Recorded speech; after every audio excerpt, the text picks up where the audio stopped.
This music leaves stains. The Complete Story of the Misfits. By James Greene Jr.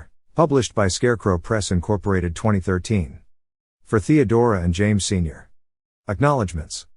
A sincere and heartfelt thank you to every person who agreed to be interviewed for this book. Though some ultimately had to be excised from the final pages, every single one of your stories, knowledge, and remembrances helped shape the narrative considerably. I am greatly indebted to you all. Thank you also to every person who did not agree to be interviewed for this book but conveyed their response in a polite-mannered way that also expressed support and the best of luck with this project. In an age where it is incredibly easy and generally more convenient to simply ignore emails, text messages, and other communication from parties unknown, your etiquette touched me even if you were cranking it out on autopilot. To the handful of individuals who would only agree to aid me for a nominal fee, I must say, some of your figures are staggering. If they are indicative of amounts you have received in the past for such projects, bravo. I obviously missed the class on master negotiating you attended. The following individuals went above and beyond their proverbial calls of duty to help this volume come to fruition: David Adelman, Kathleen Bracken, Chris Bunkley, Ken Chino, Liz Eno, Danny Gamble, Bennett Graff, Christopher Harris, Rolly Hatch,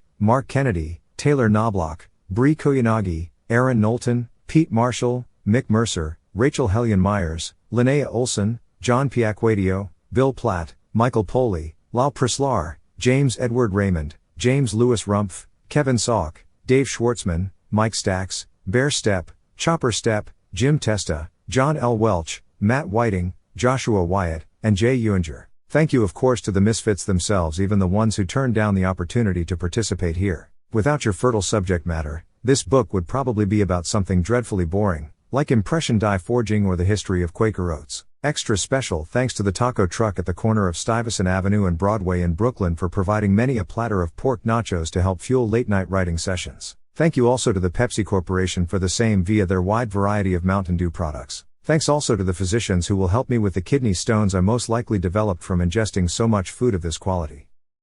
Preface. The Misfits are a band who have long had a secret club aura surrounding them. Like the jaded B-movie criticism vehicle Mystery Science Theater 3000 or the drug-mad writings of Hunter S. Thompson, fans first stumble across this entity and marvel, I can't believe something like this exists. If you feel the connection, it is euphoric. Finally, a cultural force speaking in a voice previously unheard yet familiar to your own inner monologue. Suddenly you want to know everything about them. You devour information like a rabid dog, swallowing every tidbit you come across. At 15 I became aware of the Misfits thanks to an upperclassman in my drawing class named Ed who regularly wore a tattered black shirt bearing the band's famous blaring White Skull mascot. It was vintage, Ed claimed, passed down to him from a cousin or a sibling who had known the band and managed to get the image widely known, despite its lack of red hue, as the Crimson Ghost silkscreen directly on his or her own design-free t-shirt. A logo of the Champion brand on the garment sleeve seemed to support my friend's story. The Misfits wouldn't sell a t-shirt with some company's name on it, Ed offered, reasonably. At the time I had never heard the Misfits but appreciated that I knew someone who owned something someone relatively famous once touched. A few months out of high school I was killing time between community college courses at the home of a female friend. To give you some idea of the time period, I believe on that particular afternoon we were commiserating over the sudden gruesome death of Phil Hartman.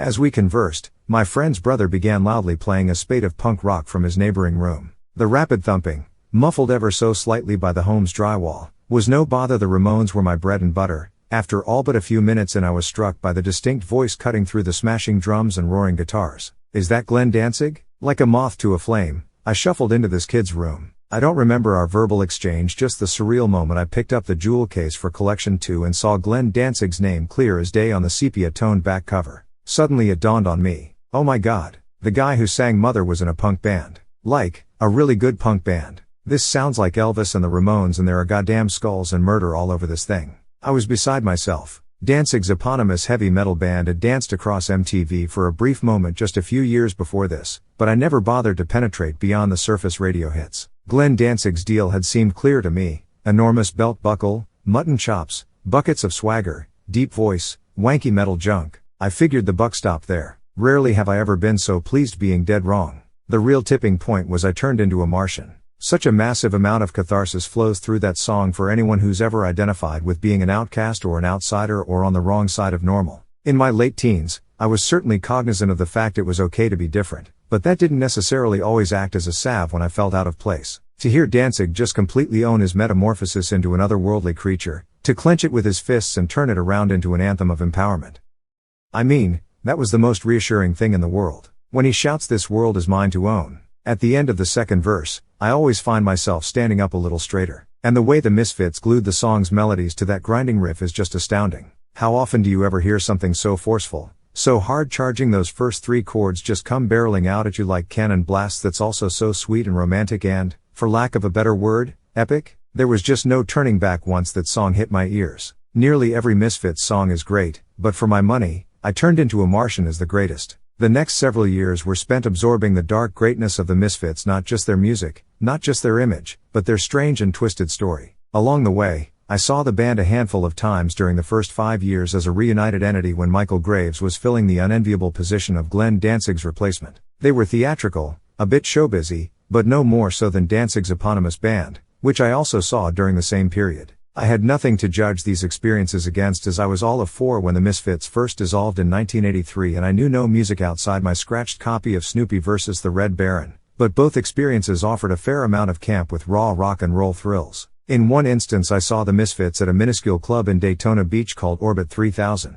The space was so cramped that the crash cymbals sitting above Dr. Chud's drum kit, an exaggerated setup that in reality wasn't that much larger than your average percussion set, were grazing the ceiling. The stage actually collapsed during one of the opening bands that night. Still, the Misfits went on, Michael Graves literally pushing Orbit 3000's owner out of the way so the band could spread out on the sunken structure and play for the sweaty, packed house. Moments before that, as their ominous intro music played, I remember a backstage light illuminating muscular guitarist Doyle in such a way that his massive shadow spread across a neighboring wall like some horrid two-dimensional monster. A more perfect visual couldn't have been scripted by Toby Hooper himself. A couple of days after that particular show, I heard a rumor that the Misfits and the assaulted club owner got into another tussle once the band left Orbit 3000 stage for the evening, and the end result of that Donnybrook was Doyle pitching a security guard through a plate glass window. I tended to believe this story not because Doyle and his brother Jerry were hulking weightlifters with short tempers from New Jersey, but because the oppressive heat of Central Florida has been known to cause plate glass hurlings before. In 1997, Charles Barkley was arrested in downtown Orlando for chucking some guy through the front window of Phineas Fogg's just because the victim had tossed some ice in Barkley's general direction. And this wasn't even during the regular NBA season. Charles was in town for a friggin' exhibition game. His greatness was released on $6,000 bond after spending 5 hours in jail. As for Doyle, I never heard of any charges one way or another, but interestingly enough the Misfits never again played a show in Daytona Beach. There was definitely no such violence at the Danzig show I attended circa the same era, and there were also no Misfits songs. That's what got me in the door. I mean, aside from the thought process I should see Glenn Danzig in concert just in case this Y2K thing turns out to be real. Rumors were circulating online that Danzig was closing shows on this particular tour with assorted material from his salad days. Alas, no such luck with the gig I attended. The internet used to lie a lot more back in the 1990s. It was pretty thrilling to see Glenn nonetheless. His relaxed demeanor between songs conveyed to me that the public image is not always the person and vice versa. For a guy depicted as being so glum all the time, he sure was smiling a lot up there. Then again, this was the House of Blues, so I'm sure the soup spread backstage was above average.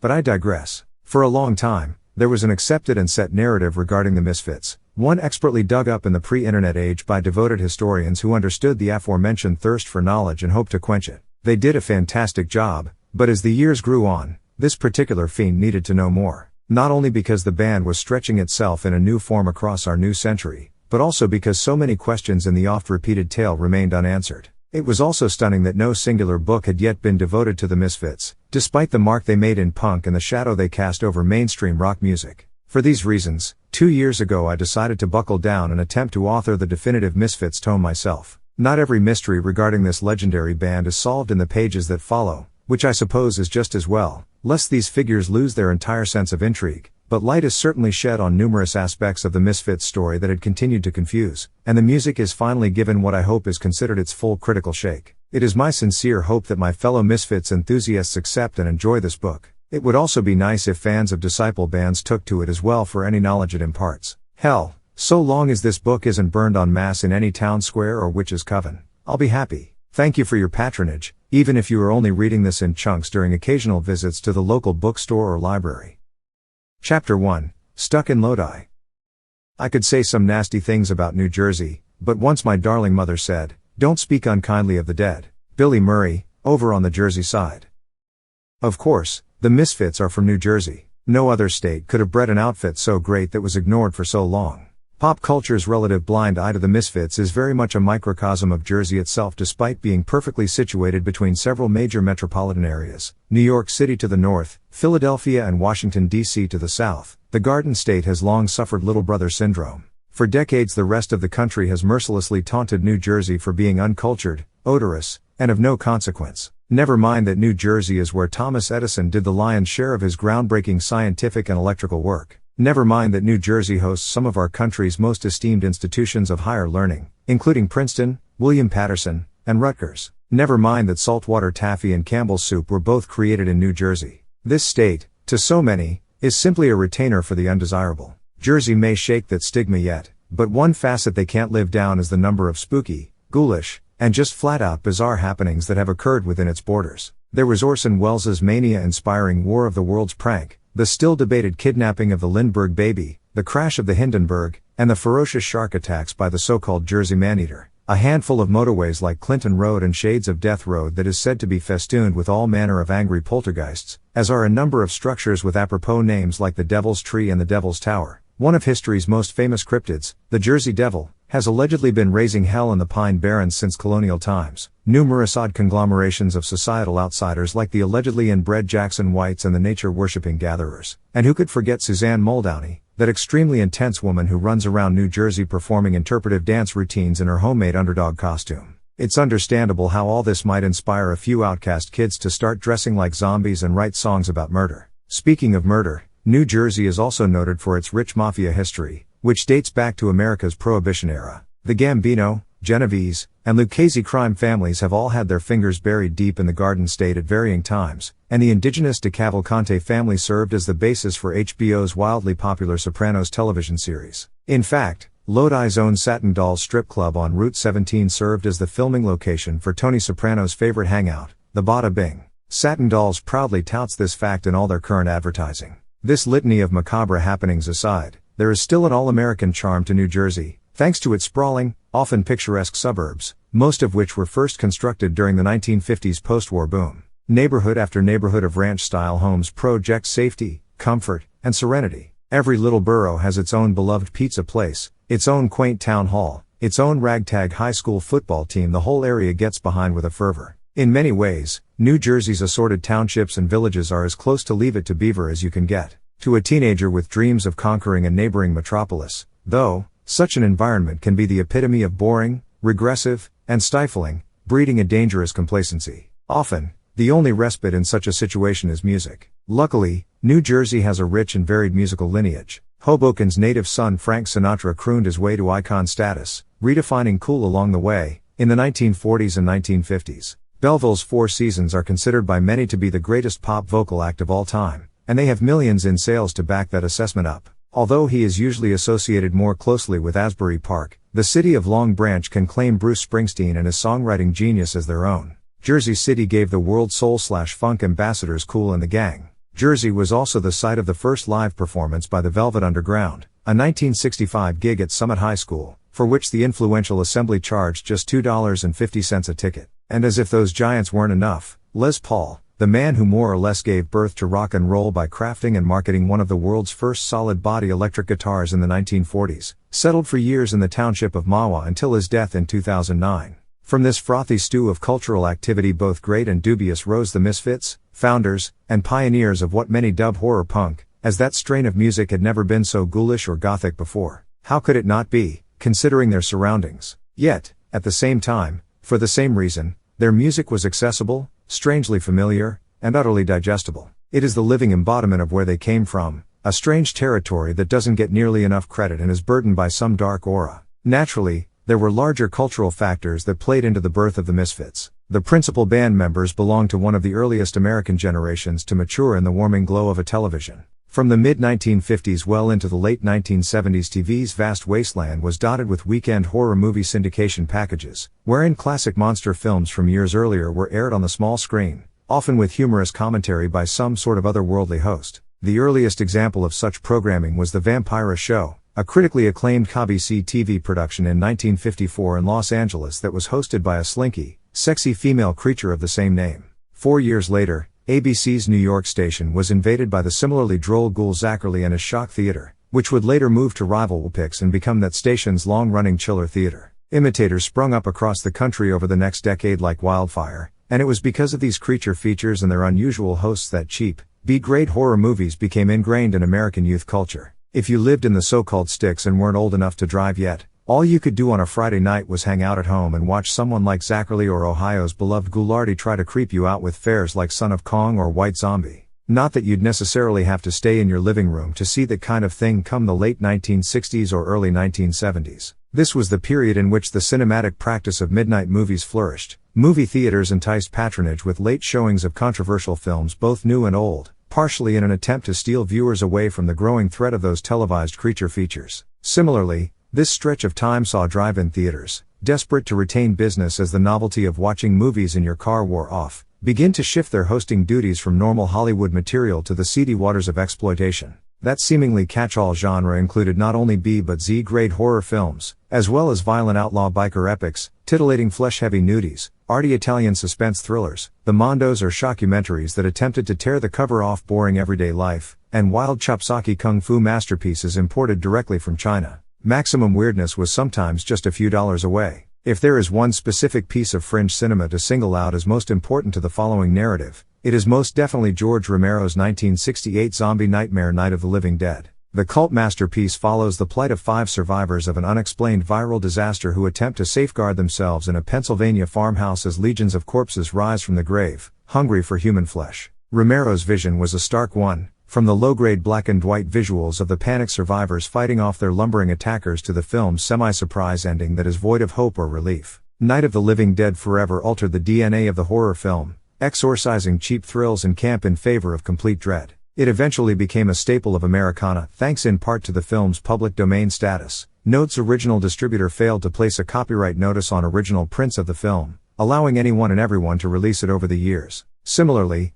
the nation's magazine racks were not as sanitized during this era as they are today. Sensational periodicals like the National Informer and The Exploiter sat next to Newsweek and Time, routinely splashing gory images on their covers underneath screaming headlines like Killer Playboy Dies in Hail of Bullets, and Man Cut in Half He Lives. Also mixed in with these tabloids were magazines like Cinefantastic and Famous Monsters of Filmland that were dedicated to fictional ghouls and murderers. The cult rag market would only grow as the years stretched on, birthing such forgotten classics of murder porn such as Violent World, The Godfathers, dedicated to mafioso killings, and true sex crimes. Popular musicians in the United States had been crafting material with varying supernatural themes since the Great Depression, the same period when Hollywood began offering classic horror movies such as Dracula and Frankenstein, though not with much regularity. Jazz titan Louis Armstrong famously crafted a spooky swinger called Skeleton in the Closet for the 1936 Bing Crosby film Pennies from Heaven. Skeleton is noted for a spoken word opening by Armstrong that ends on a humorous mispronunciation. Boy, don't you go in there. Don't you know that house is haunted? 1 year later, Mississippi-bred blues guitarist Robert Johnson stoked the embers of a future legend by suggesting he once allowed Satan to tune his instrument at a dusty crossroads, in exchange for Johnson's soul, of course, by recording Me and the Devil Blues for Columbia Records. One of the biggest hits of the 1940s big band era was the Harold Arlen and Johnny Mercer penned That Old Black Magic, which, despite being a love song, referenced to witchcraft and vividly described the frigid fingers of the protagonist's paramour. No one artist fully embodied the term horror, though, until the sudden 1956 appearance of bellowing bluesman Screamin' Jay Hawkins and his cathartic, unhinged bump I Put a Spell on You. Hawkins, a World War II vet who began his music career with dreams of conquering the opera world, displayed what many consider the first true shock rock persona. The wild-eyed singer was noted for accenting performances by wearing a fake bone through his nose, carrying around a skull-capped scepter he nicknamed Henry. Henry could often be seen with a lit cigarette clenched between his exposed teeth, and beginning numerous concerts by rising from a rickety coffin. Many fans bought Hawkins's shtick hook, line, and sinker, believing the Ohio native was actually a foreign-born practitioner of voodoo. With his constant grunting and dips into subject matter as unsavory as cannibalism and constipation, Screamin' Jay ultimately proved too outrageous to sustain a healthy career. I Put a Spell on You endured nonetheless, covered over the following decades by a slew of popular and influential artists of varying genres. Artists diverse as soul legend Ray Charles, jazz great Nina Simone, 1960s roots rockers Creedence Clearwater Revival, and Florida-bred goth shocker Marilyn Manson took on spell in tribute to Hawkins' genius. 7 years after the release of I Put a Spell on You, an aspiring actor from Massachusetts co-authored and recorded what is arguably the most popular horror rock anthem of all time. Bobby Pickett, desperately wanting to get in on the twist dance craze, utilized the keen impression of Frankenstein star Boris Karloff he often did merely for his friends' amusement to birth the poppy-mad scientist lament Monster Mash in 1962. Released that August, Pickett's Monster Mash featured an assembly of studio musicians to forever be known as the Crypt Kickers and wrote its goofy waltzing refrain into a #1 hit by October, locking Pickett into a profitable career as one of novelty music's most beloved icons. Bobby Boris scored again in 1975 with the Star Trek spoof record Star Trek. Less popular were Pickett's assorted MASH sequels, such as the Christmas-themed Monsters Holiday. From December 1962, a 1985 hip-hop reworking called Shock the Body, and the 2005 global warming redux climate MASH. Still, the original endured, so much so that it was adapted into a feature film in 1995 starring Pickett himself alongside the catch-all likes of Full House's Candace Cameron, Jimmy Dynamite Walker, and John Waters' accomplice Mink Stole. There was also, around this time, a spate of macabre pop songs revolving around grisly automotive deaths of teenagers, a reflection of or reaction to the dangerous youth street racing trends of the period. Beginning with Mark Dinning's 1959 Teen Angel and climaxing with the 1964's Dead Man's Curve by Jan and Dean and the Shangri-La's Leader of the Pack, these entries into the musical canon which came to be affectionately known as Splatter Platter's dramatically detailed young love cut short by reckless driving, sometimes complete with stomach-churning car crash sound effects. The popularity of the Splatter Platters proved the American public, despite wanting to appear outwardly normal, had a remarkably wide morbid streak. Screamin' Jay Hawkins, Monster Mash, and the Splatter Platters all paved the way for raspy Detroit singer Vincent Furnier, who adopted the stage name Alice Cooper in 1968 and used his penchants for classically spooky theatrics to transform his rock music into the ultimate shock-laden stage show. By 1971 the Alice Cooper Group, responsible for such creepy entries as Dead Babies and the Ballad of Dwight Fry, were selling out venues across the country with a concert experience that included bloody doll parts, staged fights, and the shaggy-haired mascara-smeared singer's own pretend electrocution. Yet it was a very real act of gore that propelled Alice Cooper into the national spotlight just a few years prior. A 1969 Toronto gig was punctuated by the unexpected arrival of a stray chicken to the stage, which Cooper, an urban youth who had no experience with barnyard fowl, scooped up and tossed into the air under the assumption the bird would simply fly away. It did not. Plummeting to the ground in front of the crowd, the chicken was instantly descended upon by angry fans who began savagely dismembering it, believing it was all part of the show. Newspapers embellished the story the following day by claiming Cooper murdered the chicken on stage and ritualistically drank its blood. Fellow rocker Frank Zappa, who had signed Cooper's group to his straight music record label, immediately phoned the shell-shocked singer regarding the blood-drinking tale and offered the following expert career advice: "Whatever you do, don't tell anyone you didn't do it." The strategy appears to have worked. Of the 6 albums Alice Cooper released in the succeeding half-decade, 5 went platinum. The singer's raucous 1972 anti-education rant School Out also becomes a top 5 hit in several countries despite, or maybe because of, its depiction of an exploding schoolhouse.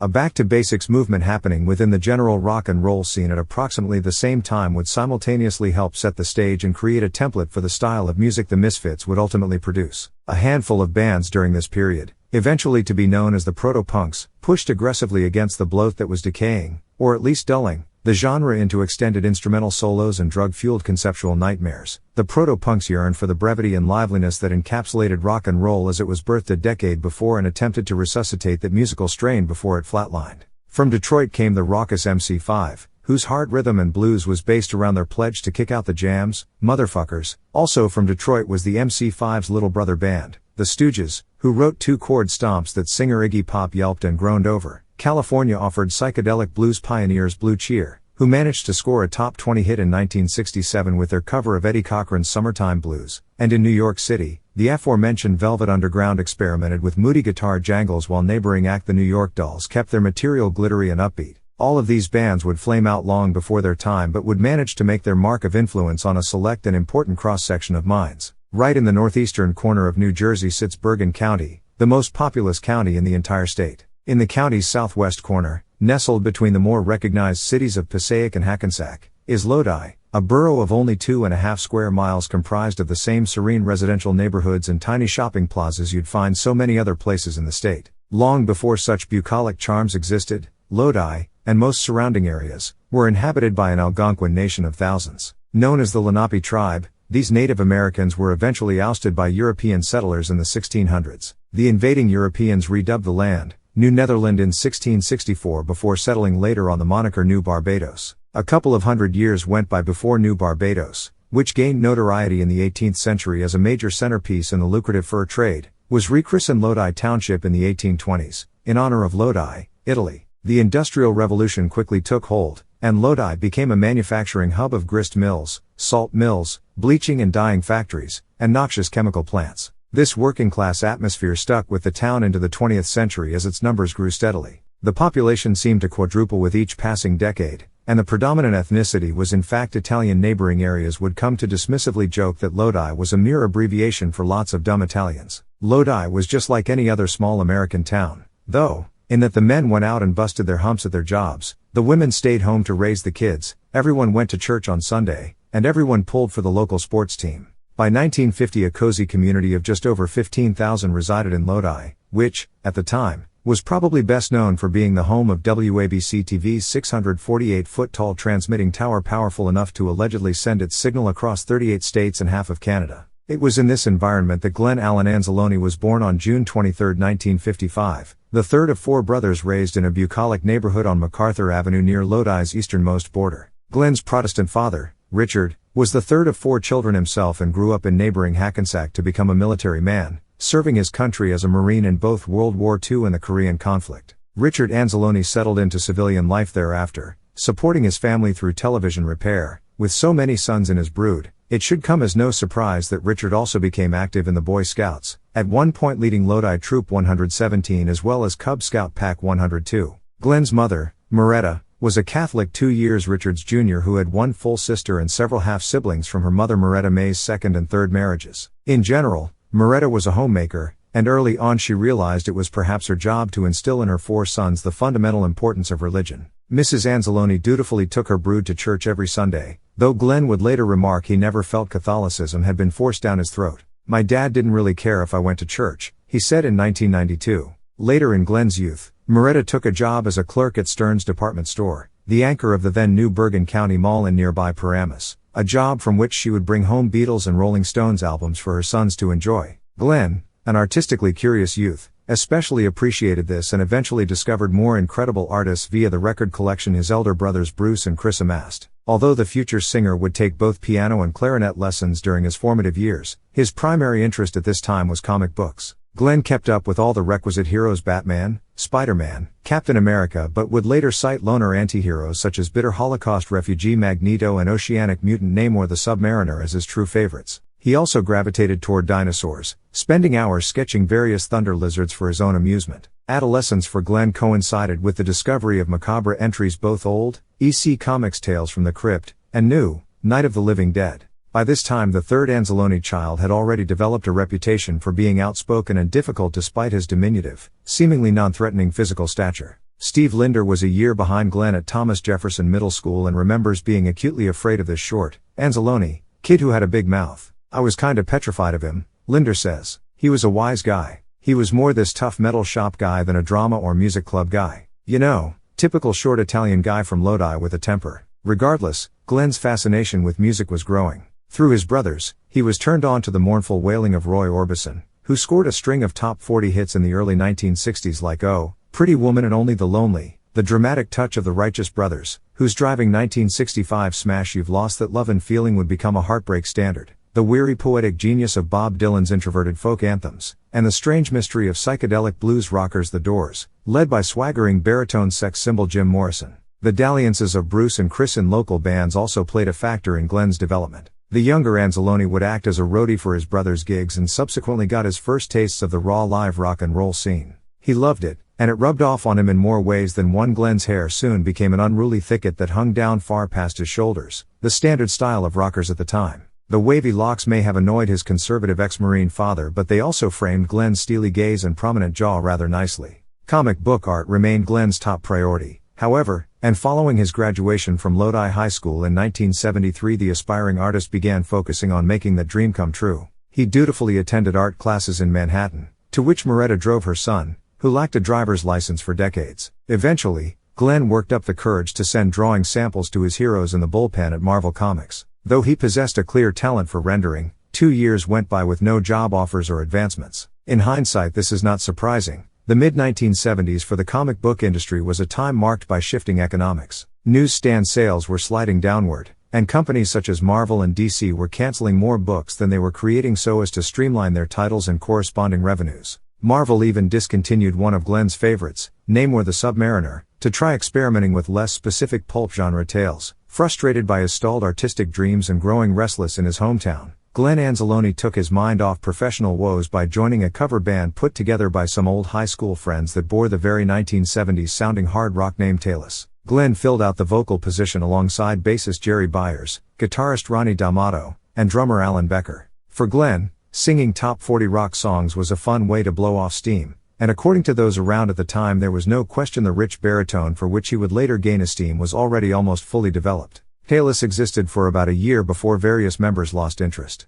Byers remained passionate about playing, though, so he sought out 2 other musician friends, Steve Linder, who by this point had become known around Lodi as an accomplished guitarist, and drummer Jim Catania, as cherished for his percussive skills as he was for his valid driver's license and car. Nobody had wheels back then, so he was the guy. Linder recalls, when it came time for this youthful trio to find a vocalist, Byers immediately called Glenn Anzalone. Upon his admission, Glenn christened this nascent outfit with a seemingly nonsensical name, Ku.Nbu Jang. His bandmates were perplexed by the voodoo-ish moniker but accepted it for its originality. Ku. Quickly adopted a serious approach, practicing 3 nights a week and eschewing all social activities, even their increasingly impatient girlfriends, to perfect their takes on hits by rock and roll pioneers Chuck Berry and Elvis Presley as well as more contemporary material by the likes of Free, Led Zeppelin, and the J. Geils Band. Glenn in particular tried to be as professional as possible on the Zeppelin songs. The nascent singer refused to ape Robert Plant's famous carnal screams for fear of damaging his own vocal cords. The young singer also tried to get his Ku. Bandmates to work on original material, but the creations or ideas he presented were usually labeled as too dark or off the wall for the bar band scene.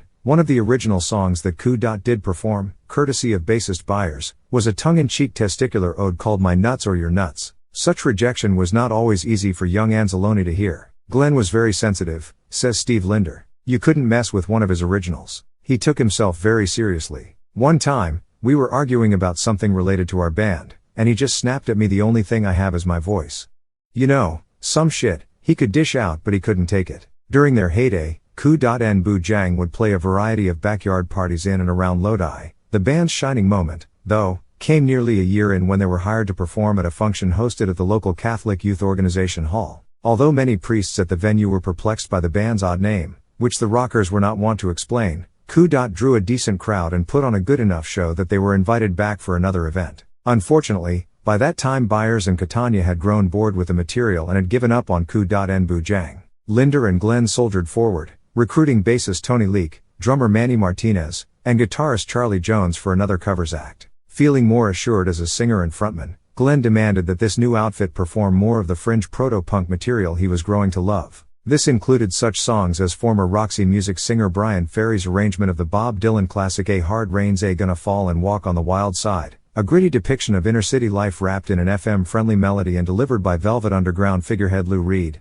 We even did those really high do-do-do parts, Linder recalls with an embarrassed laugh. The rest of the band was more interested in sticking with the meat and potatoes hard rock they had always loved, but they appeased their talented frontman nonetheless. Glenn's foremost allegiance in the area of hard rock and or heavy metal was to genre founders Black Sabbath. He would later cite Sabbath's 1970 debut as one of the most influential and important records he ever purchased, often citing it as the very first record he purchased of his own accord. Creepy, impenetrable dirges like The Wizard and Annie may have been panned by critics at the time for being too doom-ridden, but they certainly opened up a whole new universe for millions of frustrated adolescents at the tail end of the Flower Power era. Black Sabbath was also the first concert that Glenn ever attended. The Dur Rockers played New York City a handful of times when Glenn was just 15, usually performing at the city's Fillmore East. The future Misfit remembered the show in a 2010 interview. I remember that me and my friend were at this show and we were the littlest kids there. It was oversold and the crowd was rocking back and forth, so we just started punching and kicking people. That's the kind of kids we were. Musically, Glenn enjoyed his first experience with Sabbath, though was somewhat dismayed that the band was not quite as good live as they had been on record. Unfortunately, Glenn's musician friends did not hold Black Sabbath in the same reverence and could not be convinced to cover any material by the decidedly evil group. Also shot down by his bandmates were songs by Glenn's other perennial obsession, Detroit's legendary Stooges. Led by outrageous feral animal Iggy Pop, who would mark live performances by smearing himself with peanut butter and sometimes slashing his chest with broken glass, the Stooges released 3 albums of brutal, sexually charged rock and roll before splintering apart amidst a druggy haze in 1974. Primitive freakouts like Dirt and TVI were too raunchy and or liberated for the general populace at the time. Thus, Glenn would have to be content with strumming the handful of chords that made up the Stooges' depraved, subservient 1969 ode I Wanna Be Your Dog endlessly at night on his own guitar alone in his bedroom. This third and final cover band featuring Glenn Anzalone would perform a handful of gigs at dive bars around town under a variety of different names. At first, they were known as Oryx, later, they became PONY, an acronym for Something Lost to Time, and still later, Prostitutes. In concert, the band tried to set themselves apart from other more staid acts by wearing scuba gear or wrapping their bodies in cellophane. Dubious gimmicks and ongoing identity crises aside, Oryx/PONY Prostitutes was relatively enjoyable for all involved until a bit of unsavory backchannel gossip broke them apart for good. Linder struck up a friendship with Glenn's younger brother Scott during this third band's run. One afternoon, Scott revealed that Glenn had said Linder was the worst guitarist he'd ever played with. Naturally, Linder was painfully wounded. I got so upset, the guitarist says, that I went to the practice space and took my amp and never wanted to talk to Glenn again. And I never really did. Steve Linder's defection and the subsequent dissolve of this name-shifting covers band didn't bother Glenn very much. By March of 1977, the singer had had his fill of performing other people's material. The punk rock movement was beginning to galvanize in his proverbial backyard, thanks to a Queens quartet known as the Ramones, who became the toast of Lower Manhattan by dressing in matching leather jackets, pushing their distorted guitars to 11, and writing twisted 2-minute pop nursery rhymes about abusing household toxins. Now I wanna sniff some glue, and attacking toddlers, beat on the brat. The Ramones' fierce gnawing sound and incredible velocity became the sonic template for all punk bands to follow. As with their image of arrested adolescents, the 4 members made sure the world believed they were real siblings with the surname Ramone. They weren't, who each loved all-American activities like baseball and surfing. In truth, only guitarist Johnny Ramone liked baseball, and only bassist D.D. surfed. Meanwhile, thanks to some cross-pollination between key figures in New York and London, England was seeing a simultaneous, albeit more newsworthy, uprising of raw rock and roll sounds led by a controversial band called the Sex Pistols. The Sex Pistols' debut single Anarchy in the UK was a mad waltz celebrating disaster topped off by the ear-clearing caterwaul of singer Johnny Rotten. An expletive-filled appearance on a morning television program in December of 1976 sealed the band's fate as British tabloid fodder for the remainder of their natural existence. Though questions would eventually arise over just how legitimate this band's calls for civil unrest were, they had, after all, assembled in a trendy London clothing shop co-owned by future fashion icon Vivienne Westwood. There's no denying that the Sex Pistols offered a colorful, humorous alternative to mainstream rock with a string of explosive singles that shoehorned lethal amounts of energy back into rock and roll. Sensing the right atmosphere, Glenn Anzalone decided to give up his long-term career goal of being a renowned comic book artist so he could focus on forming a wholly original punk rock band that might navigate him away from the Garden State's apparent dead ends. Aside from experience, Glenn had age on his side. Already in his early 20s, the square-jawed singer did not possess the same blind, confused anger that was the hallmark of so many younger punks of the time. He was angry, certainly, about life in Lodi and popular music and movies, but he was also more rational and determined and able to approach things from a more nuanced perspective. Glenn knew his punk band had to stand out, and more importantly, he had the raw talent to make them do so. Other punks mumbled, gurgled, or shrieked. The young Anzalone, in contrast, was discovering he could create rich sounds very much like his vocal heroes the Righteous Brothers, Jim Morrison, and Roy Orbison, with equal tone, sustainability, and range. He could legitimately sing, despite having never taken a lesson in his life. Years of studying pop art had also given him great insight into visual presentation. Glenn was certain whatever he did would be quite different from whatever else was going on and more macabre. Chapter 2, Teenagers from Mars. One of the great values of the Misfits is the sound of struggle. It's the sound of people expressing their art in the middle of artlessness. J.R. Rosemary's Babies.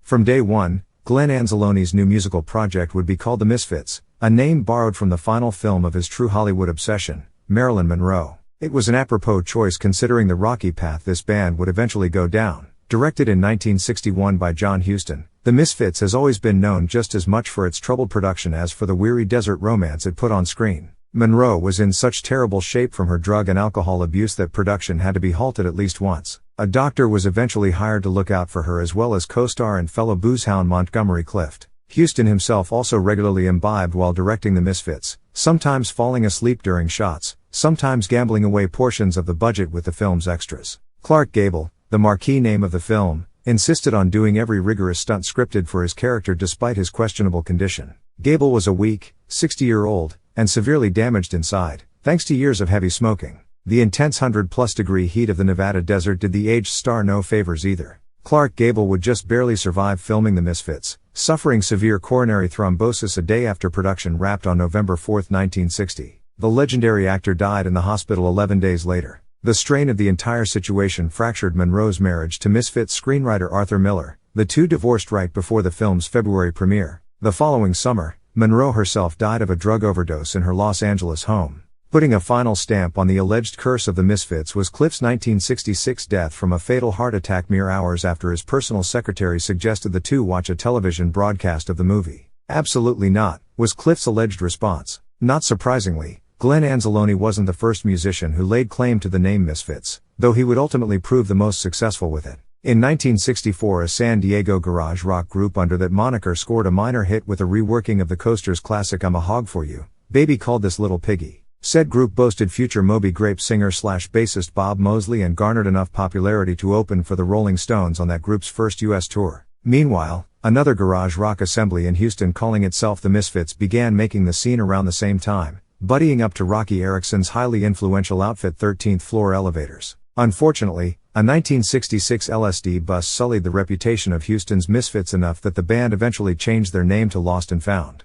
Also in 1966, a one-off single was released in Scotland by yet another Misfits to support their local school charity campaign. The Scottish Misfits are notable in the grander scheme of things only because one of their drummers, John Wilson, would go on to play in Van Morrison's garage outfit them. Several years into the career of New Jersey's Misfits, a female-fronted punk group from Albany, New York, began playing and releasing music under the same name. This upstate contingent, perhaps anticipating the litigious nature that in many ways would come to define Lodi's most notorious sons, renamed themselves the Tragics and faded into history despite their strong 1981 clarion call "Mommy, I'm a Misfit." Immediately after settling on the name, Glenn Anzalone began scouring his neighborhood for musicians willing to back up his fledgling punk rock dreams. Prostitutes drummer Manny Martinez was pulled into the fold and would prove the only musician Glenn deemed worth keeping from the Virgin Misfits lineup, which also included a female bassist, Diane DiPiazza, and a mysterious guitarist known only as Jimmy Battle. Martinez, whose drumming style was more rooted in the jazz improv of 1940s big bander Gene Krupa than that of Tommy Ramone, hosted Misfits practices in his parents' garage, the geographic location of which would help the band to acquire their permanent bass player and second largest personality. "I used to hang out with friends at a park in town," Gerald Kaiafa remarked decades later. "It was like a local hangout, and Manny's house happened to be next door to the park. I would hear them playing and shit and I never thought much about it." Kaiafa, known to friends and family as Jerry, was born April 21, 1959. The eldest of three brothers being raised by a machinist father. Jerry Sr.'s own acclaim came from his founding of the Congruent Machine Manufacturing Company, creators of the successful X-Octo style Pro Edge hobby knife, and his wife on the southern end of Lodi on Sleepy Grove Street. A massive Bowie and Ramones fan also looking for a musical outlet, Jerry had asked for and received a bass guitar in February of 1977 as a belated Christmas gift, following the wisdom of a high school classmate who pointed out a 4-string bass would be easier to play than a 6-string guitar, but couldn't find much immediate use for the instrument. Curiosity eventually got the better of newly minted rocker when he began dating a girl who lived next door to Manny Martinez. Jerry ventured over to Martinez's garage one afternoon where he found the drummer and Glenn, who was hunched over an electric piano, running through a few numbers. The gregarious Kaiafa, a high school footballer voted most popular by his fellow graduating classmates that year, quickly bonded with Glenn over the excitement of the burgeoning punk rock scene. They were both particularly enamored of the British punk bands yet to make much of an impact in the United States. There was The Damned, whose fuzz-drenched singles New Rose and Neat reveled in their own rowdiness. The Adverts, who offered a breathless teenage restlessness the Misfits would soon easily replicate. Generation X, whose singer Billy Idol gleefully conveyed a devil-may-care attitude in his addictive vocal cadence. And, of course, the Sex Pistols, the most notorious of the UK's punk class who burst with the most zeal, color, danger, and playful bile. Glenn deemed the outgoing and personable Kaiafa a good fit for the Misfits and invited him to join the band. The trio began regularly rehearsing together, bringing to life the powerful songs that Glenn had kicking around in his head. The Misfits played their first gig less than a month after Jerry's entry into the band at New York City's On the Rise Bowery Bar CBGB's. Glenn, ever confident and embracing punk's true spirit, is said to have booked the show before the Misfits had a concrete lineup. It was April 18, 1977, the same night President Jimmy Carter addressed the nation to outline his 10-point energy conservation plan to help reduce growing dependence on natural resources, the precursor to Carter's infamous crisis of confidence speech 3 years later. There was also a solar eclipse that evening, but of more prescient concern to Glenn was his bassist's choice of attire for their band's public debut. Glenn found himself repulsed by the garish open-toed platform shoes and tight sequin pants glam fan Jerry adorned for this seminal CBGB's appearance, so much so that the singer nearly cancelled the performance. He didn't want to be visually lumped in with the endless New York Dolls imitators clogging the Manhattan punk rock scene at the time. Glenn relented at the last minute, however, taking the stage with Jerry and chalking the episode up to miscommunication regarding the image he wanted the Misfits to put forward. The irony was that soon Jerry would become the misfit most entrenched in punk fashion, dyeing his dark brown hair electric blue, wearing a chain and padlock around his neck, and sporting a leather motorcycle jacket like Bowery favorites the Ramones, except that his had the Misfits emblazoned on the back. The Ramones weren't quite as shameless in their advertising. In these early years, Jerry often looked more countercultural than Glenn, who initially preferred a soft brown leather jacket over an open dress shirt accented by a shaggy just below the ears mane, a look that made him seem like just another 2-bit New Jersey street tough.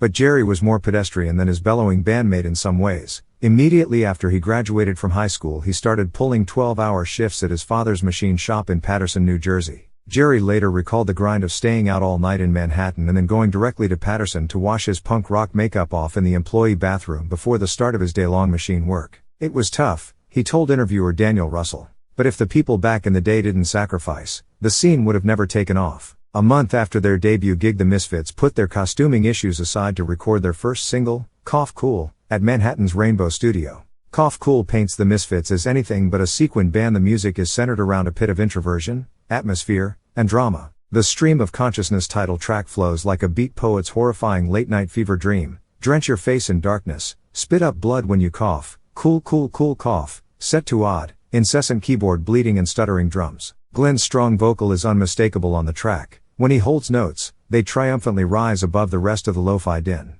The 2-minute track begins with a sparse arrangement but builds in such intensity that by the end the listener feels enveloped by this humid blanket of electric piano chords and jazzy surf percussion. The final seconds find the Misfits pounding out one chord in succession with Manny's drums, tapping the nightmare right into your forehead until an abrupt stop accented by a tiny cymbal noise. Within an instant, Cough/Cool has faded away like a ghost. The single's more straightforward B-side, She, retells the Patty Hearst kidnapping scandal with a sense of brimming urgency. Raw and affecting, she paints a picture of a girl who loved naked sin instead of passing judgment on daddy's little girl with a machine gun in her hands. The song further sexualizes an already sensational crime story with Jerry's bleeding bass and Glenn's naked emotional screams during the chorus. There's so much gusto in the singer's voice you can hear he's on the brink of natural distortion on this recording. Luckily, the frequencies hold, keeping one of Glenn's best performances completely intact. 500 copies of Cough Cool were pressed by the Misfits and they released it on their own label, Blank Records, created specifically for the single's release. On the back cover, Glenn accidentally misspelled Jerry's last name as Kaifa. This prompted the bass player to demand he be billed specifically as Jerry, only Jerry.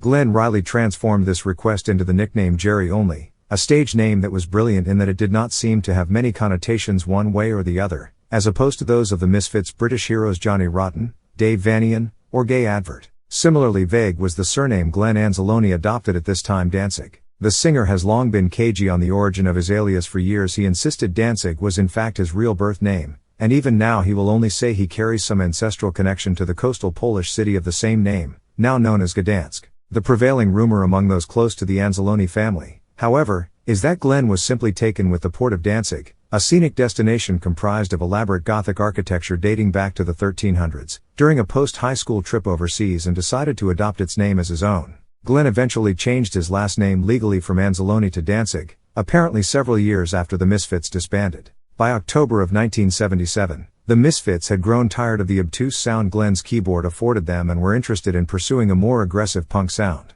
Danzig's electric piano was abandoned, allowing the singer to focus on his vocals, and the trio invited Jerry's childhood friend Frank Lee Cotta to play guitar for the band. Another Lodi native, the youngest and only boy among his 3 siblings, Lee Cotta had been playing guitar on and off since childhood and counted David Bowie guitarist Mick Ronson, the Ramones, and blues legends Buddy Guy and Willie Dixon among his major influences. With a slicked back blonde coif and wraparound shades, Frank rechristened Franche-Comté by Glenn, an apparent play on France's eastern free region of Franche-Comté, looked the part of the throwback greaser ruffian, an anachronism in shaggy suburban 1970s America. Lee Cotta's choppy, violent style of downstroking, copped from furious axeman Johnny Ramone, helped thrust the Misfits toward the angrier, more visceral area they were looking to inhabit. Despite a minimal equipment setup, Lee Cotta was able to pull a fierce gnawing sound out of his instrument, one that seemed to be continually growling as he churned out his chords. When it came to actual songwriting, however, the literal nuts and bolts of putting the music together,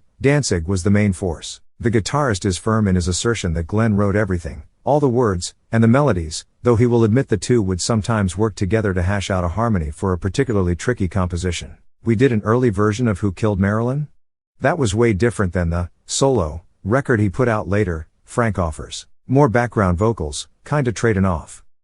It was pretty wild, but he or we decided not to do anything with it at the time. Jerry only remembers the songwriting situation a little differently. In 2003, the bassist stated as he had many times before that he and the other Misfits wrote at least a quarter to a third of the music, creating various introductory guitar riffs and arrangements for the songs, and that they merely ceded credit to Glenn to satisfy his fragile ego. Glenn was real psyched on having everything in his name and all that kind of stuff. Only would concede that Danzig, who he deems an excellent songwriter, composed the lion's share of Misfits lyrics, but not without a little coaching sometimes. Every once in a while, I'd give him a line, because he would mumble shit, only said in 1998. For example, in Devil's Whorehouse, Night Time for Midnight Masses, I thought that's what he said during the practice, and I said, what a cool line.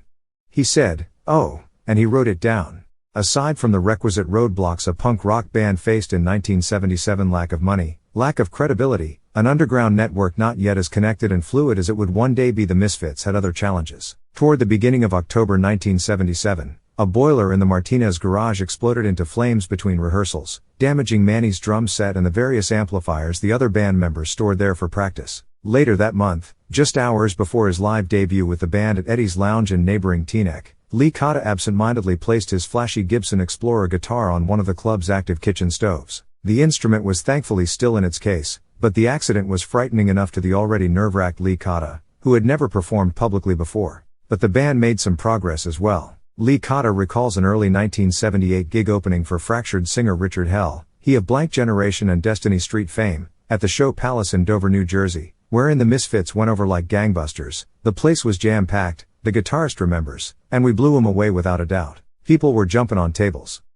Everybody was going nuts. Around the same time, the band was presented with an enormous opportunity thanks to an oversight made by one of the country's most prestigious record labels. In November of 1977, Mercury Records, the Chicago label founded in 1945, renowned for releasing records across a wide variety of genres, was preparing to distribute the debut offering from Cleveland art punks Pere Ubu, whose dark experimental caterwaul had already spread itself across a handful of homemade singles. Entitled The Modern Dance, Pere Ubu's record was scheduled to be pressed on a Mercury imprint called Blank. The company was completely oblivious to the existence of the Misfits or the fact the band had legally beat them to the name Blank by just a few months. When confronted by Danzig during an angry phone call, Mercury agreed to gift the Misfits 30 hours of studio time to record an album, with the option of release, in exchange for permanent ownership of the Blank name. Ecstatic, the Misfits booked their 30 free hours at New York's CI recording studios for January. Before the session, however, the band decided to fire Manny Martinez. Aside from accusations that the drummer didn't take the band seriously enough and was often too drunk to play, the Misfits cited creative differences, claiming his love of Santana-style jam sessions interfered with their punk ethos.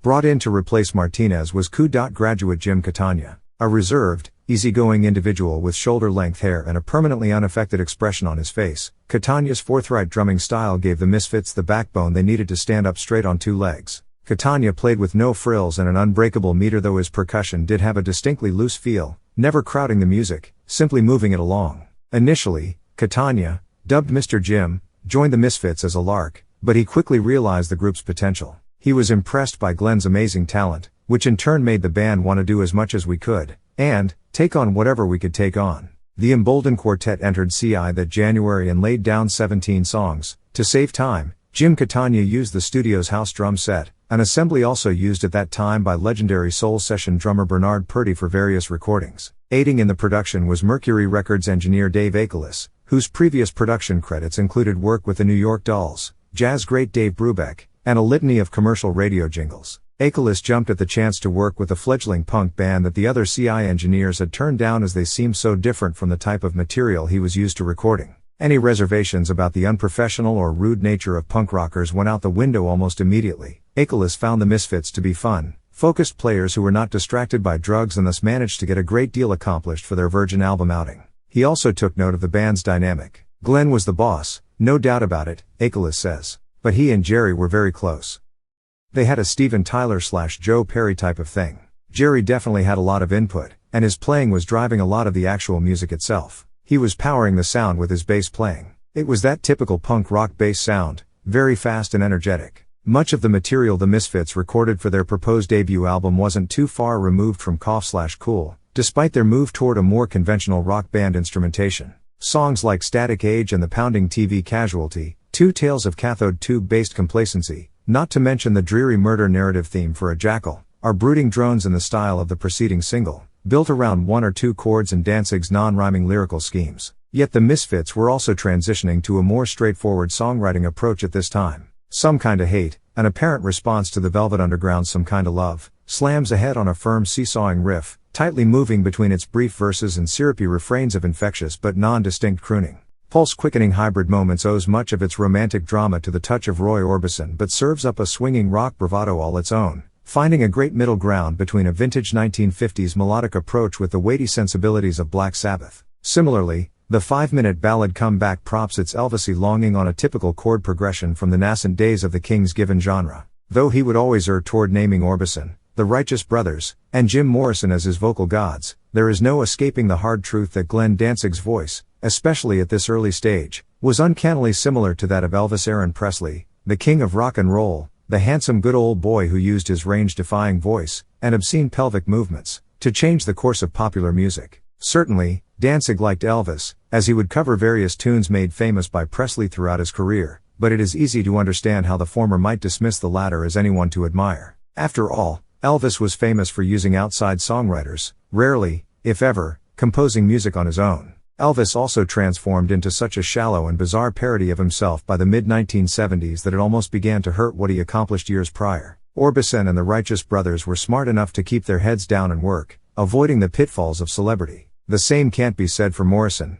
but his premature demise prevented him from becoming a chubby, karate-obsessed weirdo like Elvis. Still, the King made his mark on Danzig in several ways, not merely with his vocals. Glenn would adopt that trademark swagger, though he would twist it into something more sinister, and massive sideburns were only a decade away. If there is a consistent lyrical theme throughout all this material the Misfits recorded at CI in early 1978, it's one that Danzig would return to time and time again: power. His song's protagonists are either arrogantly brandishing it, we want, we need, we take it, cries the cold, unfeeling alien leader of teenagers from Mars, struggling to retain it, attitude, or feeling the vacuum that surrounds its loss, come back, which finds a lovelorn Danzig pleading for his love to return and bite his face in lieu of kissing it. The unseemly imagery in some of these songs, including festering maggots and bloated corpses, is not used for comic effect a la the Ramones' Texas Chainsaw Massacre or Jim Carroll Band's lurid party anthem People Who Died. Rather, these visions or situations are described very matter-of-factly, as if they are but a way of life for the Misfits. As far as anyone knew at the time, it was.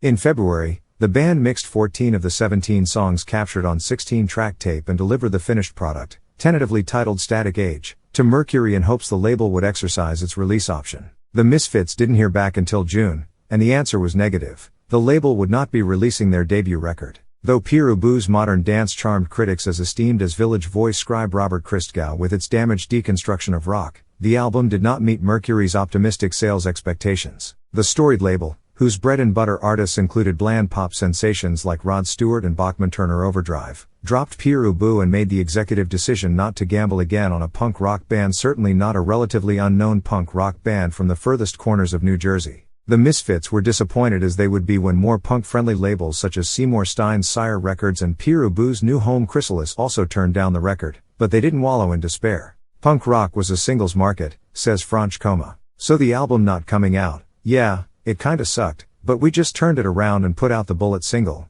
that June. Bullet, one of the last songs the Misfits recorded for Static Age, was a stark retelling of the John Kennedy assassination that Glenn had written as a poem in 1974. The song has a crisp sound that hits the ground running, an intense blast from the very first second. Without question, It captures the madness and mania of the scenario it describes. President's shattered head hits concrete/ride, Johnny, ride. The frenzied song becomes a twisted sexual fantasy in its final verse as Glenn informs the widowed Jacqueline Kennedy that his ejaculate is the only substance that will prevent her from becoming poor and devoid. Again, Danzig's lyrics outline a power play, this time set against one of history's most bloody and shocking incidents. In many ways, Bullet is a companion piece to Paul Krasner's infamous 1967 article The Parts That Were Left Out of the Kennedy Book, in which Lyndon B. Johnson is fictionally posited as sexually penetrating John Kennedy's fresh assassination wounds on the flight home from Dallas. The article is a gleeful prank that managed to fool a good portion of naive Americans. Bullet is just a song, yet it equally sexualizes the same gruesome event in its own particular way.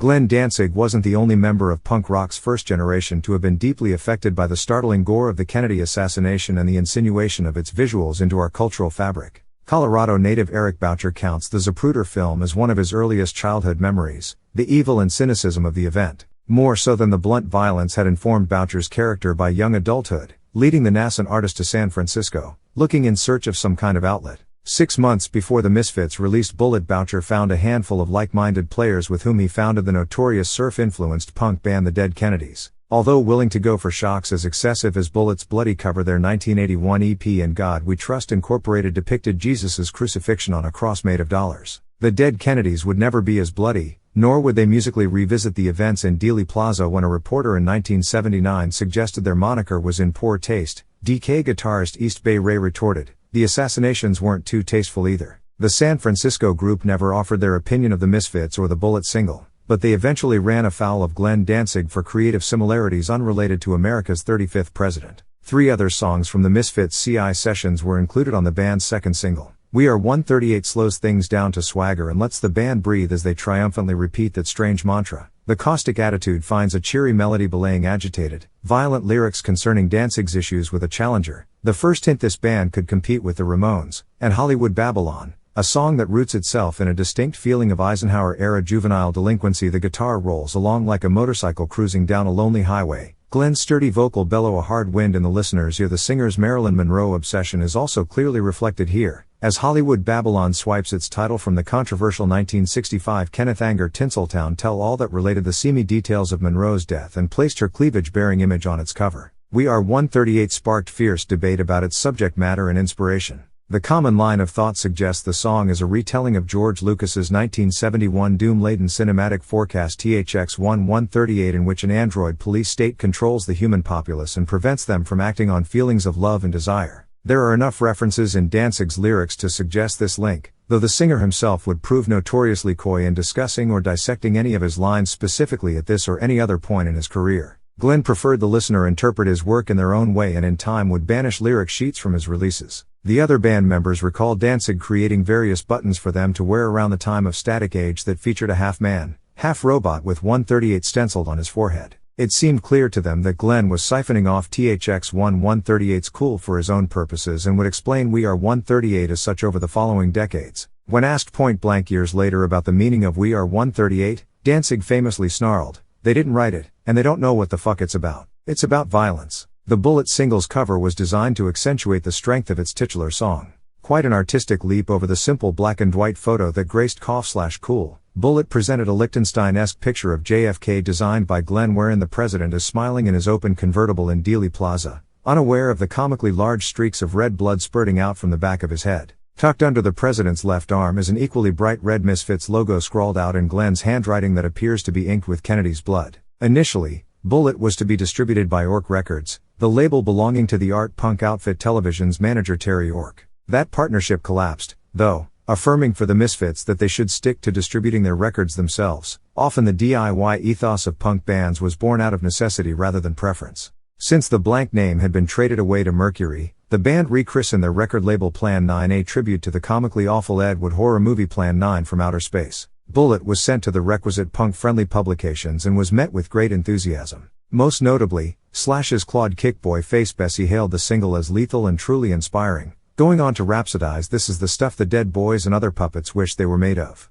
Dipshits beware, this music leaves stains on well-balanced brains." With 2 singles and an entire unreleased album to their name, the Misfits decided late in 1978 that it was time to begin playing outside of Jersey and New York. The band, at this point considered just another hobby band by their Lodi classmates and friends, had only gigged twice outside of New York or New Jersey so far, a pair of somewhat disastrous shows in Canada the previous December wherein they were to be the openers for jumpsuited new wave icons Devo. After a grueling 10-hour drive from Lodi to Toronto's Shock Theatre, the Misfits were informed by venue management that Devo had cancelled both performances. The Misfits still played, albeit disheartened, as did a local band known as the Skulls. Recently migrated from Vancouver, the Skulls arrived in Toronto hoping to tap into a punk scene more vibrant than the one they left on Canada's west coast. The band collapsed before accomplishing anything greater than recording a demo tape. Singer Joe Keithley and drummer Ken Montgomery returned to their native Vancouver, where Keithley assembled the celebrated trio DOA with Montgomery's brother Chuck, who dropped his surname in favor of Biscuits, and bassist Randy Rampage Archibald. Eager to spread their art, the Misfits booked a Midwestern tour for October of 1978. Unfortunately, this jaunt had to be wiped practically as soon as it began after just 2 dates in Michigan. Frank Lee Cotta announced his sudden overwhelming desire to leave the band. Lee Cotta, who claims the Misfits never had words or fought while he was in their ranks, was dutifully shuttled back to Lodi along with the Misfits' immediate dreams of conquering the North American continent, though the quartet did manage to return to Toronto later in the month to fulfill a pair of dates, with the Victims' Rick Riley filling in on guitar. Today Frank Lee Cotta dismisses his original explanation of travel paranoia hastening his exit from the Misfits, instead pointing to creative differences. It wasn't that, Lee Cotta reflects. That's what I said, but I think I started having thoughts, like, I wasn't into what Glenn was singing about. I don't know. At that time, I thought I could do something else. I was not into the horror stuff. I was never into that whole scene. So I felt I wanted to go try another type of band, you know? Frank Lee Cotta did just that, forming the jittery keyboard-based Active Ingredients before giving up music for good. Active Ingredients self-released a pair of singles in 1980, Laundromat Loverboy and the positively affecting anthem Hyper Exaggeration,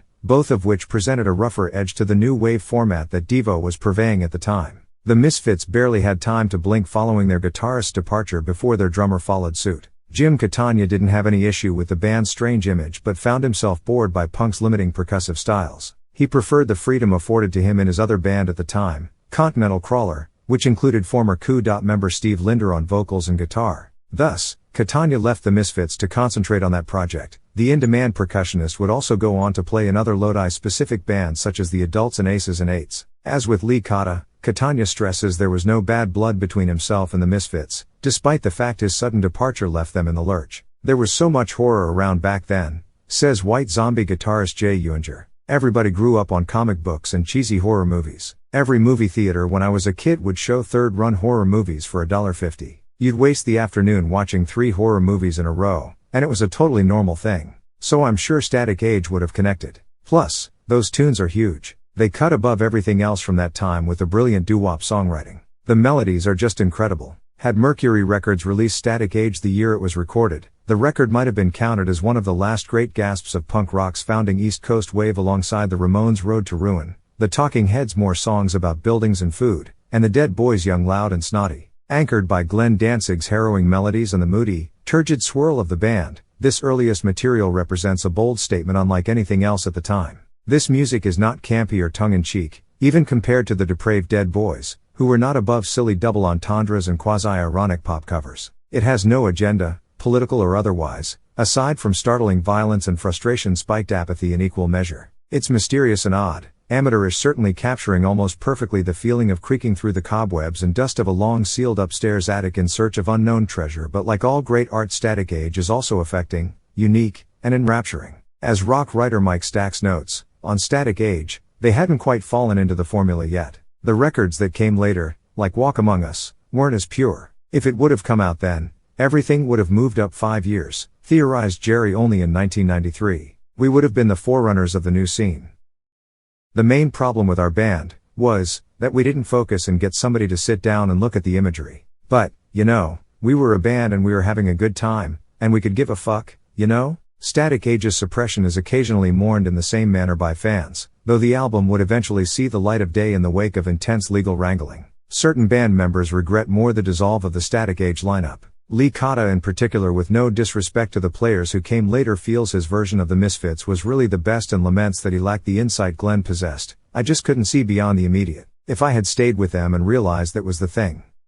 I don't know. Pictures of the Misfits from this period definitely show a sense of camaraderie not always present in later incarnations. In a series of images taken by Jerry's younger brother Ken, the quartet stroll down Lodi's snow-caked Arnault Street in a tight cluster. Glenn Danzig grins widely when he isn't offering cutesy faux sneers for the camera, his bandmates mugging behind him. Free of the ghoulish dime store accoutrements that would later become the hallmarks of the Misfits' attire, only Lee Cotta seems to be cultivating some kind of character with his blazer's numerous enormous campaign buttons and the way he shrinks his face below several pop shirt collars. Here the band appears like an actual functioning unit with interpersonal relationships in some basis of reality. In short, they seem normal and relatable, not half zombies who just emerged from some frightening netherworld to feast on warm flesh. The insight of Glenn Danzig that Frank Lee Cotta mentions, not to mention focus, hard work, and determination, would soon see to it that the Misfits reached a nationwide audience. In fact, the band's next 3 singles would serve to cement their legend in the underground and contribute to a musical subgenre they would forever rule.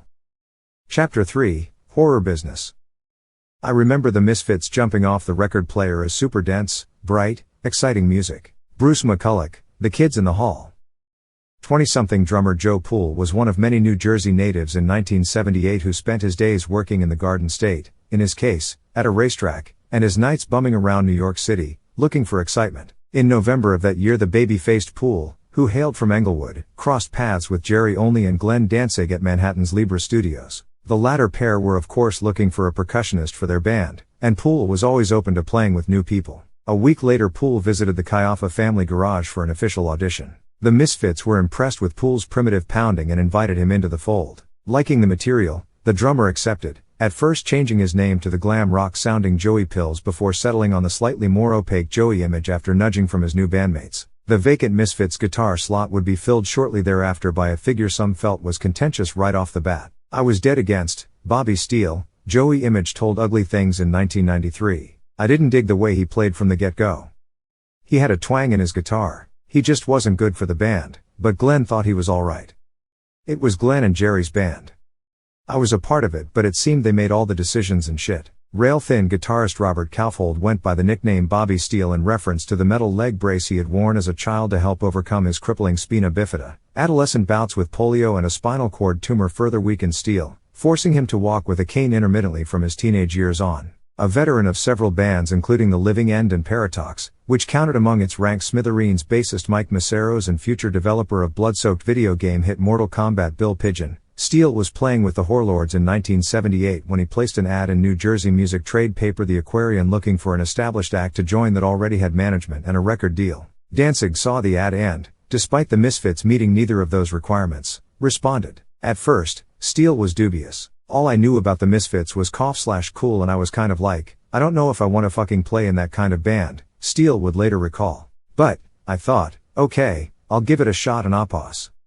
It was a good gamble because they didn't sound anything like that record, anymore. Steele became immediately enthused by the band's dark, intense take on punk rock and corresponding imagery. He easily envisioned the Misfits becoming the new, more credible version of Kiss. Despite Image's misgivings, Steele proved a great fit for the band with his fierce determination and guitar tone awash in Angry Fuzz. Emboldened, a spirit of togetherness was forged between this Misfits lineup, and the music similarly gelled. This can be heard in a bootleg live recording of the group's December 20th gig at Max's Kansas City in Manhattan, only their third performance together. A relaxed confidence permeates the material as the band swings through 12 songs, barely missing a beat as they flex their prowess. The menace is there, but so is a sense of fun. To wit, Danzig giggles to himself when the band momentarily fudges the newer Horror Business, and the set ends with a 30-second rendition of the Elvis holiday standard Blue Christmas that smashes right into We Are 138. Blue Christmas is tailor-made for Danzig's vocal range, and he gives Presley's soulfulness a serious run for its money in the one verse he sings. As impressive as their chops were, the Misfits of this era quickly gained a reputation in the New York punk scene for their somewhat outrageous and rowdy behavior. Mocking the People's Temple massacre at Jonestown that had taken place just 2 weeks earlier, Danzig capped off a December 3rd gig at Max's Kansas City by splashing the crowd with grape-flavored Kool-Aid. The following March, Max's banned the Misfits for life after Steele allegedly beamed an audience member with a glass bottle during the band's performance. Slightly more embarrassing was Steele's interaction with John Lennon at the Mud Club 5 months later. Soused beyond belief, the Beatle-worshipping Steele inadvertently vomited all over his hero's feet just seconds after introducing himself. In August, Danzig and Only were jailed for one night after they were caught throwing bottles from a balcony at Manhattan's Bohemian Hangout, the Chelsea Hotel. creative savvy was not lost because of these melees. In fact, the Misfits made one of the smartest decisions of their career during this period. Centered on the flyer promoting the March 28 Max's gig that resulted in their banishment was a highly contrasted photo of an obscure screen villain, the Crimson Ghost. This criminal mastermind, bedecked in red robes and identity hidden by a frighteningly accurate skull mask, starred in his own serial for Republic Pictures in the late 1940s. If the Crimson Ghost series was remembered for anything in the late 1970s, it was for the presence of future Lone Ranger star Clayton Moore as one of the titular character's sneering lackeys. Eerily enough, Bud Geary, the uncredited actor behind the Crimson Ghost's mask, was killed in a car accident 9 months before the serial premiered and would never get to see his ghoulish performance on screen. Danzig and only found the picture of Geary in his costume one afternoon while searching for images to silkscreen on t-shirts. They decided to adopt the creepy grinning skull as their de facto mascot, and one of rock and roll's greatest brandings was born. The decaying, bleach-white visage of the Crimson Ghost proved beyond striking,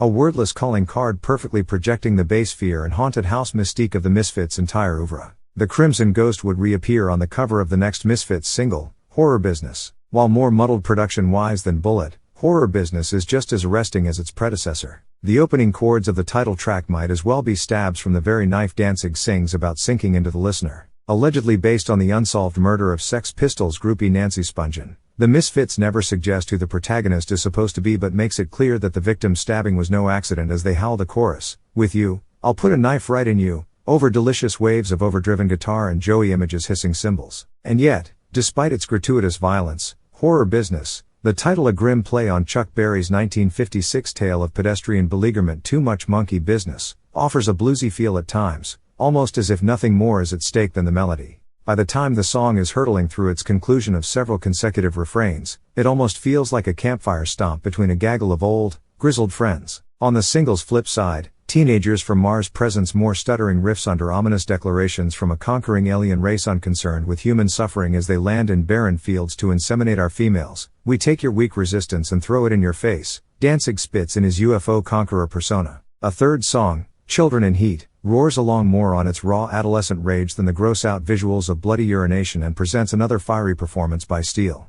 Released in August of 1979, Horror Business was greeted by the growing Misfits fan base as an instant classic, even if it didn't exactly spell everything out in layman's terms. "The first Misfits singles just knocked me out," says Minor Threat's Ian MacKaye. "They were so interesting and mysterious. I had no idea what to make of them. The legend was the Misfits played live only on Halloween. We also heard they were all crippled, you know, because Bobby Steele had a cane and you didn't see any pictures of them back then. And Glenn was deeply talented, a genius as a kid. His lyrics puzzled me. Paint my mirrors black for you, what the fuck does that mean?" Horror Business represented a watershed moment for both the Misfits and the subgenre of horror punk they spearheaded. Though it was always obvious that the band had a violent edge, this single made clear a platform dedicated firmly to the macabre, the supernatural, and the grotesque. From the Crimson Ghost staring out at the listener beneath the blood-red horror on the cover to the flip side where black and white portraits of the individual band members shared space with a rendering of Lon Chaney as the Phantom of the Opera to the aggressive music held within, this was the ultimate marriage of Ramones and Romero. To drive the point home even further, almost to the brink of self-parody, various copies of Horror Business were stuffed with an insert claiming the band had recorded the single in a haunted house and that strange voices and noises defying any explanation were heard when the group mixed the tracks later at a New York studio. Of course, this story was hooey. Horror Business was recorded at CI, the same studio where the band completed their shelved debut album a year earlier, though Joey Image would later note the session was not without incident. Tensions rose when Danzig demanded the band record as many songs as possible during the allotted studio time in an attempt to save money. Steele, meanwhile, had difficulties keeping his twangy guitar in tune. Compounding the tension was the sudden appearance at the session of Ann Beverly, mother of Sid Vicious, who had overdosed just a few months before while out on bond for the alleged murder of his former lover, and Horror Business inspiration, Nancy Spungen. Jerry only had attended the small party Vicious hosted in February at his new girlfriend Michelle Robinson's Greenwich Village apartment just hours before he died on February 2nd. Upon learning of Sid's death the following morning, only reached out to Beverly and subsequently brought her to the studio. A potentially awkward situation to be recording a song about a perceived murderer with said murderer's mother standing just a few feet away, but maybe not. Prior to Sid Vicious's death, the rumor about town was that the Misfits were in the running to potentially back the bassist turned singer on his eagerly anticipated debut solo album. Playing second fiddle to a washed-up junkie would have been a massive step back for the Misfits, whose identity in concert was quickly becoming as wickedly ghoulish as their music. Danzig had taken to dressing in a skeleton costume for live shows complete with face paint meant to emulate the Crimson Ghost logo. Bobby Steele and Jerry Only created a punk zombie look by wearing tight black clothing with matching, often smudged, eye makeup. Only also dyed his electric blue hair back to black, greasing it up and letting it grow, especially in the front, where his punky spikes were drooping down into a point just above his nose. This hairstyle, later adopted by the other band members, would be dubbed the Devilock by a disapproving Lodi mother. As much as his appearance was influenced by a bare-bones love of horror, Danzig also drew inspiration from the Japanese manga character Captain Harlock, a bit character created by famed artist Leiji Matsumoto, who was spun into his own animated television series in the late 1970s. The space pirate Harlock was a slender rogue who donned a black jumpsuit with a large skull and crossbones across the chest to fight interstellar corruption. The character's hair was a thick shock that hung in his face to obscure his identity, as well as various facial injuries incurred during his battles. Captain Harlock starred in various films, comic books, and television programs over the years, but never crossed over to American shores in the same manner as Astro Boy or Akira. Regardless, the Captain made an indelible impression on Danzig, who soon crafted his own skull and crossbones t-shirt that aped Matsumoto's design and made sure his Devilock was always a tad wider and hairier than that of his musical counterparts. It should be noted, however, that Danzig's favorite Japanese animation character has long been the feisty red-winged superhero Devil Man, the hellspawn alter ego of a meek young boy the singer once claimed he could relate to, on a personal basis. The Misfits of this era also proved their knack for showmanship by preceding their live performances with projections of classic horror movies, usually the wretchedly awful Plan 9 from Outer Space. On flimsy sheets of paper they would kick their way through to start the show. This style of theatrics was borrowed directly from the interactive spook shows of the 1960s, wherein cinemas used electric seats or costumed employees during movies like The Monsters Crash the Pajama Party to give the audience an extra scare or two. Such ghoulish flair extended even to the Misfits' press releases. A Type 2-page biography circulated by the band shortly after the release of Horror Business is strewn with all sorts of unverifiable, and often laughable, yarns concerning the band members. To wit, Danzig almost died when he was born at Hackensack Hospital. The black rings under Jerry Only's eyes are the result of a rare pigment defect, which left his face permanently discolored in that area. Bobby Steele is related to British actress Barbara Steele and spent his youth skinning live cats. Joey Image, here still referred to as Joey Pills, has been intimate with every young female in New York he's met. The music of the Misfits was of course powerful enough that it didn't necessitate or warrant such outlandish boasting, but the band clearly felt otherwise. Only has the best quote when he comments that his family is bigger than a breadbox and twice as empty. On Halloween of 1979, the Misfits released the logical Horror Business follow-up single Night of the Living Dead, though they weren't entirely thrilled about it. An error during the mastering process gave songs on the Dead discs an extraordinarily bass-heavy sound, reducing the guitar to a thin, trill background noise. Thankfully, the band's songwriting muscles remained strong. The title track swings with a sick sense of glee as Danzig outlines a zombie uprising that most assuredly ain't no fantasy, a dreadful situation where humans are being ripped up like shredded wheat. In place of a proper chorus, Night of the Living Dead features an elongated chant of no as if the band themselves are decrying this undead apocalypse before them. The B-side offers Where Eagles Dare, a crude pounder whose blustery chorus challenges you to take it seriously. I ain't no goddamn son of a bitch. You better think about it, baby. The final song, Rat Fink, finds the Misfits being goofy for no real discernible reason, covering novelty nebbish Alan Sherman's parody of the country standard Rag Mop. Still, they managed to give the dumb thing some bite. That evening the Misfits hawked copies of their latest single at the door of their Irving Plaza gig. The show itself was said to have been among the group's best. The Misfits had shown up early to decorate, festooning Irving Plaza with all manner of rubber bats, fake skeletons, and plastic jack-o'-lanterns. A giant version of Glenn's hand-drawn Misfits logo hung above the stage as the band performed. The set ended with Joey Image smashing his black Ludwig drum kit to pieces. Unbeknownst to anyone at the time, this would be the final American performance for this version of the Misfits. They were about to embark on a foreign adventure that would effectively place a stick in their fast-moving spokes. The Misfits were not the only punks in the late 1970s toying with ghoulish imagery, though they were by far the most distilled. The Cramps, who settled in Manhattan after forming in California and spending some time in singer Lux Interior's hometown of Akron, Ohio, sang celebratory tales of werewolves and zombies in a bed of Hasil Adkins-inspired psychobilly guitar riffing, though the group's sexual undercurrent would always be stronger than its devotion to the macabre. Los Angeles bands like TSOL, 45 Grave, The Flesh Eaters, Community FK, and Christian Death focused on a grim, discordant, and echoey musical offering very much in line with overseas goth proprietors such as Bauhaus and Joy Division. The artwork associated with these self-dubbed death rock bands also skewed European. The cover of Christian Death's 1982 debut Only Theater of Pain features a sketch of an emaciated ghoul akin to any given figure from the German Expressionist movement. Similarly, the front of TSOL's 1981 Virgin Effort Dance with Me depicted the Grim Reaper in front of a severely disturbed grave, his hands clasped, a layer of fog obscuring the landscape. The Angelino Death Rockers had their brief flashes of humor. 45 Graves' first single was a cover of Don Hinson's 1964 Monster Mash Cash and riboflavin-flavored non-carbonated polyunsaturated blood, but for the most part, there was little correlation between these depressed outfits and the rowdy punk showmanship of the Misfits. Closer to the Misfits were British punk pioneers The Damned, who by 1979 had transformed themselves from a vague Ramones clone into an undeniably distinct and acutely extrinsic keyboard-driven rock band.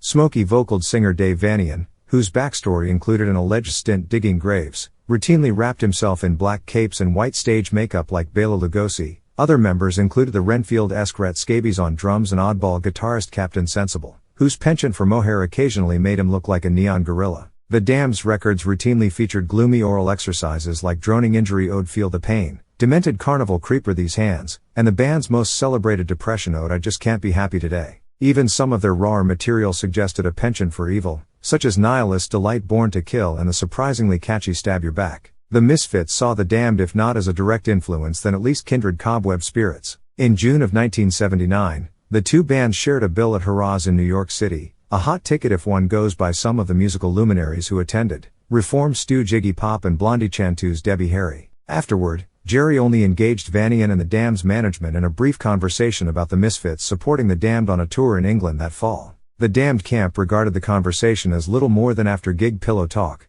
but only took their word as bond. 6 months later, on November 21, the Misfits flew to the United Kingdom, funded by Only's father, for their orally agreed upon a tour with the Damned. The month that followed was an unmitigated disaster. The Damned were not prepared to have the Misfits show up on their doorstep. They had already booked an opening act called Victim for this 6-date tour of their native land. Trying to be nice, the Damned's management added the Misfits to the bill anyway, but an awkward tension hung in the air. Various members of the Damned and their entourage made no bones about disliking their forward American guests. There was also the issue of payment. The Misfits would receive none, as the exposure to British audiences was to be considered valuable enough. The tensions compounded when the Misfits decided the musical equipment provided for them was substandard. Joey Image in particular would complain his drum kit was the rinkiest, dinkiest he'd ever seen. Feeling disrespected, the Misfits cancelled their remaining appearances on the Damned tour and tried to find arrangements of their own. A mysterious figure named Derek befriended the stranded punks and offered to help the band get dates opening for rising British punk heroes The Clash, but days stretched into a week or so and still nothing was confirmed. The malaise was beginning to get to the Misfits. On December 2nd, Glenn and Bobby tried to alleviate their hotel-based boredom by attending a jam concert at London's famed venue The Rainbow. Outside the concert hall, a group of skinheads began harassing the duo. Things quickly escalated. Somehow Bobby slipped away in an attempt to find some authorities. Glenn stayed behind, arming himself with a broken bottle. When police eventually did arrive, they arrested Glenn and Bobby for disturbing the peace. The Misfits spent 2 nights in Brixton jail, an experience that birthed one of the group's most solemn and memorable dirges. I just turned to Glenn, in the cell, recalled Steele in 1993, and said, "We should make a song about this called London Dungeon. We were like sitting in this cell. It was like 10 feet perfectly square, you know, solid painted walls. It was real echoey in the room. And we were just like slapping the beat out on our legs and humming. It sounded so cool." And Glenn took it from there. Glenn and Bobby were released on December 4th, and a week and a half later there were still no gigs in sight. Fed up with the stagnant situation, on December 15th Joey Image flew back to America by himself, effectively leaving the band for good. 3 days later the rest of the Misfits returned to New Jersey, metaphorical tail between their legs, having done little more than spend Jerry's father's money and obtain Arrest Records in England. At least the financially fruitless overseas jaunt had provided a jolt to the band's creativity. In addition to London Dungeon, the Misfits came home from England with a great title for their next vinyl offering. The EP Beware was released in January 1980 and took its name from a series of confusing road signs the band noticed in England marked Beware bollards. A bollard is a traffic control structure similar to a traffic cone. The Misfits at first thought a bollard might be some kind of strange cryptid like their own Jersey Devil. Combining the Bullet and Horror Business singles, Beware was originally planned as something of a catch-all record the Misfits could bring with them on their failed UK tour. The cover, a fun house mirror rendering of the band, was not completed in time.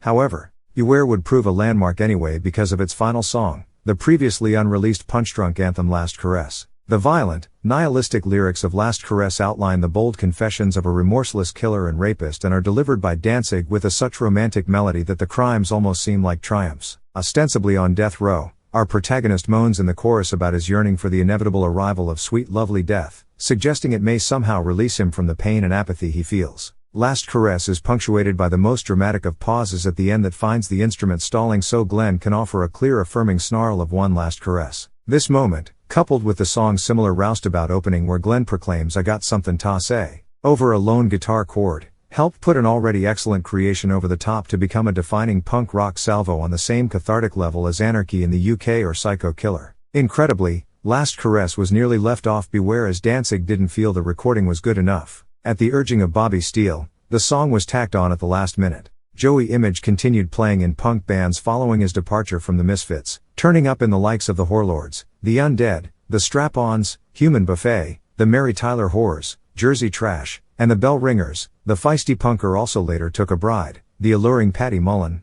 a one-time Penthouse pet who gained infamy in 1990 by portraying the title character in the horror farce Frankenhooker. Rendered imageless at the dawn of 1980, the Misfits would not find a new drummer until 4 months after the release of Beware. Joe McGuckin, a gaunt Queens native who preferred to keep his hair closely shorn in a blonde shock and had previously played in his older brother Thomas's new wave band The Accidents, joined the fold when his girlfriend, a mutual friend of Bobby Steele's, brokered a successful audition. McGuckin chose the pseudonym Arthur Googie for his stint in the Misfits, an inexplicable tag that appears partially inspired by late 19th century New York gangster Googie Corcoran. Googie quickly impressed the band with his zeal and dedication. The drummer would make the roughly 2-hour journey from Queens out to Lodi several nights a week for practice in the Caiaphas garage, mostly via public transportation. Unfortunately, Googie's percussive fundamentals were a considerable step down from those of Jim Catania and Joey Image, giving the Misfits a more savage and unsteady beat. The drummer often fell behind in the live setting as well. Government issue vocalist John Staub said, "We were always playing shows with the Misfits, and our running joke was, wait up for Googie, wait up for him. He's still trying to catch up!" And apos. It was embarrassing.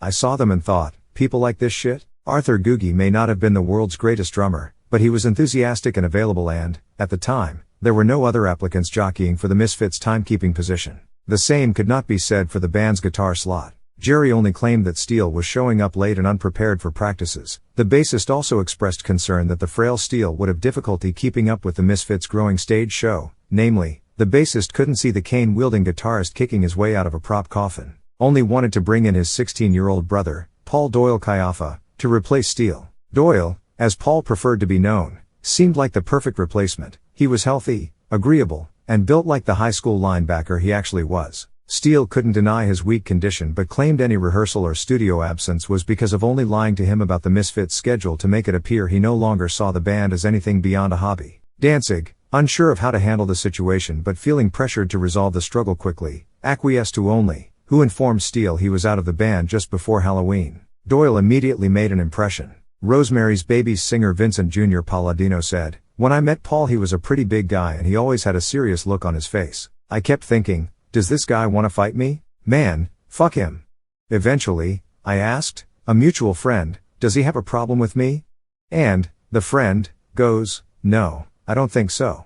So I started talking to Paul and, yeah, we got along great. Doyle's expression of stone and similar physicality may have been a better aesthetic fit for the Misfits. The band members were just starting to lift weights so they could appear more imposing and monster-like on stage, but Jerry's little brother was just as inexperienced on his instrument as Arthur Googie. Doyle often pounded his guitar strings so barbarically they'd go out of tune after just one song, forcing the Axeman to spend long stretches of gig time desperately trying to retune. The younger Caiafa wasn't particularly adept at solos yet, mangling in his early outings the guitar breaks in Horror Business and We Are 138. From this point forward, the Misfits' live experience would often descend into a haphazard mess, the saving grace of which was usually the sight of these strange ghoulish men pounding out their racket. Initially, relations between Bobby Steele and the Misfits remained friendly. Danzig financed the recording of Nine Toes Later, the debut single from Steele's other band The Undead. Danzig even offered to release Nine Toes on Plan 9. The Undead took a deal with England's prominent Stiff Records instead. Things soured between Steele and the Misfits a short time later, something Steele has long blamed on the music press's quick appraisal of the Undead as a better, more productive Misfits. Whatever caused the shift, suddenly Bobby Steele was persona non grata to his former band. A year later the two groups performed together at the Ritz in Manhattan.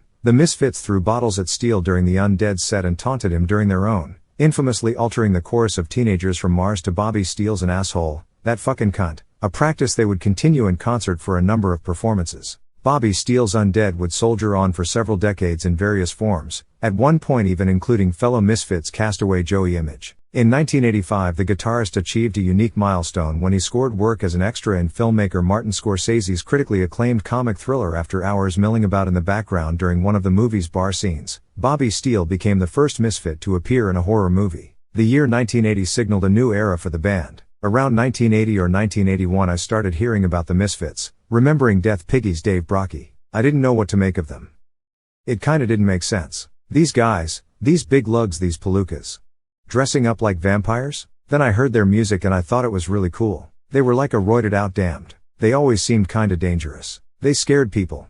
Indeed, many people started hearing about the Misfits as the 1980s broke open, as their proverbial heat continued intensifying. On Halloween Day 1980 the band made their television debut, appearing on Garden State Cable Pee Wee's Playhouse precursor The Uncle Floyd Show. As the titular character, comedian Floyd Vivino welcomed the sneering black-clad Misfits to his colorful spoof of 1950s kiddie shows and allowed them to lip-sync to a couple of their less intense offerings. That evening Doyle came out as a Misfit, as it were when the band opened a show at Irving Plaza for none other than Screamin' Jay Hawkins. The Eisenhower-era wild man had never stopped performing but was still a few years out from his underground renaissance. Fulfilling Jerry Only's vision while also paying homage to forebearer Hawkins, the Misfits started the show by bursting out of 4 individual coffins. In his own act of tribute to the sci-fi gods of yesteryear, Doyle sported a blue Star Trek uniform shirt under his guitar during the performance, which gave him the appearance of a mutated Vulcan warrior. Eclectic pioneering rocker Frank Zappa was among the revelers at Irving Plaza this night, blowing off steam from his own 2-date stand at Manhattan's neighboring Palladium.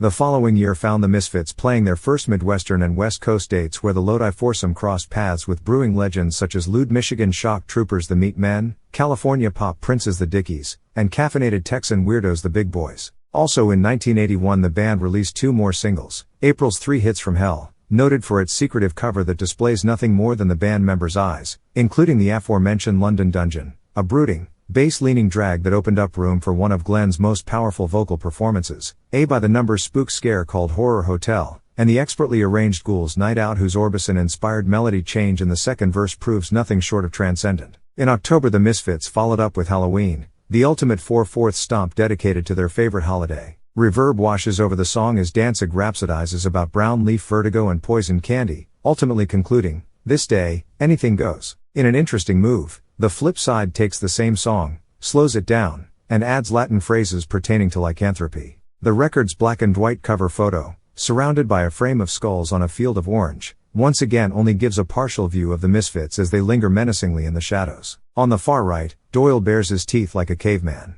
Closer to the center, the lighting illuminates Googie's face in such a way that he eerily resembles the Crimson Ghost. Danzig, hunching over between his drummer and guitarist, barely looks human at all. Above the band is a brand new Misfits logo, written in the same font as the treasured horror geek magazine Famous Monsters of Filmland. Both 3 Hits and Halloween garnered critical praise. England's New Musical Excess heard these new singles and declared the Misfits superior to UK spook rock heroes The Damned. Just as shocking was Wave Sector placing 3 hits ahead of any Cramps release in terms of ghoulish fantasy before pegging London Dungeon's lyrics as the most evocative and agonized of the year. Many have wondered how a relatively unknown band from New Jersey could afford to pump out so much material so quickly. Were they really turning enough of a profit? The only band member with an outside job was Jerry Only. Working at his father's machine shop, Only would often pull double shifts before a tour or release to make sure expenses were covered. Another benefactor was a neighbor of the Caiaphas, George Germain. A former musician himself, the portly Germain lived across the street from the Caiaphas and was known around Lodi as a kind of Svengali to struggling musicians. The Misfits were apparently just one of many bands Germain, a few generations ahead of the late 1970s crop of punks, helped not only with production expertise, passing down various secrets regarding studio magic, but also financially, throwing cash behind several of the group's earliest recordings. It's rumored that trouble with the IRS kept George Germain largely in the shadows at his own behest, especially as the legacy of the Misfits grew. Many who worked with Germain, though, describe the focused, dedicated craftsman as a sweet and kind soul who may have simply preferred the young musicians have all the credit. At least one New Jersey musician referred to George Germain as the Phil Spector of the East Coast, a knob twiddler of meticulous nature who would think nothing of spending hours trying to squeeze the best possible sound out of an enclosed space and who put his work with artists far ahead of anything else in his life. Despite Germain's quiet support, the Misfits were still releasing everything themselves via their Plan 9 label, pressing singles in relatively low numbers, usually between 2,000 and 3,000 copies. That, coupled with various artwork variants created both on purpose and accidentally by the band during sleeve copying/folding sessions, artwork that was more visually arresting than the standard Xerox heavy punk rock image paradigms of the day, has ensured the rarity and value of every Misfits single among punk collectors. A separate encyclopedia set could be written about the market that exists for original Misfits 7/12 inches and their now equally valuable bootlegs. Luckily, the advent of the cassette tape helped disseminate the music within those singles after all the vinyl had been snapped up, which perhaps only compounded the mystery of this band. Generally, fans didn't replicate artwork or liner notes on the blank tapes they passed around containing fragments of Beware and 3 hits. With nothing to go on but the music, this band seemed even more mythic and foreboding. Soon, the Misfits would emerge from their relative obscurity to stake a firmer claim on the punk scene. During the summer of 1981, the group booked time in several different New Jersey studios to begin work anew on a full-length album. The resulting piece of vinyl would prove one of the most stylish, affecting, and explosive records of punk rock's second wave. Chapter 4, Astro Zombies. Those comic book lyrics, Danzig took it seriously, and he was a really morbid, depressed guy. One time he was walking around the supermarket going, "Don't you ever feel like the human race just disgusts you, man? Like you want it wiped out?" And it's like, no Glenn, the guy just takes everything way too seriously. John Staub, Government Issue. Punk rock was roughly a half-decade old by March of 1982. And the genre that put safety pins and glue in a new context was experiencing growing pains. The Ramones, America's flagship band of the genre whose string of peppy late 1970s albums the music press cherished but mass audiences ignored, faced the harsh reality that they might never break through. After a 1980 collaboration with reclusive producing legend Phil Spector failed to bring top 40 stardom, the record in question, The Stuffy End of the Century, also sapped the Ramones of their trademark buzzing guitar sound. It wouldn't fully return until 4 albums later. English upstarts The Clash began as Ramones imitators but quickly distinguished themselves with a rootsier, more anthemic sound. Oddly, they moved away from punk rock with smashing results, shooting up the Billboard charts and garnering a 5-star review from Rolling Stone for 1980's world music fusion triple platter Sandinista. In May of 1982, The Clash experienced their greatest commercial success with Combat Rock. The album's dance-infused third single Rock the Casbah became a top 10 hit across the globe, securing the group's position on countless future hits of the 80s compilations. The surviving members of punk rock's most infamous assembly, the Sex Pistols, all softened or significantly altered their signature soundscapes following the group's messy 1978 dissolve and the sudden 1979 death of bass player Sid Vicious.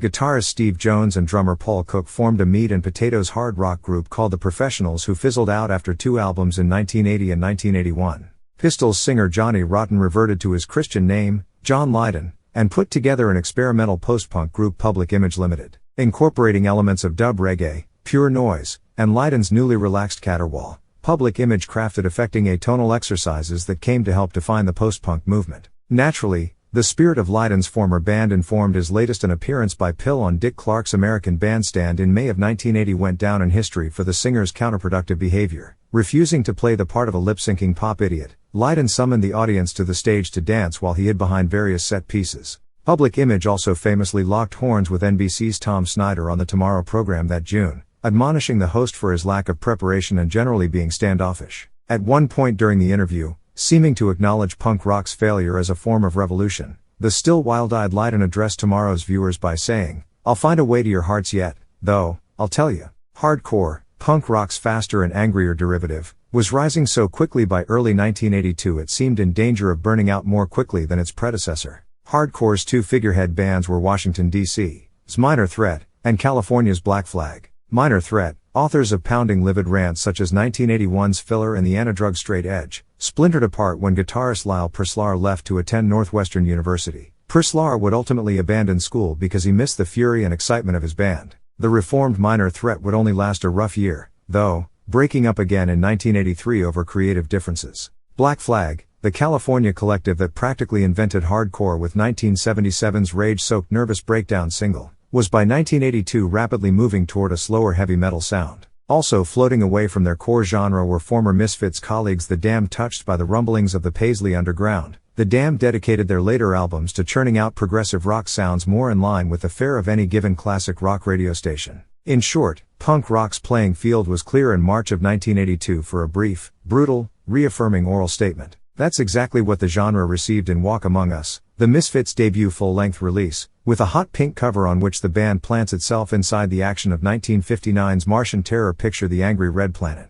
Thanks in part to nimble work by engineer Pat Burnett, nephew of rockabilly legend Johnny Burnett, Walk Among Us boasted a sleeker, cleaner sound than all previous Misfits recordings, which would spurn some purists to bemoan the loss of the band's sloggy amateur charm. Walk's raised production values helped to zero in on the band's ferocity as they rollicked through a host of angry schlock anthems. Danzig's vocal menace was similarly amped as he unleashed on the material with renewed authority. The album opened with The Churning 20 Eyes, a primal blast in which the protagonist is either lamenting or celebrating his ocular mutant status, before segueing into the heart-pounding, and somewhat literal, alienation anthem I Turned Into a Martian. The immediacy of Martian was felt in its tense verses before they give way to a chorus of cathartic whoa-oh chanting. Less therapeutic were the doomsday visions of evil-hewn nightmares outlined in All Hell Breaks Loose. The menace is accented instrumentally by a lack of cymbals and palm-muted guitar for the first two-thirds of the song.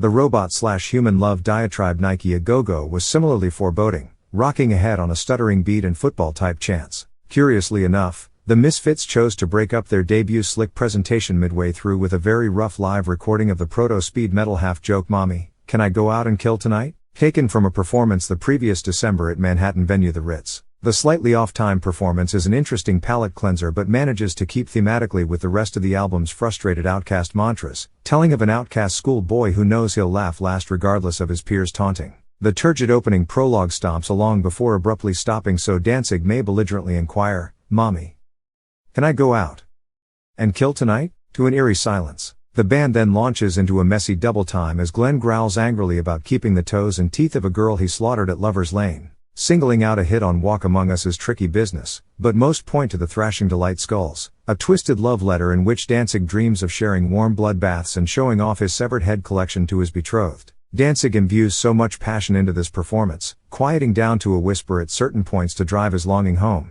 that one tends to forget the startling reality of his words, not to mention the rudimentary smashing of the chord progression beneath him. More nuanced but just as romantic is the explosive empowerment anthem Astro Zombies, which pairs an addictive descending guitar riff with bold bellowing about a quest for intergalactic power to impress an unknown ingenue. Much like I Turned Into a Martian, Astro Zombies sows a succession of elongated whoa-ohs into its refrains. This particular melodic cry in Zombies would become another celebrated Misfits hallmark akin to the ending of Last Caress. Walk Among Us offers an unprecedented third love song, a shockingly straightforward ode to the ultimate horror hostess Vampira, where Glenn concedes his power and begs the micro-waisted and feline-faced female ghoul to come a little bit closer. Mila Nurmi, the actress who portrayed Vampira, would learn of the tribute shortly after Walk's release. Touched, she eventually met up with the band at a record signing to express her gratitude. Of course, the lean sadomasochist ode Devil's Whorehouse offers Walk's one pure dose of raw kink, a song about a demon slut dominatrix who loves carnality. The Misfits peppered Devil's Whorehouse with simulated whipping noises, a rare moment where the band actually employed the type of cheesy sound effects found in the Z-grade films they took inspiration from. Those searching for levity on Walk Among Us found it perhaps in the wry commentary Violent World offered about that era's trend of gore-based tabloid journalism. More likely, the lighthearted ate up the album's closing 30-second chant Brain Eaters, in which the Misfits ache about their limited dining options of brains for dinner, and brains for lunch. They would prefer some guts, they heartily intone. A video was later filmed for Brain Eaters that captured the goofy spirit of the song. The clip features the Misfits and their friends around a dinner table at Boston's storied Durgan Park restaurant, pounding and chanting as they're served all manner of squishy innards, procured earlier that afternoon by the Kayaffa brothers, in full stage regalia, from a local butcher shop. In what might be construed as a bit of overkill regarding their evil image, the Misfits sandwiched a quote from Revelations on the back cover of Walk Among Us between the track listing and production credits. The quotation reads, "Here is wisdom. Let him hath understanding count the numbers of the beast, for it is the number of a man, and his number is 666. The blue-tinted close-up shot of the band also featured on the album's back cover works just as well as a final spook Glenn, Doyle, and Jerry peering out at the listener from behind their thick DV-locks, clear glint in their eyes, ready to feast on your soul, or your innards, whichever comes first. Among Misfits fans, Walk Among Us was an instant triumph. the record everyone had patiently been waiting for since Beware and Horror Business. Underground fanzine The Terror Times praised the album in a write-up the same month it was released, saying, "This unpleasant upheaval of sound will grind on your brain for as long as you can bear the pain. There is no compassion shown for anything here except for death, hate, and complete annihilation. What reason could you not have for buying this wonderful record?" WNYU DJ Tim Summer hailed Walk Among Us as awesome in a May issue of Sounds. Forced Exposure's review cut more to the point, stating bluntly, "Just buy this fucking record." Writing about Walk Among Us decades later for AllMusic.com, Ned Raggett noted that part of the album's charm is that it willfully violated so many of punk's rules. It's utterly devoid of political confrontation or social uplift. The Misfits just want to entertain and do their own thing. Originally the Misfits planned to release Walk Among Us through their own label, Plan 9. That changed when IRS Records, home of punk's all-female breakout stars the Go-Go's, contacted the band about releasing the record on their label. Wary of rumors surrounding the way IRS treated their talent but intrigued by the prospect of greater distribution power, the Misfits sniffed around other companies and decided, in the end, to hand Walk Among Us over to Ruby Records, an imprint of Slash Records, home of cultish Cali punk band The Germs and itself an extension of West Coast Punk Chronicle / magazine. Ruby Records was basically a one-man operation run by Chris Desjardins of Los Angeles band The Flesh Eaters. Desjardins, a Misfits fan who dutifully snapped up all of the band's early singles, already had 2 releases under his belt on Ruby, his own band's second album, and an EP by bluesy punks The Gun Club when he first touched base with Glenn Danzig about working together. Desjardins can't recall who initiated their first conversation, although he doesn't discount the story that Danzig called him looking to purchase ad space for Plan 9 in Slash magazine. A contract was eventually brokered for a 1-album deal. Impressed with the demo tapes from a 1981 New Jersey recording session, Ruby flew Danzig out to Los Angeles for a final marathon 12-hour mixing session with Burnett. Despite the huge chunk of time spent meticulously tweaking and repurposing various aspects of the recordings, in the end, the Misfits weren't entirely satisfied with Walk Among Us. Danzig in particular commented years later that he wasn't sure the record accurately reflected the specific sound for which they were known. There were also issues with the album's artwork. "I remember I flipped out on Ruby because the cover was supposed to be in all these different colors," Danzig said in 2009, "such as red, black, and orange, but the way it came out was truly awful. They had not shown us any proofs beforehand.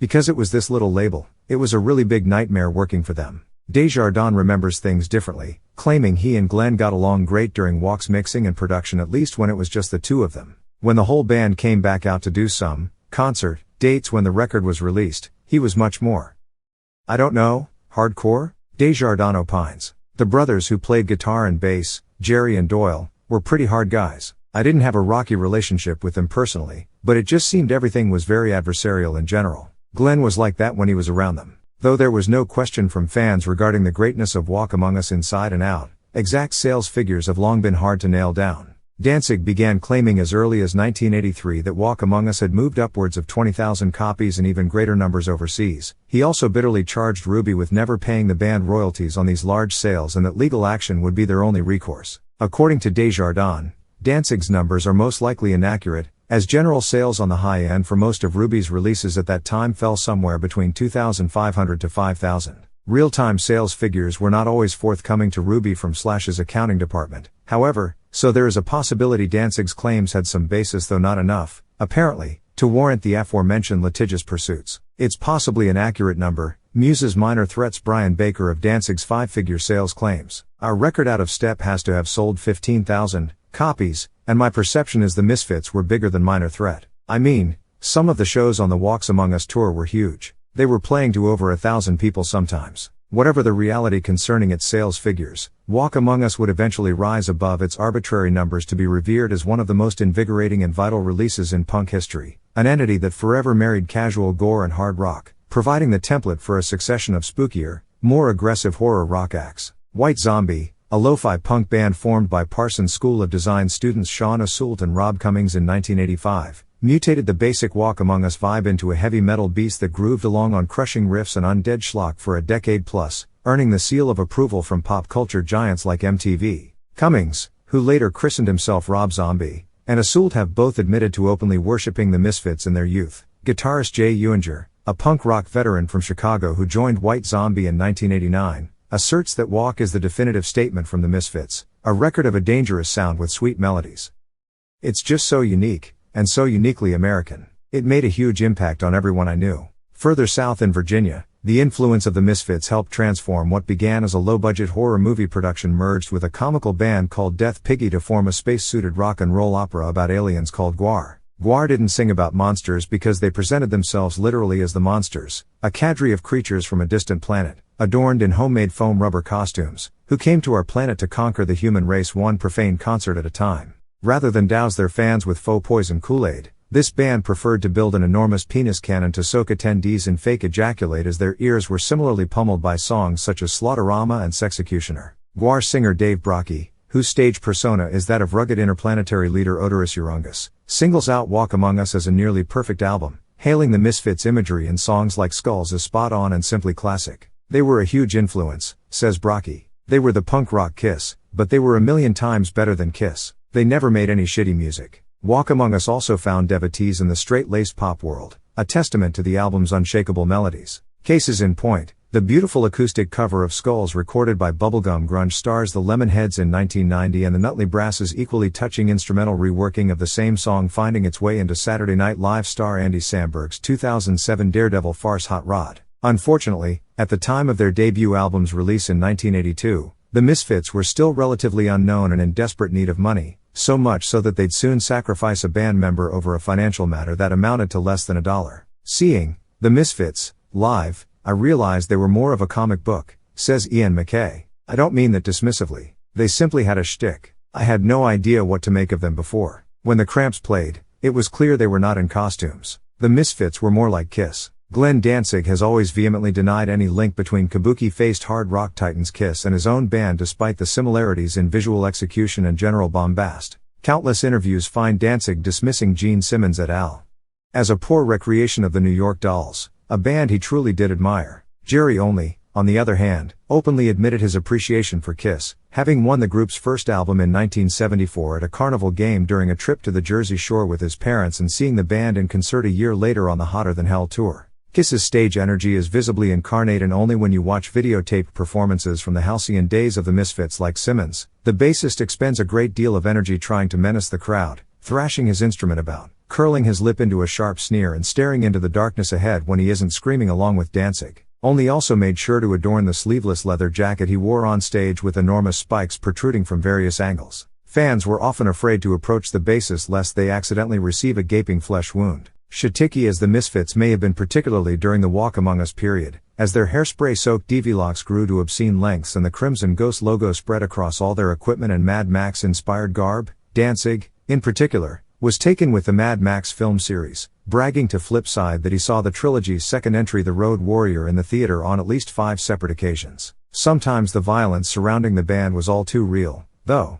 Consider the first West Coast date of 1982. The band played on April 10 at San Francisco's Elite Club. The support acts included Desjardins' band The Flesh Eaters, California gloom rockers The Undead, not to be confused with Bobby Steele's band of the same name, hardcore pranksters JFA, and an early incarnation of alternative superstars the Meat Puppets. The concert promoters made the unwise decision to sell canned beer at the gig and not enforce any strict ID policy, leading to an impossibly rowdy atmosphere, especially when the Meat Puppets took to the stage with a set list comprised of medium-paced country and western-leaning material. The kids were not hep to that, Desjardins recalls. There was a virtual storm of beer cans thrown at the stage, but the Meat Puppets refused to stop playing. To their credit, they were batting the beer cans back into the audience with the guitar S. It was crazy. I'm surprised that none of them got badly hurt. The Misfits were certainly not wont to put up with this kind of abuse. 5 songs into their set, Arthur Googie leapt out from behind his drum kit and, with the aid of middle Chi-Alpha brother Ken, traveling with the Misfits as a roadie, physically attacked one particular audience member who was repeatedly attempting to peg Doyle in the head with beer cans. A concert-stopping fistfight ensued. Doyle, in a moment of teenage non-clarity, decided to try and separate the violent attendee from his bandmates with the pointy end of his pointy Ibanez guitar. Miscalculating distance and speed, Doyle swung down too forcefully, smashing his aggressor square in the head and breaking his instrument in the process. The audience member crumpled to the floor. Aghast, the crowd was now beside itself with rage. A full-scale riot nearly broke out. I remember Doyle telling me they ran up the stairs backstage really fast, but everyone followed them, says later Misfits road manager Tim Bunch. They were standing at the top of the stairs, and all these kids were coming up one at a time to fight them. Doyle just stood there, and claims he was punching them out one by one. "You know, we don't take that kind of shit," Danzig would tell Flip Side that December. "If we don't want people throwing shit at us.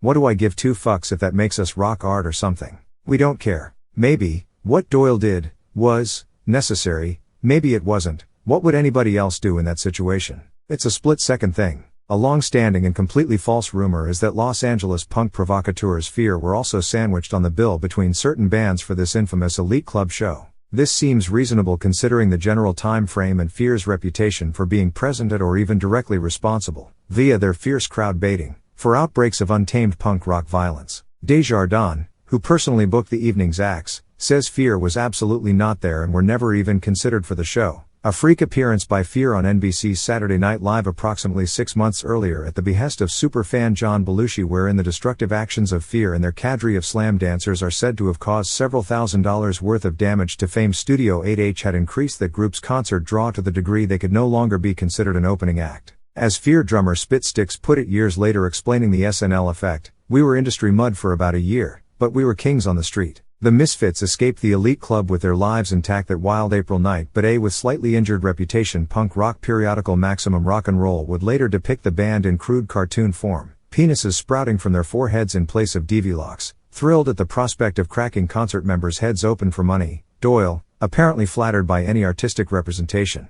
would later deem said cartoon cool. 2 weeks after the elite club fracas, Chris Desjardins was contacted at the /Ruby offices by the San Francisco Police Department. The victim of Doyle's attack had fallen into a coma, and now the cops were looking to get a hold of the Misfits to possibly file charges against their 18-year-old guitarist. Desjardins informed the SFPD that the Misfits had long since returned to New Jersey. Luckily, the audience member in question recovered and the matter wasn't pursued. On April 14, 1982, an equally legendary but more light-hearted incident occurred when the Misfits invaded the famed Whiskey A Go-Go for their official Los Angeles debut. As the story goes, Motley Crue frontman Vince Neil sauntered into the bar with a friend during the band's soundcheck. The band began heckling the aspiring glam rocker almost immediately, who then did a quick about-face and exited the Whiskey. The Misfits would later brag that they followed a visibly frightened Neil outside the Whiskey to chase him down the street. "We just went running out," remembered Glenn in 1999. "And they were just scampering up the hill or the street or whatever," but little evidence outside the band's own boasts suggests there ever was any interaction between the horror punks and Vince Neil. Writing about that evening's Whiskey show in the Los Angeles Times, Craig Lee noted the Misfits' muscular necro-metal pose masked what amounted to a speeded-up version of the Ramones. In Kiss clothing, Lee went on to call Danzig's voice gutsy, registering surprise that it actually cut through the feedback. Apparently, on the fence regarding the whole affair, Lee ended his write-up by dismissing the band as corny and disposable but praising the shocking, visceral song Bullet as one of the most jolting punk songs ever written. David Shute of the Herald-Examiner had kinder words for the band, announcing that the Misfits growled their way through a tight and infectious set while mocking the morbid nihilism of hardcore punk seemed playful and ingratiating. The boyish dress-up games and gleeful gross-outs suggest a refreshing larkish attitude toward the standard pose. Shute also took care to note that Walk Among Us seems to signal the Misfits' real arrival, particularly because the superfreak himself, crossover funk star Rick James, was in attendance that night. Financially, the Walk Among Us tour had not proven very successful. Stiffed consistently by sleazy concert promoters who knew they could get away with ripping off no-name punk bands, the Misfits had not recouped the $3,000 Jerry only borrowed from his father to fund travel for this stretch of California dates. Mid-April found the tired and frustrated band members looking forward to rounding out the final 3 dates so they could return home and begin work on the follow-up to Walk, the already titled Earth AD. Unfortunately, a meal stop at a Los Angeles McDonald's would torpedo all those plans while simultaneously bringing an end to what many believe was the most classic of Misfits lineups. About a year before Walk Among Us, Glenn Danzig released his first solo record, a dizzying single dedicated to the murder of his favorite actress, Who Killed Marilyn, spun around on a sloppy 2-chord riff as Danzig recounts Dragnet style the facts surrounding Marilyn Monroe's sudden 1962 expiration,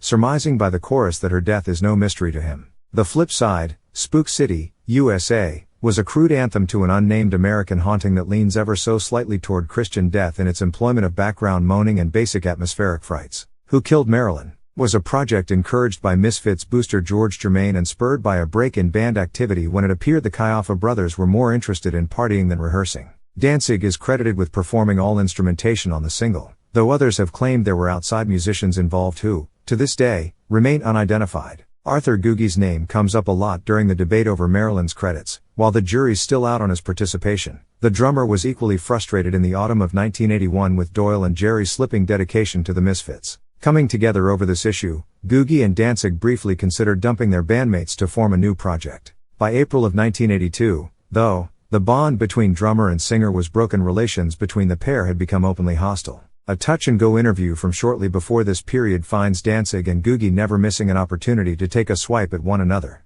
Googie curtly declares to the magazine his disapproval of Danzig's Who Killed Marilyn? Solo single, the very piece of music that spurned their discussion of a new band. I think it sucks, myself. Meanwhile, Danzig chides Googie over his repeated requests to meet nice girls. Enough about fucking horniness, Arthur. The petty squabbling continues over whether Walk Among Us was intended to have 13 songs, where the Horror Business single was recorded, and Googie's unhip love of pot. Googie, I lit up a joint, outside Club 57, and they started saying, "Aw, reefer sucks."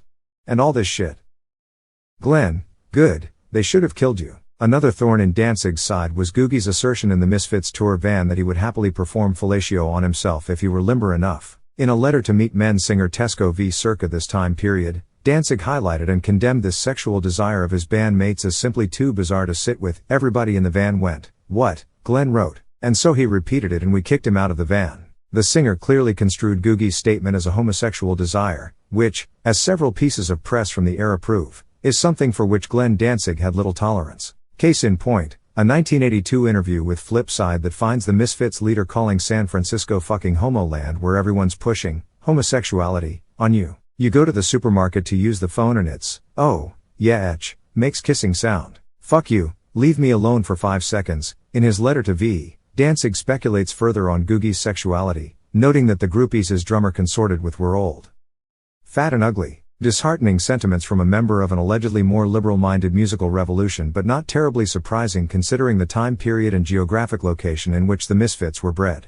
At any rate, Googie's days with the band were numbered and had been since shortly before the 1981 studio sessions that would later make up the bulk of Walk Among Us. A few clandestine Misfits rehearsals were held at this time with a former Lodi high school football buddy of Jerry Only's, Jim Murray, on drums. Though band members have never confirmed or denied his story, Murray claims he asked to replace Googie and would have, had his girlfriend not strongly objected to his participation in a demonic punk rock band. A confrontation between Murray, his girlfriend, the girlfriend's parents, and the Misfits is said to have broken out one afternoon on the KFA's front lawn, just as the band was leaving to go log some time recording their debut album. The tense argument ends with a sullen Murray slinking away from the band, leaving punk rock history in his rearview mirror and forcing the Misfits to fall back on Arthur Googie. The Danzig/Googie feud reached its climax on April 15, the band's day off between California tour dates. Dining at McDonald's, a favorite eatery of the band, the famished drummer demanded a meal of 2 cheeseburgers instead of the single burger he was to be allotted for the day.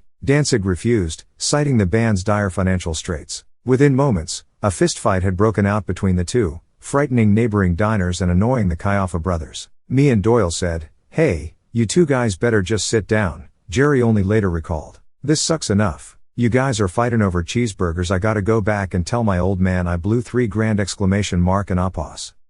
In the end, pretty much Googie told Glenn to kiss off, and I don't blame him a bit. If Doyle wasn't in the band at that point, I probably would have packed it up too, you know? Showing some mettle, Arthur Googie toughed it out for the final 3 gigs of the Walk Among Us tour before flying back to New York City, making good on his McDonaldland resignation. Googie later joined New York hardcore band Antidote, whose platform was the spread of peace and unity among warring punks. Still, Antidote's approach was rage-heavy, and their blistering 1983 EP Thou Shalt Not Kill, which clocks in at a mean 7 minutes, is considered to this day to be one of hardcore punk's finest recordings. In a slightly more ironic post-Misfits career move no one other than Bobby Steele has been able to verify, Arthur Googie allegedly appeared in a nationally broadcast television commercial for Burger King circa 1984, happily consuming a Whopper that may or may not have been his second hamburger of the day. Googie's work in a Levi's ad from the same time period is stuff of similar legend. Just to put it in the simplest terms, this guy was a wacko, Bobby Steele later said of Googie, who played with the drummer during his final months with the Misfits. This guy was just like so hyper. When I was driving him home, after his audition, with us in 1980, he admitted to me that he had never played an entire song, on the drums, before, in his life, you know, and it was like the guy was incredible. He always seemed to be like the kind of guy that he sets his mind to something, and he does a great job of it. Less than a month after the release of their debut album, the Misfits had lost their third drummer in 6 years over a 38-cent cheeseburger. Googie's departure killed the momentum they needed to break Walk Among Us on any kind of larger scale. The / Ruby release, later remembered for dominating 1982 as Fear's dark debut, simply titled The Record. This unexpected inactivity bred enough tension and resentment within the band to prove fatal. Not even the addition of a storied hardcore punk superstar would save the Misfits from slipping into the grave forever. There were more pedestrian matters directly at hand, though, namely, Doyle's graduation from high school in June. By all accounts, the ceremony went far smoother than the guitarist's passage from Thomas Jefferson Middle School several years earlier. That graduation ceremony erupted into vague chaos when 14-year-old Doyle, hair freshly dyed pink with matching jacket and pants, was initially refused his diploma by Principal Gary Carabin for violating Thomas Jefferson's dress code. Doyle sat on the stage long after Carabin purposely neglected to call his name. The audience began shouting in the youth's defense, and Doyle made his feelings known with a one-fingered salute. After some give and take, Paul Doyle Kayaffa was finally awarded his diploma once the ceremony concluded. The angry Doyle promptly crumpled his award up and discarded it. The school had accidentally put someone else's name on the paper. "I just wanted to liven things up," Doyle told a New Jersey Herald reporter later that day. "It was all so boring and they were such a bunch of duds." Chapter 5, Die Die My Darling. "Whom the gods love die young," was said of yore. Lord Byron. The Misfits were not generally known during their so-called glory years for spending time with fellow punk rock bands. Granted, the group took a handful of younger like minds under their wing. Manhattan's Lee's Rockers The Victims were the only outside band allowed to release anything. In this case, a self-titled 1979 EP, on the Misfits' Plan 9 label. Fellow Lodi punks Rosemary's Babies were also chums to the degree that Babies singer Jr. still considers Glenn Danzig a really supportive big brother type and fondly recalls him helping to load the band's gear into clubs for gigs, and the Necros were another somewhat macabre outfit from the Midwest who began regularly touring with the Misfits after a pleasant experience opening the latter band's first Detroit show. For the most part, however, the Misfits locked horns with their contemporaries, making enemies of some of the punk scene's bigger names over seemingly ridiculous matters. San Francisco agitators the Dead Kennedys, for instance, were labeled assholes because they released a song called Halloween in the wake of the earlier Misfits composition. The Misfits also began hating the Flesh Eaters despite singer Chris Desjardins' role in the creation and distribution of Walk Among Us, as they believed the band to be homos.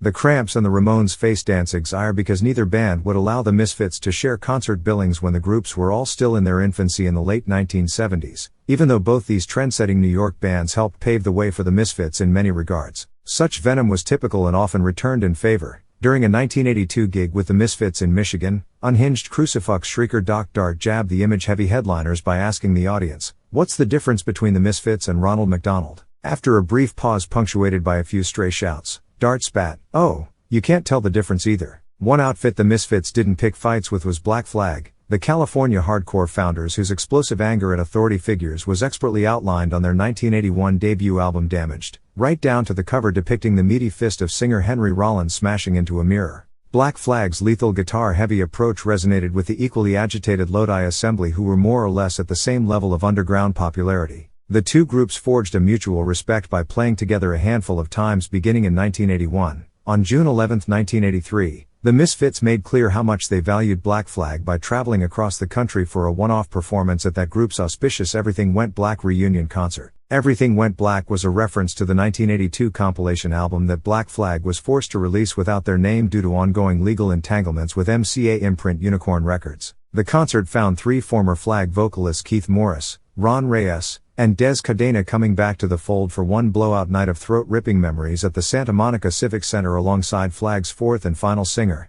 the aforementioned Henry Rollins. Rollins was such a Misfits devotee he had two Crimson Ghost tattoos, one for each arm, and one more than Misfits singer Glenn Danzig had himself at the time. For the record, Doyle was the Misfit with the most drawings of the Crimson Ghost permanently inked on his body, brandishing four inside a fiery design near his right shoulder. Second on the bill that night at the Civic Center after SoCal skate punks The Vandals, the Misfits set their towering amps emblazoned with the Crimson Ghost atop a blood-red stage carpet and plowed through their material at lightning speed. Video of this gig shows the band as the consummate showmen they were. Glenn Danzig stalked the stage like a man possessed in his full-body skeleton costume while the Kayaffa brothers lumbered shirtless just outside the spotlight. A Misfits logo on the bass drum glowed in a certain light. Pounding away behind that drum was the newest Misfit, a Black Flag graduate of stout proportions and Colombian heritage named Julio Roberto Valverde Valencia. Friends knew him better by his nickname, Robo. Valverde was a South American national who entered the United States on a student visa in 1975. By 1978 the hobby drummer had joined Black Flag and was providing the perfect rigid backbone for guitarist Greg Ginn's overwhelming steamroller guitar work. Robo's drumming was, as Ian MacKaye puts it, square geometrically, and metered out in real blocks, hence the mechanical nickname. Yet Robo could also play with an unexpected amount of finesse, as heard on Damaged's intricately arranged social commentary cum sing-along TV party. Copying moves from Black Sabbath's Bill Ward, Robo made it through that piece on rolls and accents, hardly playing a straight drum beat once. Humble by nature and generally soft-spoken, Robo nonetheless lent great character to Black Flag, a powerful, handsome Hispanic with piercing eyes, a monosyllabic name, and an indeterminate background some say was steeped in misdeeds at the hands of the Colombian government. Perhaps inevitably, Robo became a legend in his own right. In the winter of 1982, Black Flag embarked on a tour of England to support the release of Damaged. Unfortunately, just hours before the band was due to fly home, UK officials detained Robo at Heathrow Airport because of nagging passport issues. With dates in the US already scheduled and never ones to simply cancel a leg of tour, Black Flag bit the bullet, recruited a new percussionist, and closed the book on their time with Robo. The stranded Robo was eventually allowed to re-enter the United States in July of 1982. Upon his return, he quickly learned of the drum vacancy in the Misfits, one that remained open despite offers to both Rosemary's Baby's drummer Eric Stellman and Kenny Kaiafa. Stellman, already regularly working with the Misfits as their semi-official photographer, turned it down to focus on his own group. Kenny Kaiafa wasn't confident enough with his skill set to officially level up. Being a longtime fan of the Misfits, Robo telephoned Danzig and, thanks to mutual admiration, was immediately brought aboard. Acquiring this storied Black Flag powerhouse was quite a get for the band considering their previous technically unimpressive drum roster, but it wasn't entirely clear where in Lodi their newest member could live. Jerry and Doyle's parents balked at the idea of a homeless and prematurely balding Colombian shacking up in their house. My mom said, "I don't mind taking in two Midwestern bands that are passing through town, but Robo looks older than me," only remembered in a 1994 Faye interview. I told Glenn my mom wasn't psyched about Robo living with us, so I said, "Why don't he bunk with you?" And Glenn says okay. In the meantime, Robo came to work with us at the machine shop. As pedestrian as their lives in Lodi seemed, on the road the line between reality and ghoulish cartooning was increasingly blurred for the Misfits. No incident better exemplifies this than the band's arrest for criminal trespassing in a New Orleans cemetery in the middle of their Evil live tour undertaken to support the forthcoming raucous concert EP of the same name on October 17, 1982. Following a lively gig at Tupelo's marked by the backstage antics of two strippers from Atlanta named Poison and Venom who repeatedly placed Robo's drumsticks in their vaginas, the Misfits journeyed with approximately 30 hangers-on including the strippers and support band the Necros to one of the city's historical cemeteries, as many first-time visitors to New Orleans are wont to do. The band members joked as they entered St. Louis Cemetery No. 2 sometime after midnight that they were on the search for stray bones in the tomb of 19th-century voodoo figurehead Marie Laveau, a hairdresser of mixed ethnicity. Laveau was believed to retain incredible psychic powers and inspired an early 1970s Marvel Comics character of the same name. She is actually buried in neighboring St. Louis Cemetery No. 1.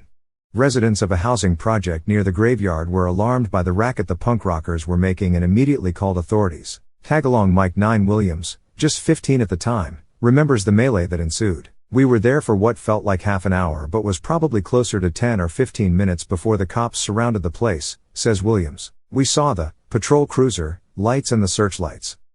And people scattered everywhere, trying to get to their cars. I just happened to end up at the edge of the cemetery where the cop cars were. That's when they nabbed me, and then I saw them walking the Misfits over, one by one Glenn, then Jerry, and so on in handcuffs. 18 people total were arrested, discounting the Necros, who managed to convince the earliest arriving police unit they weren't with the trespassing party, but only 15 were of age and could be legally charged." Williams recalls the arresting officers as complete assholes who made a spectacle out of hauling to the station this cadre of menacing-looking punks, harassing them every step of the way. "They took stuff I had out of my pockets and just balled it up and threw it away. They were taking everyone's wallets and dumping them out. At one point, a Mohawk teenage female in the party was smashed in the face with a cop's mag light after she refused to answer the question, 'Are you a girl or a boy?' While Williams and the other two underage arrestees were eventually bailed out by one of their parents, the Misfits themselves spent the night in jail. The next morning the Misfits were released on bail, courtesy of Ken Kaiafa, but they didn't stick around for their scheduled arraignment.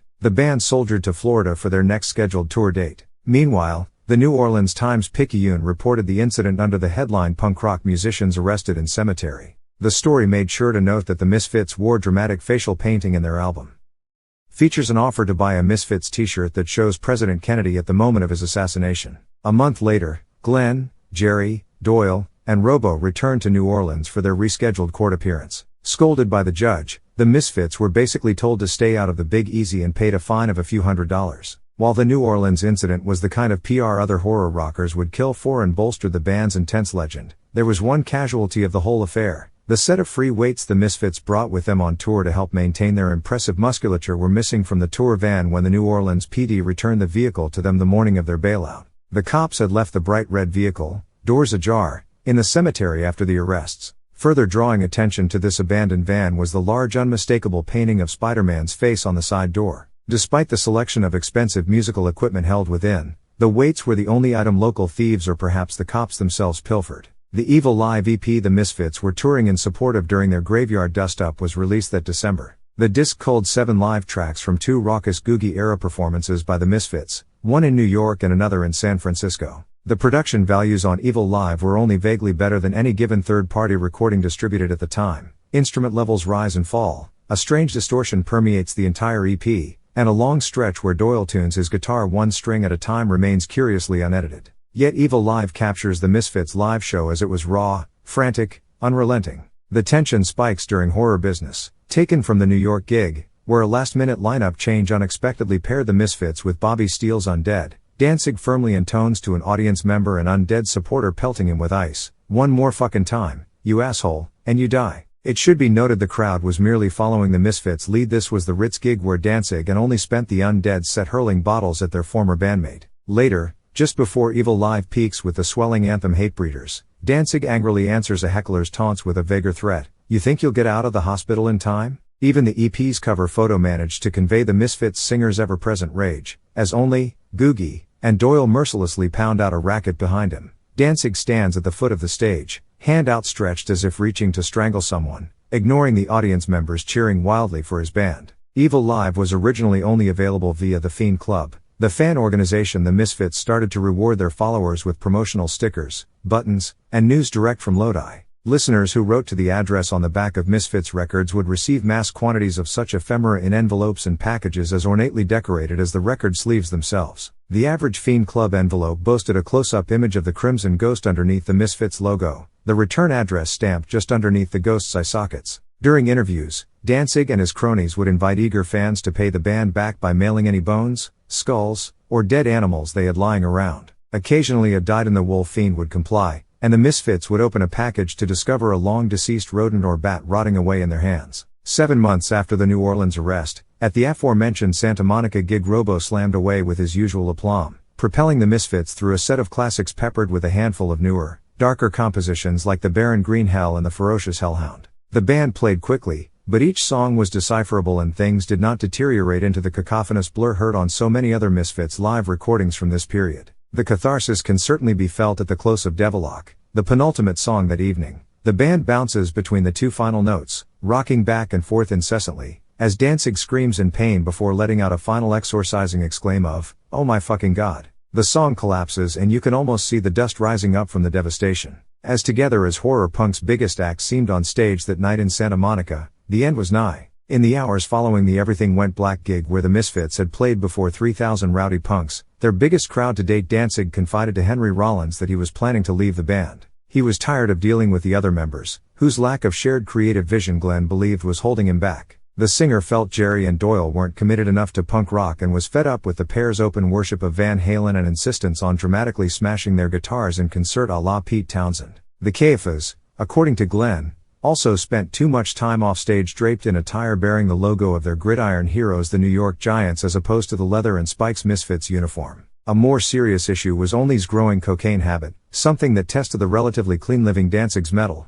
Although he sang of absolute horrors, the singer rarely touched anything harder than rum and coke. Glenn would later remark that he could see the Misfits becoming exactly the things that he got in a punk band to avoid. "They would give me this rap that if I didn't get the band lots of money, by writing commercial songs, they wouldn't be able to do it anymore," Danzig commented later to Hard Times. But they would waste money on things like smashing guitars. This is Spinal Tap, kind of epitomizes what was going on.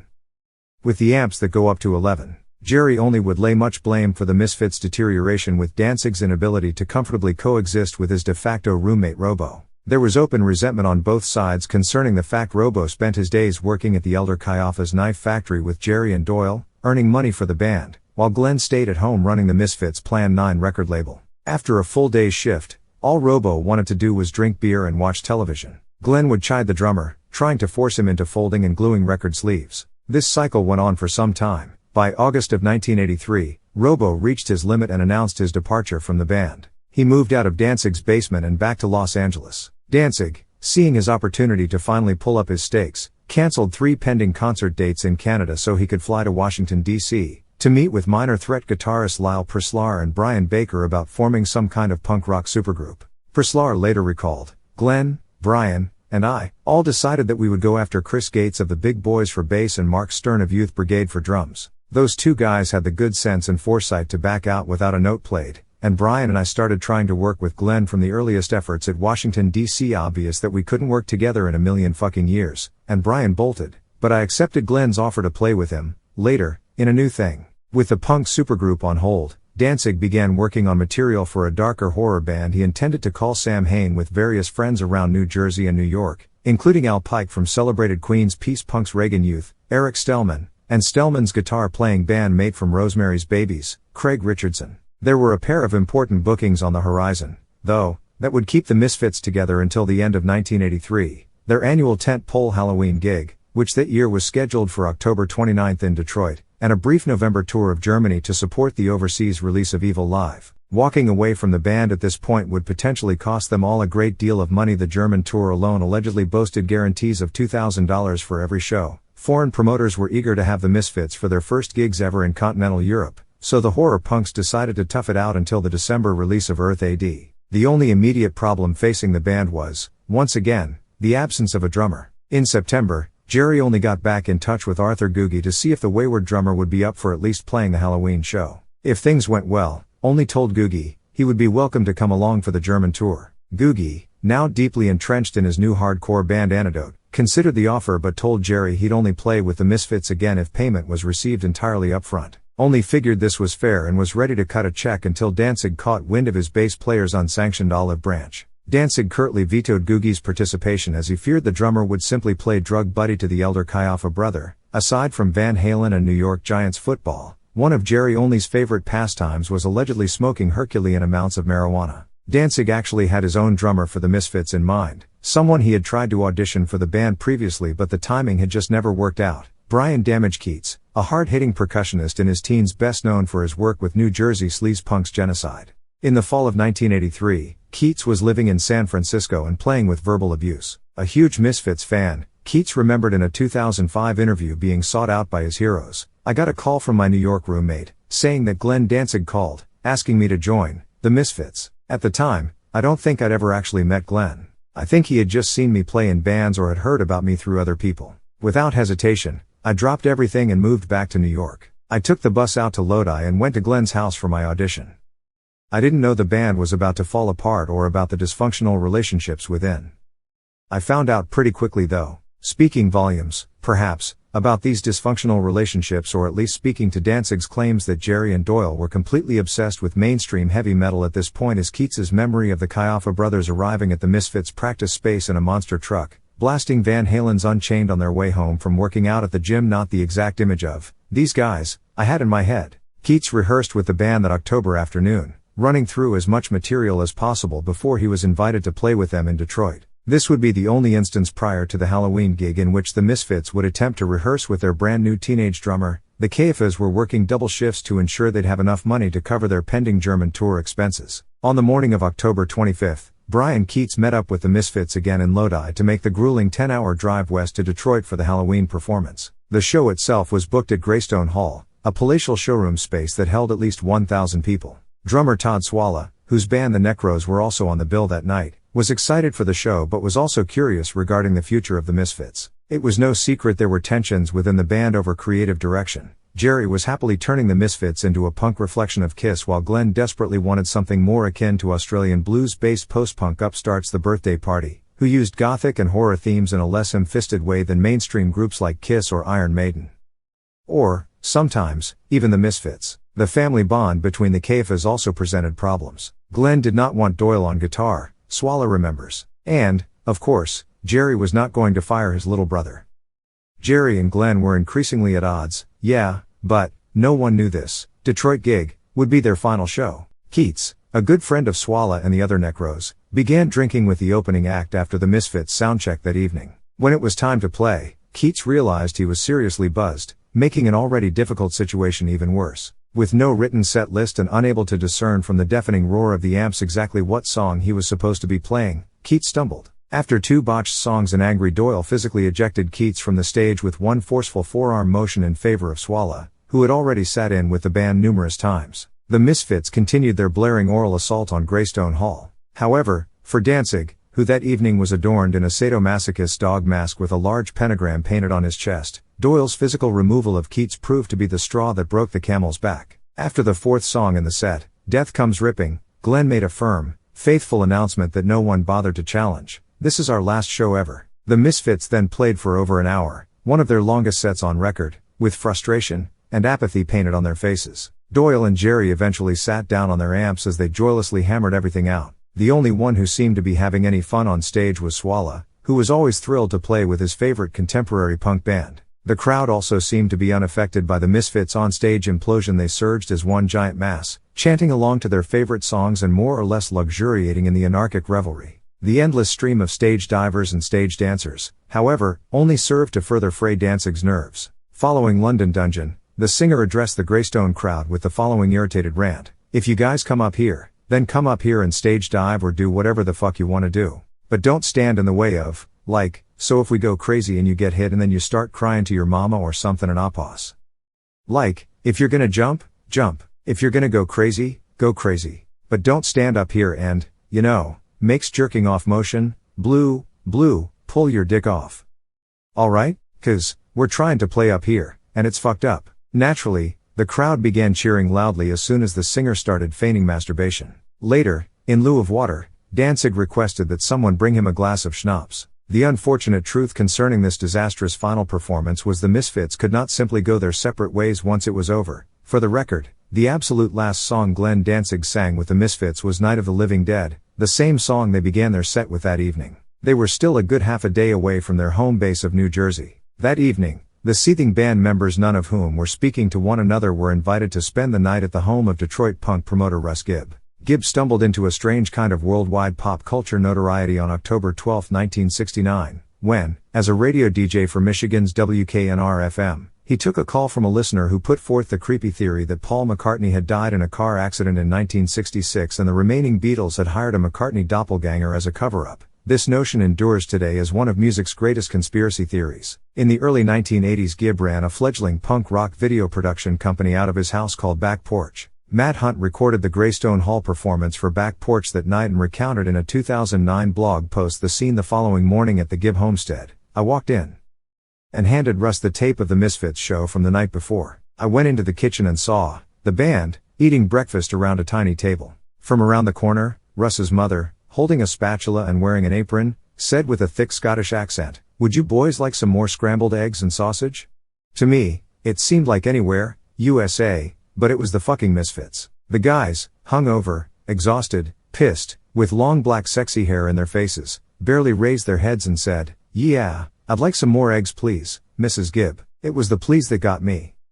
The expectation was that they were rock stars, but here it was grandma with some regular boys. This same morning found Brian Keats apologizing profusely for his blunder to no avail. "I was so fucking sunk by the whole thing.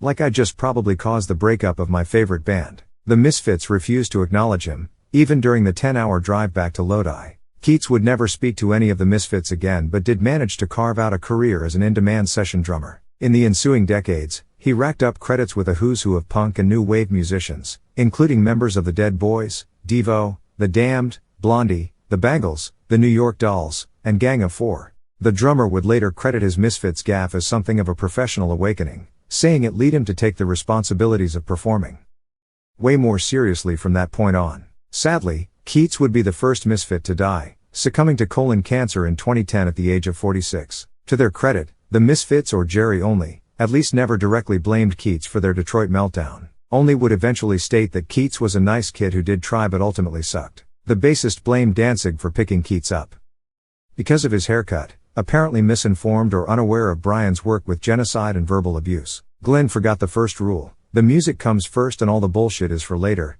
Jerry told Jersey Beat in 1990. You don't sacrifice your music for a look. After Detroit, that was that. We said, cancel the German tour. It was then that I realized he wasn't competent enough to run things. He just wants to be on the cover of some magazine. After 7 years, the Misfits had come to a crashing halt. Their saga was far from over, though. Earth AD/Wolf's Blood, the second and final original Misfits album, was released on December 12, 1983, on the band's Plan 9 label. Recorded the previous October in Santa Monica, California, this stark 9-song document is a complete departure into the subgenre of hardcore punk that leaves behind nearly all vestiges of the 1950s style rock and roll that characterized the band's prior recordings. The album's general mood of raw, heartless terror is set by the title track, which opens things up with a storm-like squall of guitars feeding back for roughly 13 seconds. Then, without warning, Robo's drums accelerate to an incredible pace while Danzig simultaneously lets out a massive carnal bellow. You bet your life there's gonna be a fight, Danzig curtly warns moments later over the band's furious thrashing. After 2 minutes, Earth AD collapses back into a wave of feedback that immediately crashes into the demented insect lust tribute Queen Wasp.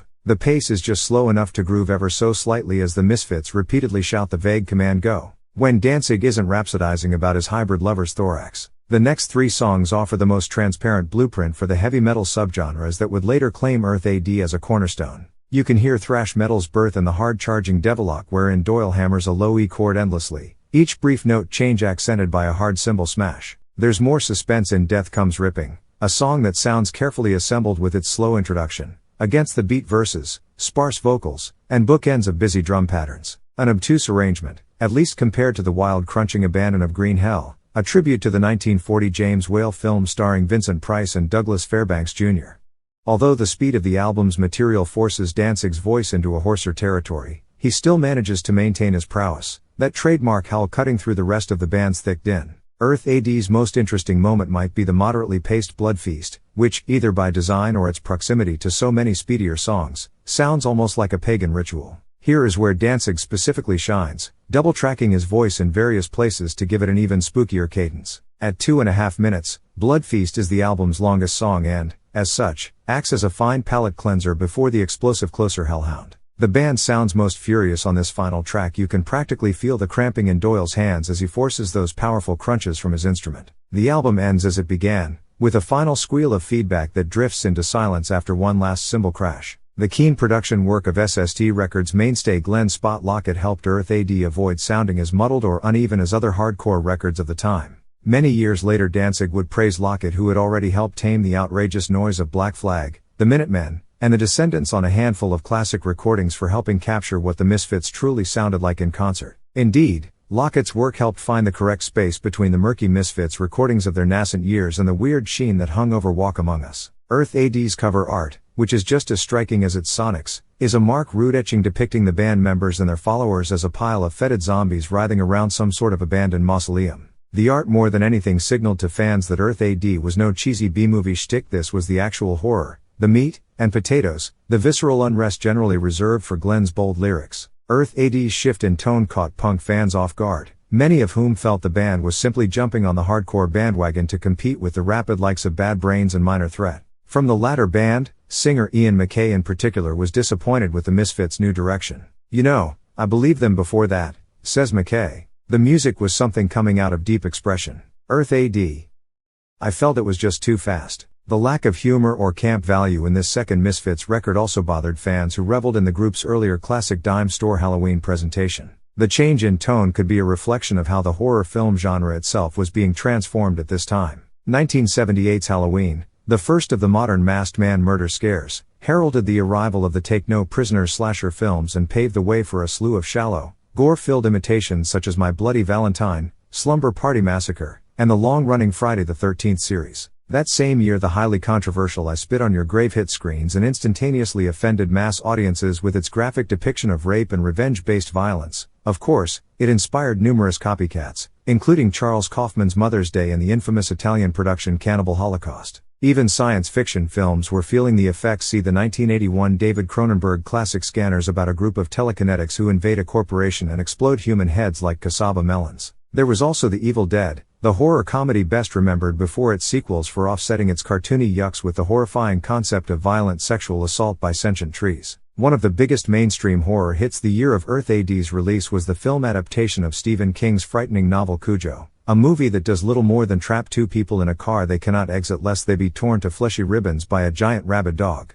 Cujo, while not be as bloody or gruesome as most entries in the canon, showed just how much horror had changed in recent years. At this point, it was all about pure, unrelenting terror. The relics of Hollywood's golden fright era that built their chills mostly on strange voices, ornate costumes, and romantic origin stories were now just that, relics, corny black and white spookfests that were more about atmosphere than actual horror, doomed to the prison of late-night television for the rest of eternity. Even Romero's 1968 linchpin Night of the Living Dead, the film almost solely responsible for the genre's shift, seemed stayed by this point in history. Perhaps afraid of falling into the same trap, the Misfits reinvented themselves as a more visceral, and less chuckling, beast. Certain sects of Misfits fanatics outside the punk realm appreciated the band's newfound direction, and the development of heavy metal bands such as Metallica, Slayer, Megadeth, Nuclear Assault, and Exodus would prove the ultimate value in Earth AD's dark hardcore tier. It is impossible to imagine the fury of Reagan-era platters like Metallica's Ride the Lightning, Slayer's Rain and Blood,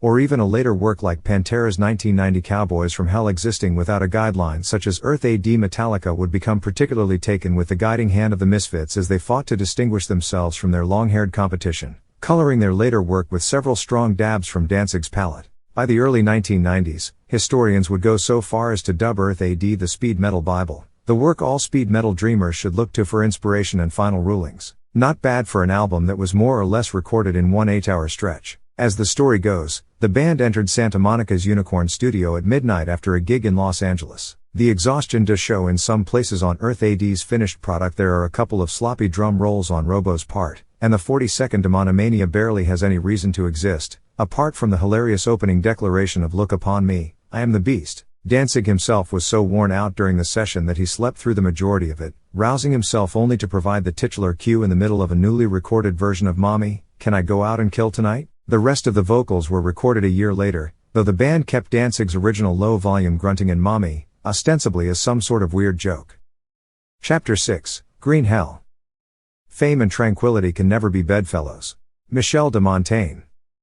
Die Die My Darling was the aptly named Misfits single by Glenn Danzig issued via Plan 9 Records in May of 1984 after the band's demise. A threatening staccato march in which the protagonist threatens an unknown victim with a future of entrapment in an oblong box, Die Die would prove a powerful final stamp for the band and would in time become one of the most revered Misfits songs. The single's flip side, a grinding werewolf ode entitled We Bite, juxtaposes the famous beat of its A-side with pure unrelenting speed. With the Misfits officially behind him, Glenn focused his efforts on Sam Hain, whose lineup finally solidified in former Rosemary's Baby's drummer Eric Stellman, Nee Eerie Von, a name taken in part from horror periodical Eerie, on bass and Steve Greco Zing on drums. The guitar slot was filled by Minor Threat's Lyle Perslar, fulfilling his oral agreement to play in whatever new thing Danzig put together after the pair's planned supergroup with Brian Baker, Chris Gates, and Mark Stern fell apart. "We began recording an album in New Jersey," Perslar later told Crawdaddy. Regarding Sam Hain's earliest steps, "I thought that the sessions went pretty well musically.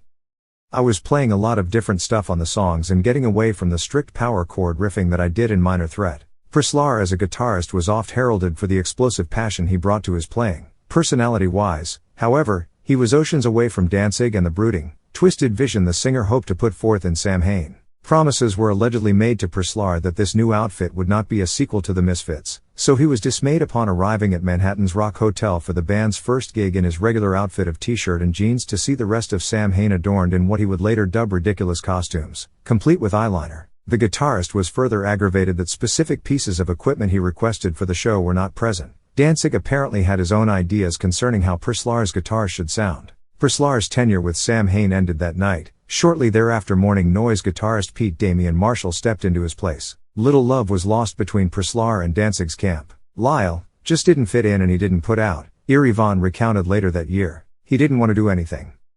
His idea of getting into a song was moving the neck of the guitar around. "You guys are going to love me because I'm playing an A minor arpeggio. Later you're going to say that I was amazing."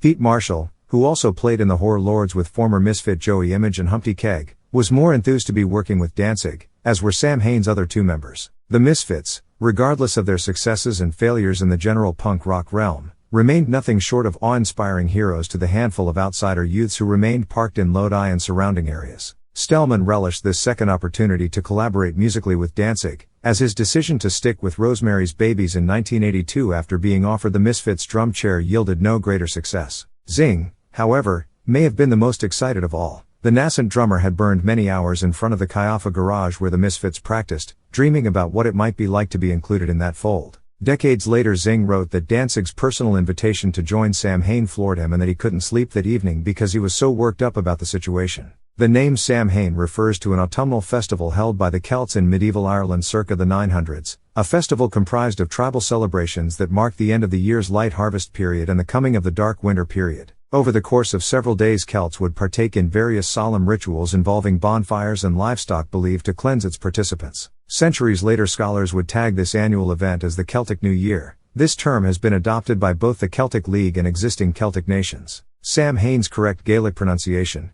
depending on your dialect, is either Sa-win, So-win, or Su-win. At first, Danzig and his bandmates attempted to have their followers use that centuries-old pronunciation, correcting friends, interviewers, and concertgoers. Alas, it quickly became clear that the phonetic way of speaking the name would prove less headache-inducing for all parties involved, so the band stuck with Samhain. Samhain's debut record Initium was unleashed that September. The album took a more ethereal, obtuse approach, giving the instrumentation room to breathe with slower tempos while employing various atmospheric techniques such as heavy reverb, chimes, and simulated moments of paranormal activity. The title track opens Initium with a simulated maelstrom of ghostly winds that almost seem to be speaking. Atop the din, Danzig angrily intones that he is the end and now is the pain. The band would later comment that this style reflected a darker, blacker understanding of the world, why it works the way it does, and has for endless centuries. Plotting chants like Samhain and the Shift surely sounded like a pagan celebration. Samhain also proved their more dramatic devotion to darkness via their lyrics, not just in subject matter, ritualistic sacrifice, occult practices, biblical struggles, but in the delivery. Feel thine end dark, we who live are ever dead, Cerberus, Cerberus. Danzig snarls in the spine-tingling macabre. Later,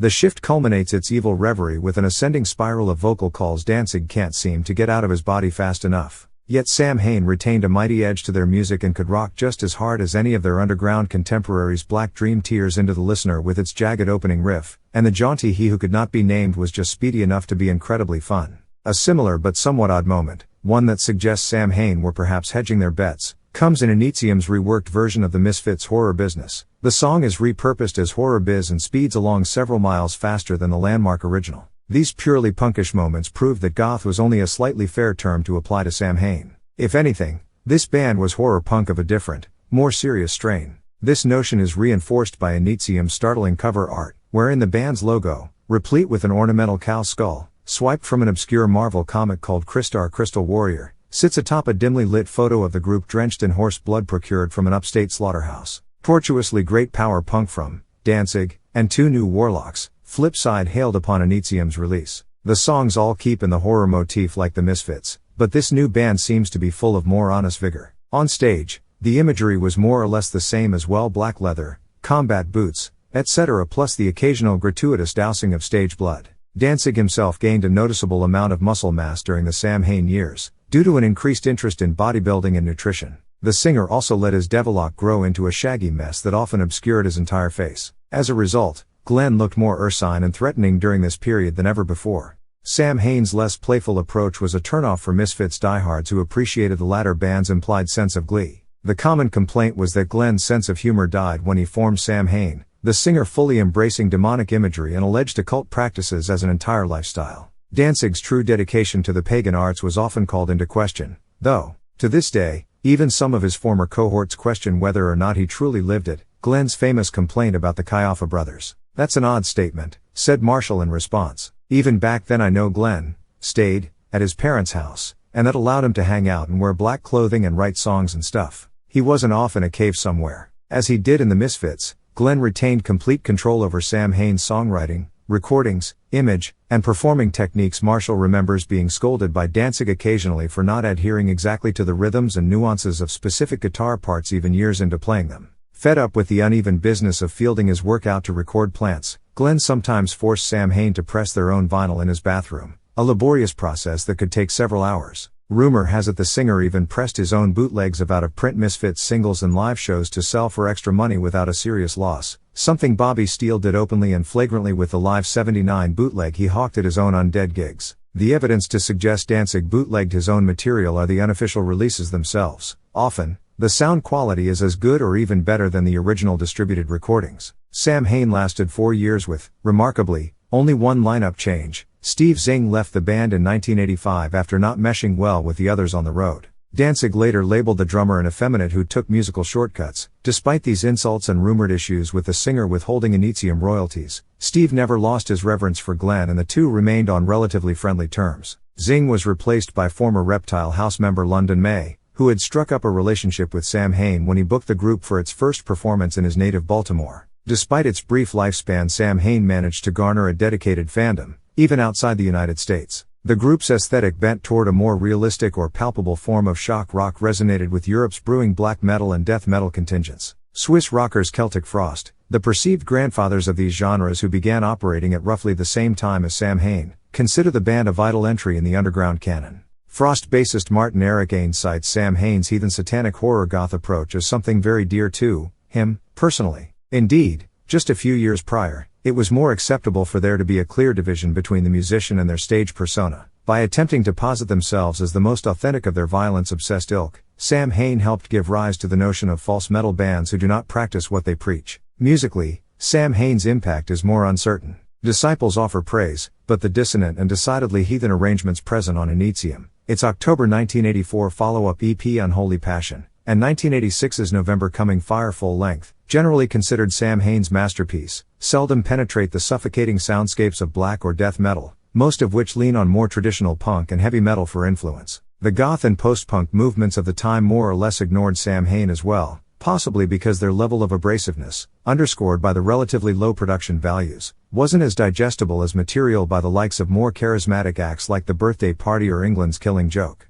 By the close of 1986, Danzig's goth punk experiment would transform into a beast of an entirely different nature, practically overnight, thanks to intervention of noted hip-hop mogul Rick Rubin. Rubin, the unkempt Long Island-bred founder of Def Jam Records, a label responsible for breaking LL Cool J, Run DMC, Public Enemy, and the Beastie Boys, was looking for a rock act to groom for his new offshoot label Def American when he saw Sam Hain perform that July in New York City as part of CMJ's New Music Seminar. Rubin didn't care much for the music. A blunt comment about Marshall's playing made by Rubin backstage almost escalated to a physical confrontation, but the producer saw in Glenn a powerful and potentially marketable hard rock vocalist. A deal was verbally offered to Danzig on the spot. By this point, Glenn had been paying his dues musically for 10 years with no other career options. He would have been rather foolish not to take a deal offered by the man who helped birth such cultural milestones as License to Ill and It Takes a Nation of Millions to Hold Us Back. Glenn accepted Rubin's deal on the condition his new group retain Vaughn as a bassist. Marshall and May were replaced with classically trained guitarist John Christ and phenom percussionist Chuck Biscuits. By the start of 1987, Sam Hain was no more. Glenn saddled this reconfigured outfit with his own last name, Danzig, and set out on his path for mainstream acclaim. There would be a brief and curious stop along the way, though, on the journey from Sam Hain to Danzig. The newly formed group found itself recording a song to the soundtrack for Less Than Zero, the November 1987 film adaptation of Bret Easton Ellis's acclaimed 1985 novel. Danzig and Rubin composed the dramatic Swell You and Me, Less Than Zero, originally for a female singer. However, after Glenn performed the song's scratch track with career-making aplomb, it was decided You and Me should be the first Danzig recording. The band was excited to introduce itself to the world with this song. Unfortunately, an in-studio disagreement derailed that plan. Frustrated with a handful of specific directions Rubin was offering concerning his bass playing for You and Me, Eerie Von turned his instrument over to engineer George Draculias, who played on the finished recording. To mark this delineation, the group billed itself on the finished Less Than Zero soundtrack as Glenn Danzig and the Power and Fury Orchestra. An odd hiccup that was perhaps offset for Glenn by the other work Less Than Zero yielded the chance to collaborate with one of his musical heroes, Roy Orbison. The end result of the Danzig/Orbison authorship, a mournful prance entitled Life Fades Away, is fondly remembered as one of Orbison's finest late-period compositions. Danzig would later deem working with the famed balladeer so shortly before his death an honor. Orbison died just 1 year later, in December of 1988, and that he was floored to hear such a tremendous voice in person. Legacy of Brutality, the first Misfits compilation record, was released in September of 1985, and in many circles, it would be considered quite contentious. The disc was curated exclusively by Glenn Danzig for Caroline Records, an independent label in New York City that months before signed a distribution deal with Danzig and Plan 9 Records. Consisting primarily of material from the unreleased Static Age, Legacy of Brutality proved akin to the Rosetta Stone for Misfits diehards who didn't even know songs like The Brilliant Spinal Remains and American Nightmare existed. To those on the inside, however, something didn't sound quite right. The suspicions of other band members proved correct. Danzig took it upon himself to not only radically remix the material chosen for Legacy but to record his own guitar tracks over the half-decade-old material. Furthermore, he did not credit any Misfits but himself on the album sleeve. By this time Jerry Only and Doyle had begun a transition away from music. The brothers relocated with their family to the mountainous resort area of Vernon, New Jersey, where they continued to help their father's company produce the popular Pro Edge hobby knife. Jerry in particular had reason to assemble a more steady life. He was raising a daughter, Kathy, born in 1982. According to most who knew him at the time, the former bassist considered the Misfits a failure. This notion was highlighted vaguely, both to Only and those on the sidelines, by the arrival that year of Hasbro cartoon Gem, the story of a female rock star whose mortal enemies comprised a band called the Misfits. Gem's creators were oblivious to the existence of the authors behind such vital underground recordings as Walk Among Us and Earth AD.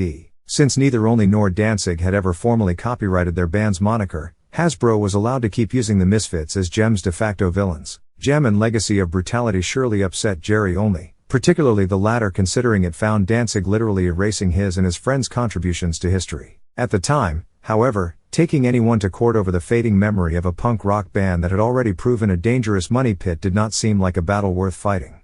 Jerry Only's outlook would soon change. In August of 1987, San Francisco thrash kings Metallica, already on track to becoming the most popular heavy metal of the contemporary era thanks to endless touring and a string of explosive no-nonsense albums, released an extended play of covers that included 2 Misfits songs. The $5.98 EP, Garage Days Revisited, was both a lighthearted exercise meant to help the band cope with the recent tragic bus crash that claimed the life of their bass player Cliff Burton and an easy way to break in Burton's replacement, Jason Newsted. The late Burton was Metallica's resident Misfits devotee who championed Danzig's talents not only to his fellow bandmates but to the press. When asked by an interviewer in 1986 to name his top 5 favorite albums, the bassist stammered briefly before replying, "Everything by Glenn Danzig. All of his shit." The shadow of Danzig's earliest works looms over such pivotal early Metallica recordings as Ride the Lightning and Master of Puppets, which fused the Bay Area Quartet's obsession with British new wave metal bands like Iron Maiden, Saxon, and Motorhead with the cold punk bite of the Misfits. You can hear the DNA of Earth AD sewn into breakneck assaults like Fight Fire with Fire and Battery, especially in the way Metallica's guitars, blistering with the same anger felt on Livid Misfits songs like Queen Wasp, barrel forward on the rapid drum beat and bounce between just 1 or 2 chords before giving way like a dam under pressure. Metallica drew influence from several other punk bands, including profane hardcore pioneers the Anti-Nowhere League and proto-crust punks Discharge, but of that genre, only the Misfits proved worthy enough to be included on Garage Days. The record concludes with a searing run-through of Last Caress and Green Hell as if they were one song. The track proves an exemplary tribute to both the Misfits and the fallen Burton's rabid fandom. Of the countless thrash bands who worshipped at the altar of the Crimson Ghost, none would be as blatant as Metallica, and certainly, none would be as popular. The $5.98 EP would chart at number 28 on the Billboard 200, 1 spot higher than the band's previous effort Master of Puppets. In turn, an entirely new and much vaster generation of bored, restless rock fans were introduced to this mysterious Misfits group and their hyperviolent music. Suddenly more and more devotees were squirreling out the Kaiafa brothers in the rolling hills of Vernon, professing their love for the Misfits and begging for any trinkets left over from the glory days. Jerry Only knew Danzig might prove a potentially valid source for promotional Misfits merchandise to help satiate the growing number of fans, but the bassist was wary of reaching out after such a bitter dissolution. Exercising some degree of caution, Only contacted a mutual friend to ask for a box or 2 of t-shirts from Glenn. The response was not friendly. Glenn said that if we want shirts we could go out and buy them. Only recalled in 1989, "I paid for half of the records that are ours from my pocket. I was laying out cash left and right. Now I don't see why the dude has to turn to me and say, buy the stuff." A year prior, Caroline Records had released Misfits, another assembly of recordings compiled by Danzig that spanned the group's entire existence. In October of 1987, the Misfits concert disc Evil Live, previously an exclusive item via the Misfits Fiend Club fan organization, was also distributed by Caroline. From these two releases and legacy of brutality, only Glenn Danzig was receiving royalties which were on a steady rise thanks to Metallica's unexpected endorsement. Danzig also of course benefited financially from Garage Day's worldwide sales, as he was the sole songwriting credit. These factors, combined with the t-shirt insult, spurred Jerry Only and his brother to take definitive action. At first the KFAs wanted to avoid any costly legal entanglement, contacting Danzig directly about the royalty situation. Only later claimed that Danzig offered his former bandmates $13,000, a paltry sum considering the perceived monies flowing into Glenn's pockets. The KFAs allegedly countered with a $250,000 settlement sum, which Danzig quickly rejected. Unsure of their next move, Jerry and Doyle temporarily distracted themselves with a brand new musical venture. Rechristening himself Mocavious Christ, Mo the Great for short, Jerry Only spearheaded a Viking-themed heavy metal act with Doyle called Christ the Conqueror. Joined by fellow Lodi and Jim Murray on drums, Christ the Conqueror embraced a galloping power metal sound a la Halloween or Manowar. The overt Christian themes were difficult to ignore, however, not only in the band's name but on their singular release, the 1990s self-pressed Deliver Us from Evil EP, which boasts songs such as In God We Trust and Trial of the Soul. There were also Mo the Great's various fan club writings at the time. To wit, in the final days of the second millennium, I, Mocavious Christ, and my men now swear this pact with God. For it is by his command that I now open the gates, unleashing the fury of his vengeance. Behold the power of truth, for it burns its light up the sword of my brother. We don't want people to come out and say, they were great, but they're into that devil shit, only explain to Yesista. That's not it. All of our songs are about going out and chasing the son of a bitch. That's what it's all about. If I made Christ with a C, people are gonna say, he's making fun of God. We've come in his name to do the job. Former cohorts would question the validity of the KFA's sudden conversion to ultra-piousness. They're about as born again as Anton LaVey, Bobby Steele snorted to MRR in 1992. Further doubts surrounded Jerry's proclamation that Christ the Conqueror was on par with Led Zeppelin and that the band's music would sustain for a minimum of 3 decades. When push came to shove, unleashing the fury ultimately proved somewhat tricky for Christ. The band never managed to employ a full-time singer, as Jeff Scott Soto, the vocalist who sang on Deliver Us from Evil, was under contract to Swedish guitar sensation Yngwie Malmsteen at the time and could not commit fully to another project. In fact, Soto couldn't even legally be credited in Deliver Us from Evil's liner notes. The vocalist listed on the sleeve is, in fact, Christ the Conqueror. Christ also never played live, partly because of the sticky singer situation but also because Jerry Only was adamant that his new band never succumbed to the perils of being an opening act. Read, they only wanted to headline. Only also refused to entertain any record contract that didn't include big money for videos and merchandising. In 1990 the bassist claimed that no less than Atlantic Records, home of Led Zeppelin, initiated the kind of deal he was looking for until the company discovered he had zero control over the Misfits' back catalog. No comparable labels came calling for Christ, apparently, as the full album the quartet recorded remains unreleased, though the material has been bootlegged and passed around the tape trading community for years by curious Misfits completists. Regarding Christ's relative quality, there is certainly more acutely cringe-inducing heavy metal hailing from their time period, though none of it has the same pedigree. It is difficult to believe the same musicians who played on such authentic Misfits songs as Hatebreeders and Astro Zombies are responsible for a Jesus-themed Viking band with songs bearing such names as March of the Megamites and Thunder Thruster. The mind also staggers when one realizes Deliver Us from Evil was released 2 years after the first Nirvana album. Grunge clearly took its time in clubbing heavy metal to death. And so it came to pass. The first chapters of the Clinton decade rolled by and Christ had conquered nothing, not even the proposed comic book that was to coincide with their ultimately unreleased debut album. The project flatlined completely shortly after Deliver Us from Evil's January 1990 release. In an angry all-caps fan club missive announcing the end of the Doyle fan club, what only renamed the Fiend Club following the Misfits' 1983 breakup, that also read like a makeshift obituary for his latest musical project, Jerry Only wrote, "Strength comes from the will to stand against fear and evil and to strive for the right regardless of the pain." This project has lost a lot of money, but that does not mean it is a failure. Only ended the letter promising an early 1991 release for Christ's unnamed LP. That never happened. Christ the Conqueror's debut album stayed in the crypt, and the only public appearance from the Kaiafa brothers in 1991 came when Doyle and younger brother Ken were inadvertently caught on camera during the ABC network's televised interview of the first person in line for Super Bowl 25 outside Florida's Tampa Stadium on January 27. Doyle and Ken were second and third in line. Their beloved New York Giants would clinch the trophy that night in a harrowing 1-point victory over the Buffalo Bills. The failure of Christ was just as well, though. A more complicated task loomed on the horizon for the KFAs, albeit one with a potentially massive financial reward. Glenn Danzig began a slow and steady climb to rock stardom after signing with Def American in 1987. His group's self-titled 1988 debut was embraced by critics and fans looking for a powerful, authentic antidote to the superficial hair metal that ruled the airwaves at the time. Danzig the band would prove real enough to weather the storm of grunge that descended just a few years later, wiping so many other metal bands into a figurative sinkhole.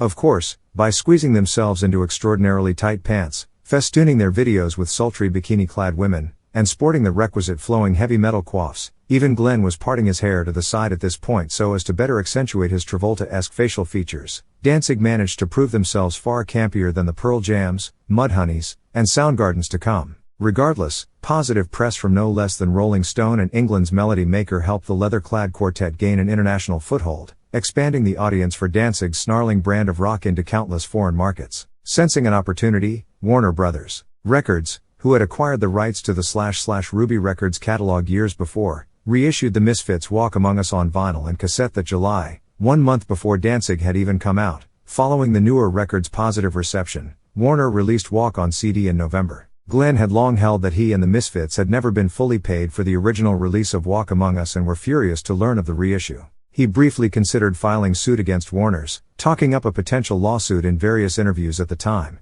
but ultimately never followed through. He had too much to focus on as it was. A long time was spent prepping the conclusive Sam Hain release, 1990's Final Descent, a compact disc offering 5 previously unheard outtakes, and the Unholy Passion EP that served as an oral tombstone for the band. Danzig the band's popularity also seemed to be growing by the minute. Their 1990 sophomore effort Danzig 2, Lucifuge and its 1992 follow-up Danzig 3, How the Gods Kill proved even more popular than Danzig. How the Gods Kill was even given a full 4 stars by the finicky Rolling Stone, while simultaneously finding the synergetic quartet growing musically into a slightly more complex animal. Case in point, Danzig 3's opening track Godless begins as a hard-charging call to arms before slowing down to the pace of a funeral procession for the majority of its 6.5 minutes. Through all that time, the listener's attention is rapt as Danzig preaches from his pulpit of perceived atheism and pagan birthrights. The band ebbs and flows behind Danzig, creating a tense backdrop for the singer's howls of religious pain. In particular, the performance of Chuck Biscuits on Godless is impressive. The drummer's work here is regularly cited by percussive freaks as one of the best hard rock tracks of the 1990s.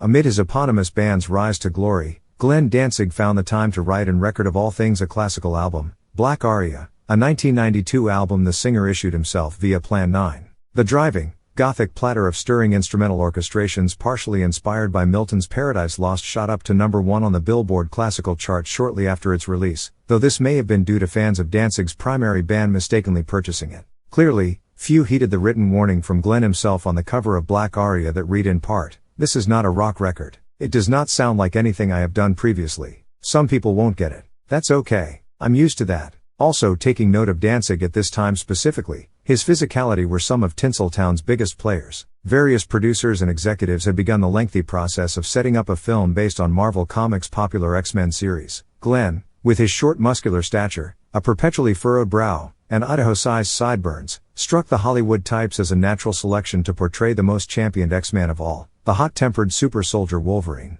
Danzig took a meeting with 20th Century Fox to discuss the role when legendary Superman director Richard Donner was attached to produce. Comic fans in general were pleased when news leaked that the brooding rocker was being courted for Wolverine. In the end, however, Danzig couldn't commit himself to the nearly year-long shooting schedule, fearing it would derail his presence on the music scene. It didn't matter anyway as the X-Men film languished in development hell until the new millennium. Commenting years later to L.A. Weekly on Hugh Jackman's performance and director Bryan Singer's finished X-Men film, Danzig said his interpretation of Wolverine would have been less gay and expressed relief he wasn't involved in the movie, one of 2000's most popular, as it was terrible. Breaking out of the underground gutter to claim these larger stakes of American pop culture did little to alter Glenn Danzig's basic personality. His gruff, loutish demeanor led to memorable altercations with journalists who tried to pry into his past, notably MTV's Headbangers Ball host Ricky Ratman, club owners who provided substandard equipment, camera-happy fans, and other musicians who got in his way. One of the more famous incidents occurred at Germany's Rock am Ring Festival on May 30, 1993, when Glenn, mingling near the festival's food tent with a bowl of soup, made a rude remark to Def Leppard guitarist Vivian Campbell's wife. It incited another member of Def Leppard to violently kick Danzig from behind, spilling his meal to and fro. A Donnybrook seemed imminent, but the warring parties eventually cooled down and went their separate ways. This heavy metal gossip took on a life of its own in the days before internet message boards and twisted into one of two variations: Danzig beat up Def Leppard or Def Leppard beat up Danzig. Def American later issued a press release stating only that Glenn had challenged Def Leppard and that no one had put their foot near anyone's posterior. An employee of the record company was quoted at the time as saying, "Glenn tells us there was, he did run into them, and there was kind of a little huff going back and forth, but nothing really happened out of it. No one punched anyone in that whole big thing." Danzig himself would eventually echo these claims, explaining to an interviewer that the consternation arose when Def Leppard and their entourage absent-mindedly crowded near the entrance to the festival's catering tent. Unable to get through the crowd, Glenn raised his voice with one or two expletives. Glenn deemed it a bunch of bullshit, where nothing happened, and said nobody threw any punches. A slightly more serious incident alleged to have occurred around this time found Danzig arriving late to a radio interview in New York City, delayed by a traffic jam stemming from the presidential motorcade.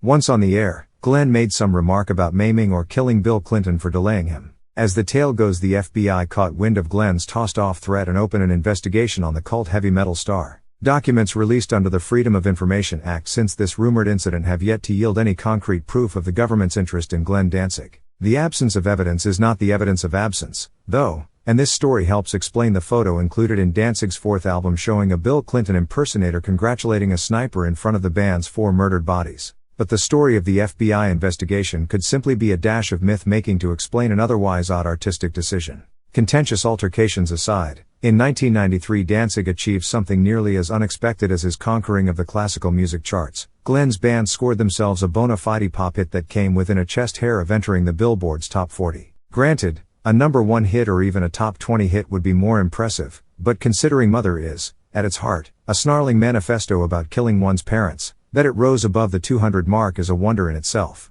Add in the fact that the song in question was no less than 6 years old and the version that charted was a canned live rendition, and the success proves itself a true anomaly. Danzig's 1993 concert EP Thrall, Demon Sweat Live contained a true live version of Mother along with 3 other tracks recorded during a 1992 Halloween gig at Irvine Meadows, California. Def American, still committed to this fist-clenching anthem that was buried on the group's first record, tacked a remix of the original studio version on the end of the EP, as the hidden 93rd track. That July, the label cobbled together a music video for what would come to be known as Mother 93, comprised of live footage from the Irvine Meadows show. Fake crowd noise was dropped into the clip and the whole thing was sent to MTV. Incredibly, the clip went into heavy rotation. The following March, Mother 93 was released as its own single and quickly shot up the charts to 43 on the Billboard charts. Mother is a song that walks a precarious line. Mick Mercer drew attention to this in his original Melody Maker review of Danzig when he singled out the song as both hair-raising and moronic. Mercer offered a rather airtight metaphorical defense for these contradictory notes when he rhetorically asked, "Did you never thrill to the sight of William Shatner trying to run?" Indeed, one man's treasure can also be that same man's grime-streaked trash,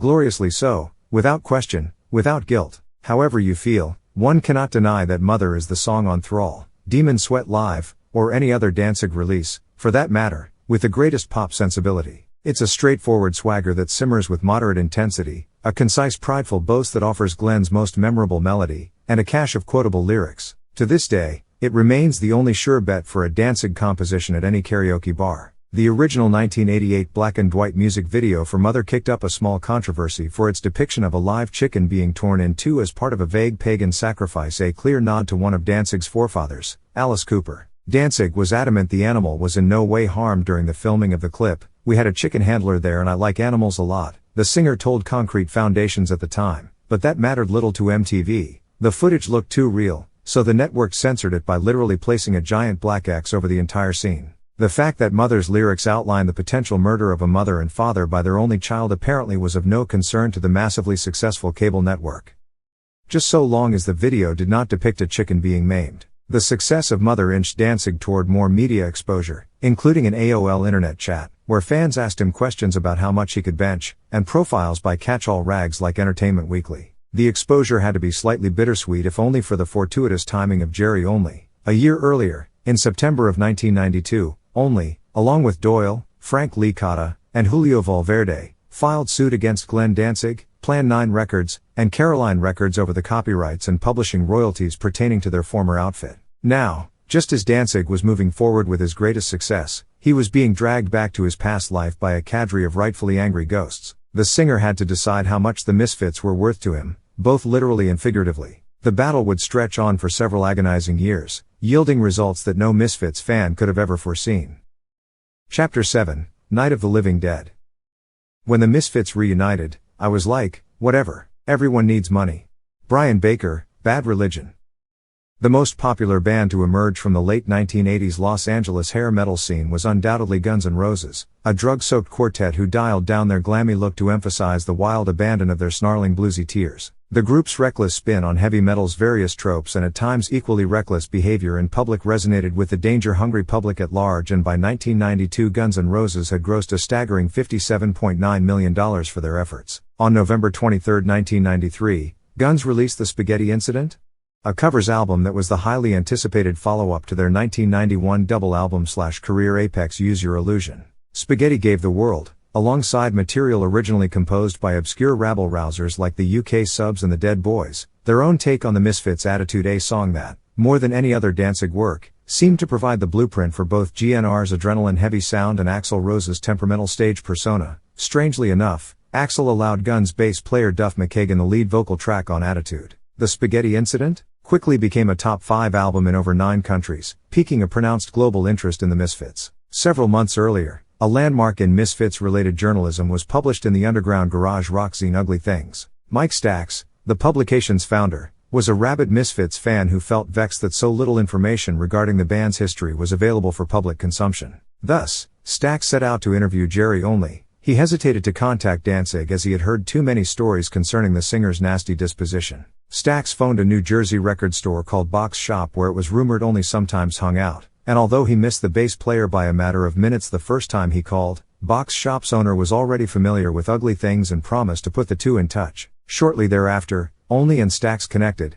and the former granted the latter an unprecedented 20-some page interview that served for its time as the ultimate history of the Misfits. Granted, it was only one member's side of the story, but it touched upon nearly every aspect of the band's existence from the Cough/Cool single to the Detroit collapse with Brian Keats. Only, flattered that Ugly Things sought him out, even FedEx the magazine several rare and never-before-seen photos of the Misfits. It was a shock for those only familiar with Glenn Danzig via his Rick Rubin albums to see the singer with a D.D. Ramone coif and a rather slender physique. Fans were also happy to finally be able to put faces to such storied names as Arthur Googie, Bobby Steele, and Franch Coma. Jerry was really generous with memorabilia, Stax says, and we actually got to be pretty good friends. At one point he flew me out to Jersey.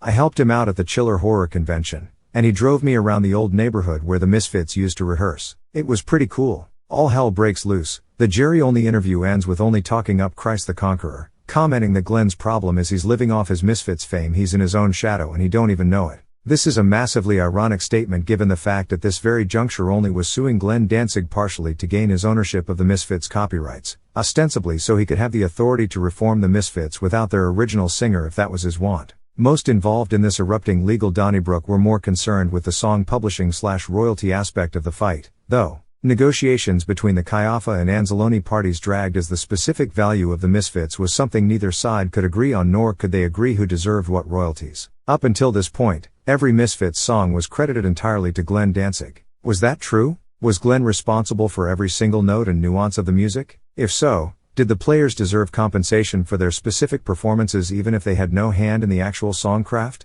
Insiders did not anticipate a swift, tidy conclusion to this litigious disagreement. A lengthy, messy trial seemed imminent. Finally, in late 1994, Caroline Records made a decision that spared both parties any elongated court time. The label purchased the complete rights to all Misfits recordings for $1.5 million, allocating Glenn Danzig the money needed to reach a settlement. This action allowed the warring Misfits to breathe easier and specifically helped Danzig avoid a costly trial that more than likely would have forced him to acquiesce a significant percentage of songwriting credits/publishing rights. Historically, courts view musical acts as collaborative efforts and tend to rule as such. 2 years earlier, a U.S. federal court ruled in favor of 2 former members of Frankie Lyman's group, the Teenagers, who claimed they had co-written Lyman's 1956 doo-wop hit Why Do Fools Fall in Love? The fact the 2 men in question, Herman Santiago and Jimmy Merchant, waited 3 decades to file their lawsuit cast doubt on their legitimacy and eventually lead to the original decision being reversed. A more famed legal action from 1994 awarded contentious Beach Boy member Mike Love co-credit and royalties for numerous songs originally believed to be written solely by Brian Wilson,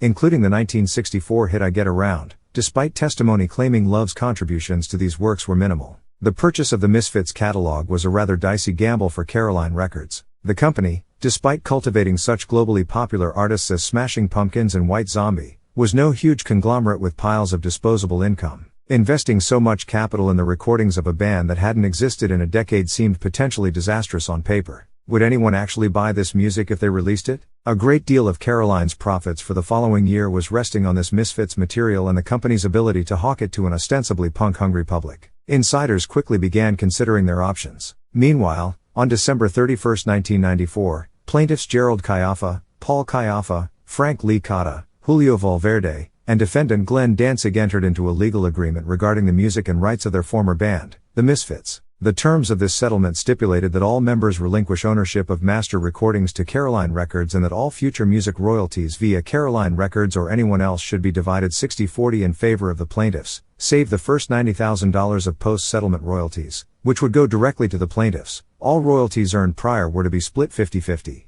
This document also stipulated that the plaintiffs and the defendant would co-own the Misfits name, trademark, and corresponding logos as they appeared on any and all product, including Walk Among Us, that neither party would have to account to the other for any revenues, and also agreed not to use the names, likenesses, or visual representations of other party members without full written consent, that all Misfits song publishing rights were to be owned exclusively by Danzig, and that one party would be responsible for notifying the other should Caroline fail to do so concerning future artwork or sound mixes. Perhaps most importantly, though, this settlement decreed that the plaintiffs would own the exclusive right to perform publicly and record as the Misfits and that Danzig could not and would not receive payments from future performances or recordings. The plaintiffs also agreed to alert all concert promoters that Danzig was no longer a member of the band. A month later, on January 26, 1995, the Caiafas, Lee Cotta, and Valverde entered their own agreement that divvied up the settlement monies with a small portion going to Ken Caiafa, the brother between Jerry and Doyle who was nominated to manage whatever new incarnation of the Misfits came to be. Some of the settlement money was also set aside in a reserve clause for Joey Image and Bobby Steele should they decide to claim it. After 2 years, said monies would revert to Doyle. The only Misfits featured on the disputed recordings who received nothing from this case were drummers Manny Martinez and Arthur Gugi, and it has been rumored over the years that both these men sought out Danzig individually for smaller compensation and were accommodated, which would have legally barred them from participating in the Caiafa's case. This 1995 agreement also decreed all future royalties derived from Caroline Records' Misfits product would be prorated by instrument and track depending on the performer. Thus, Jerry only would receive a full third of Collection I royalties, but the third set aside for the guitar tracks would be split up between Frank Lee Cotta, Doyle, and Bobby Steele, as would the third for the drum tracks between Mr. Jim, Joey Image, Gugi, and Robo. With this matter finally squared away, Jerry only and Doyle focused on what the New York District Court now legally allowed them to do, reuniting the Misfits. One of the documents used for reference in the Caiafa v.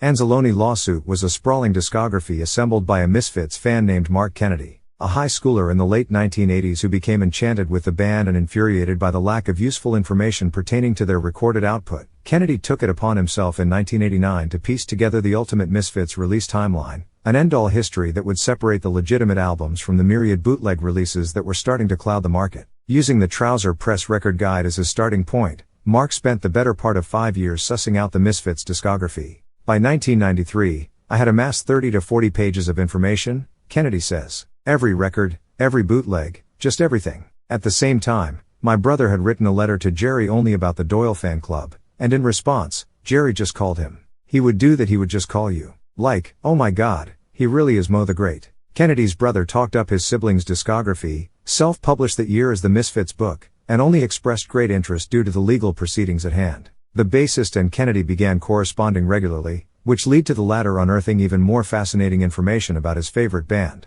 In May of 1994, Mark Kennedy used his close connections to launch the Misfits Bible internet mailing list, where other fans could keep abreast of Misfits goings-on. 6 months later, Kennedy built and took live a Misfits website, known as Misfits Central. Not only was Misfits Central cyberspace's first page dedicated to Lodi's most famous musical export, it was also the best. Mark Kennedy's close resource pool and slavish attention to detail made sure of that. The Misfits Bible and Misfits Central would both mushroom from tiny online enclaves to bustling centers of activity for fiends from across the globe, who were finally getting Misfits news more or less directly from the horse's mouth, or at least one half of the horse's mouth. Mark Kennedy would not have a chance to interact with the other half, Glenn Danzig, until long after his online Misfits hubs were established, though the singer was alerted to the existence of Misfits Central shortly after its creation. Naturally, Danzig dismissed the website as probably all bullshit. When Kennedy managed to wrangle a private audience with Danzig following a November 1999 gig in Washington, D.C., the sneering singer was convinced Misfits Central was, in fact, all bullshit and let its creator know in no uncertain terms.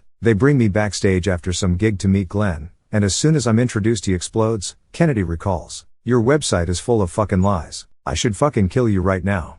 So I said, all right, I'm sorry, you tell me what's incorrect and I'll fix it.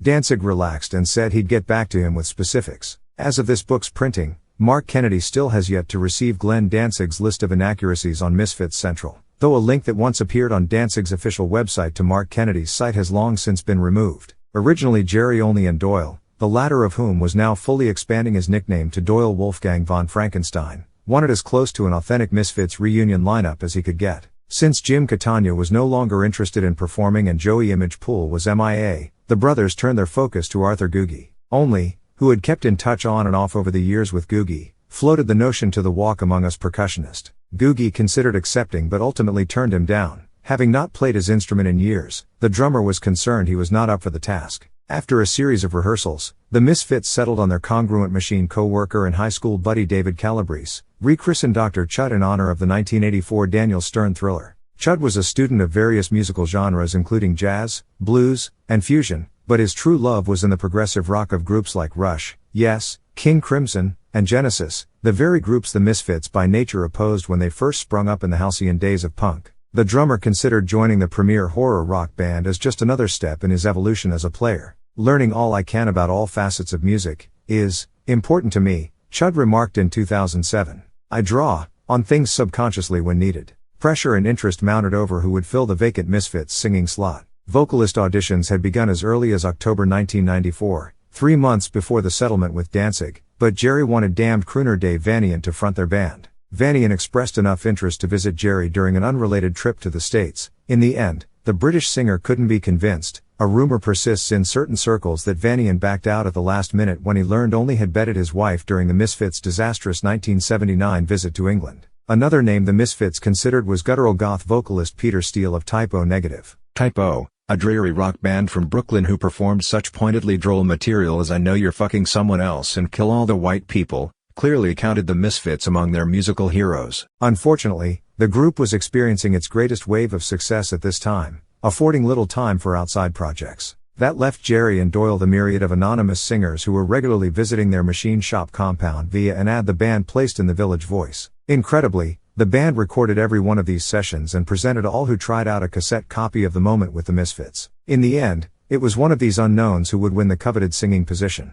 20-year-old Michael Emanuel hailed from Teaneck, New Jersey, the son of a police officer and a stay-at-home mom. A self-described little skate punk with blue hair, Emanuel always knew he wanted to be something exceptional but had difficulty figuring out what direction his life should take. In his late teens, he turned to music, hooking up with a band called the Mopes who needed an energetic front person. In the spring of 1995, while the Mopes were recording a demo, engineer Bobby Aleka, impressed with Emanuel's voice, pulled the singer aside to encourage his trying out for the Misfits. Emanuel was unfamiliar with the band and therefore wary, even after a pleasant phone conversation with Jerry only. The first thing that came to my mind, when I heard their name, was death metal, he says. I thought, wow, I wonder if I can sing that shit?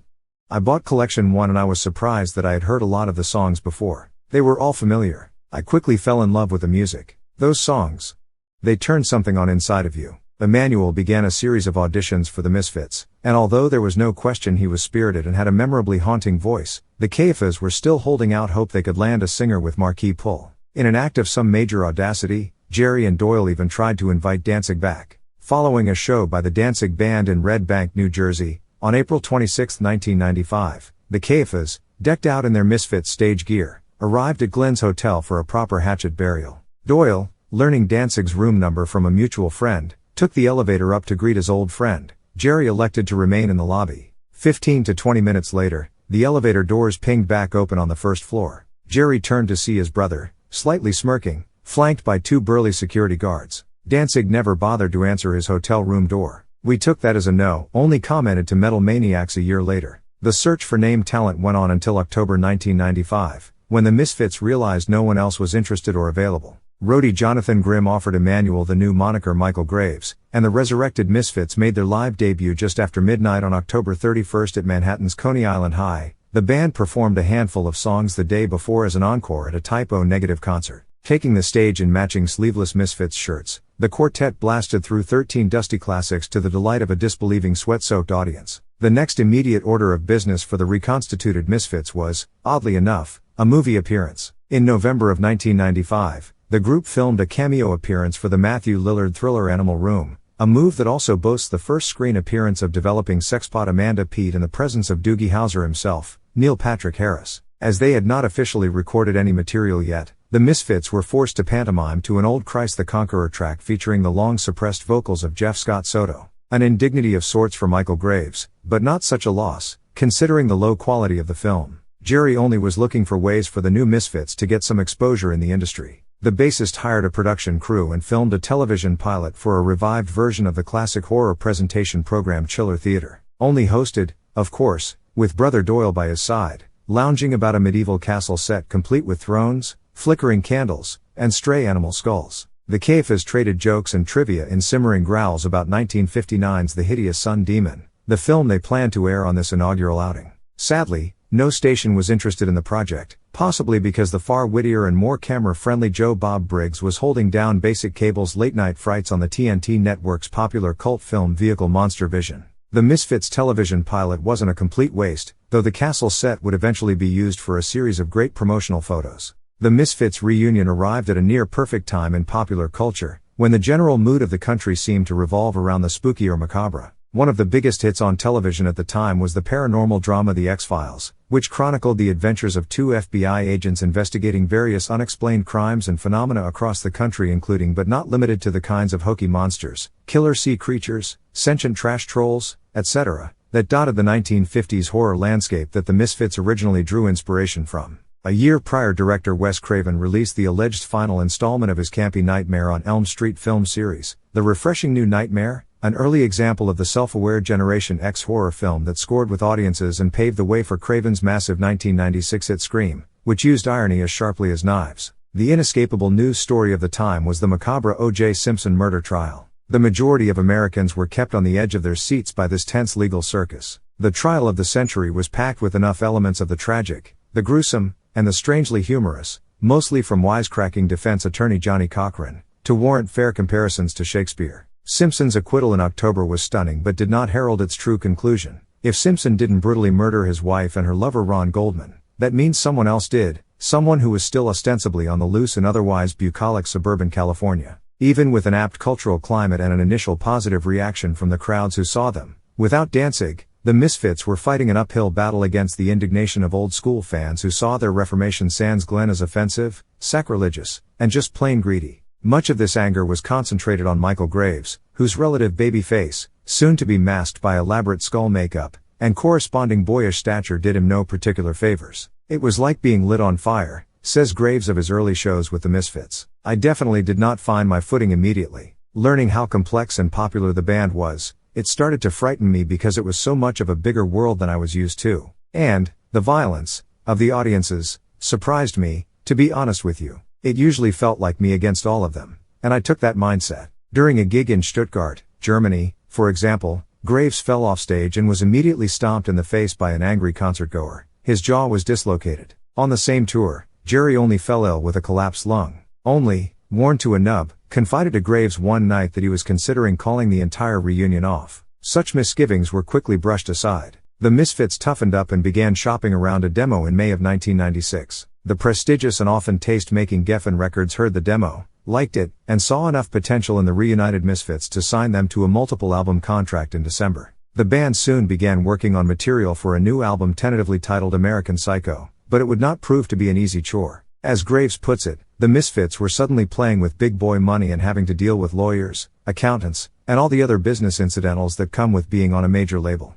This was an atmosphere in which the band were novices. The artistic differences between band members also crystallized during American Psycho's creation. Jerry only, convinced the band had to stick to the horror shtick at all costs, routinely chose movie titles at random to author songs around. This bucked with the less specific leanings of Michael Graves. Unfortunately for Graves, he quickly came to realize the Misfits were only his band, The singer would later lament that the bassist took the lead on everything and rarely ceded, creating a frustrating environment that did not foster much sense of collaboration. American Psycho was released on March 28, 1997, offering a highly detailed yet oddly cartoonish painting of the Crimson Ghost on its cover that suggests a clear line of demarcation between the Misfits of hazy punk rock legend and the Misfits of Geffen Records. The album kicks off with an instrumental reworking of an ominous, dread-inspiring Christ the Conqueror track called The Abominable Dr. Phibes. Doyle's guitar is distorted to heavy metal proportions, its bottom and roar achieved by playing the instrument through an amplifier built to highlight the low end of a bass guitar. Jerry only followed suit by plugging his bass into a guitar amplifier,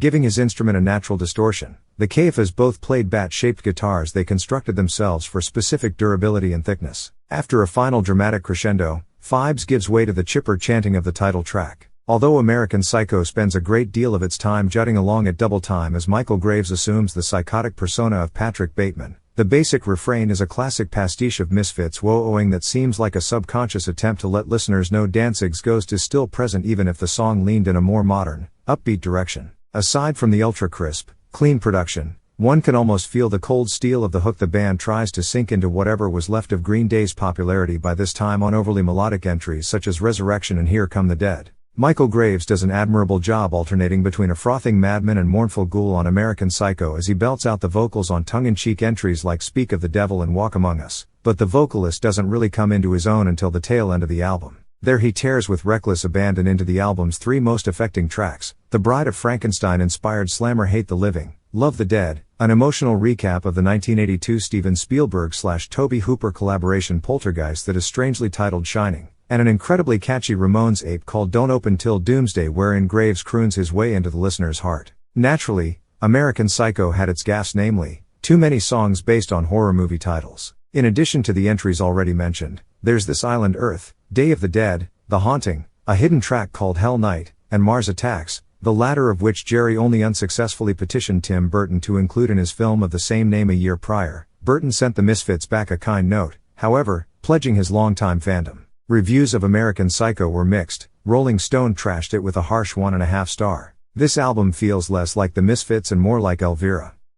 All this longtime fan can say is, quick, Van Helsing, a steak. The Onion's AV Club declared American Psycho pretty damn good in light of its opportunistic and calculated existence, and Entertainment Weekly gave the album a solid B indeed. American Psycho boasted enough speed, spook, and spunk to justify its existence, although being saddled with the Misfits name was a double-edged sword. From a stylistic standpoint, it's too upbeat and pop-leaning to exist in the same time zone as anything from the Danzig years. However, the merit this material does boast would have been lost to time had it been released under any other moniker. The one song on American Psycho that seemed to appease Misfits fans of all colors with no guilt or consternation was the moody, anthemic, and legitimately haunting Dig Up Her Bones. Michael Graves wrote Bones when he was just 16 years old and had been sitting on it until the right moment presented itself. The band felt confident enough about the song to release it as American Psycho's one and only single. Live, the American Psycho era Misfits would distract anyone who felt the music was lacking in Alice Cooper-style theatrics.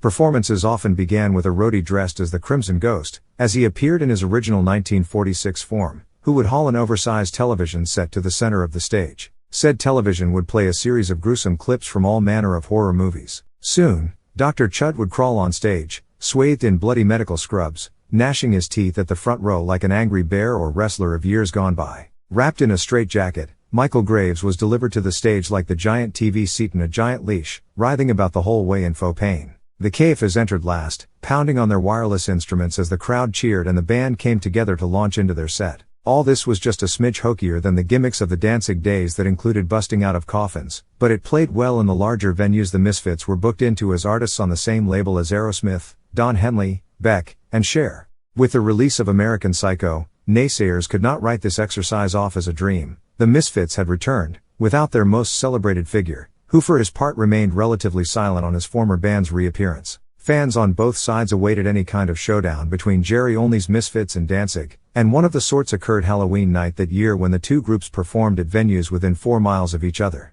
The former played Hollywood's decidedly vanilla Palace venue, Capacity Limit, 2000, while the latter performed at West Hollywood's storied rock shanty the Whiskey A Go-Go Club, Capacity Limit, 1000. While it might not seem like a great disparity existed between these two concerts, the Misfits felt like victors playing the larger club. Danzig was on such a decline, remembers Misfits bus driver Tim Bunch. "We were playing this big sold-out show on Halloween and Glenn was playing this little shithole down the street. So me and some of the guys decided, we're gonna go see Danzig. We walked down there earlier in the day, but Glenn told the whiskey, specifically, do not let any Misfits crew members into the building.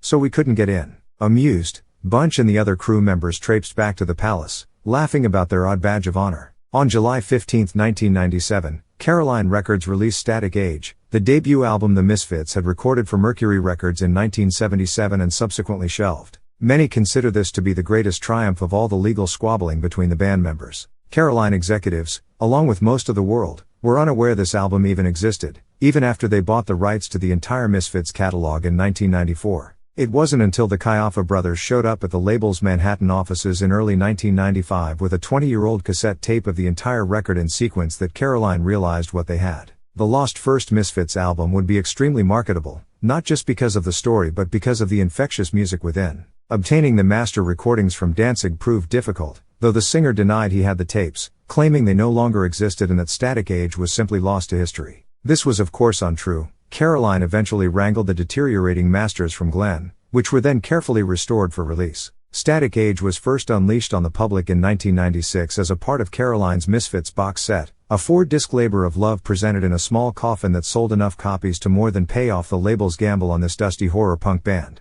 Initially, Caroline had scheduled a Static Age release for 1995 along with several other Misfits projects, but the results of the lawsuit left them in the unenviable position of dealing with two separate band factions that had decidedly different visions for the group's future releases and, more or less, equal power. Various other professional obligations prevented Glenn Danzig from finishing the Misfits compilation he intended to assemble as a sequel to 1986's Misfits. He finally found the time at the same moment when Jerry and Doyle presented Caroline with Static Age. Livid that the record company was fast-tracking the Kaiafa brothers project over his own Collection 2 that had been gestating for years, Danzig demanded Caroline reconsider their priorities unless they wanted to become embroiled in another sticky legal action. The tactic worked. Caroline halted work on Static Age to placate Glenn. Also scrapped by the record company was a limited edition Teenagers from Mars 7-inch and Christmas at Max's, a recording of the Misfits' Christmas 1978 performance at Max's Kansas City featuring newly overdubbed instrumental tracks from Jerry and Doyle. When Collection 2 finally hit record store shelves on November 14, 1995, it was embraced by thirsty Misfits fans despite the fact that it contained 5 recordings of songs from Walk Among Us that Danzig re-recorded with Eerie Von in August of 1986. A 6th song from that decidedly post-Misfits session,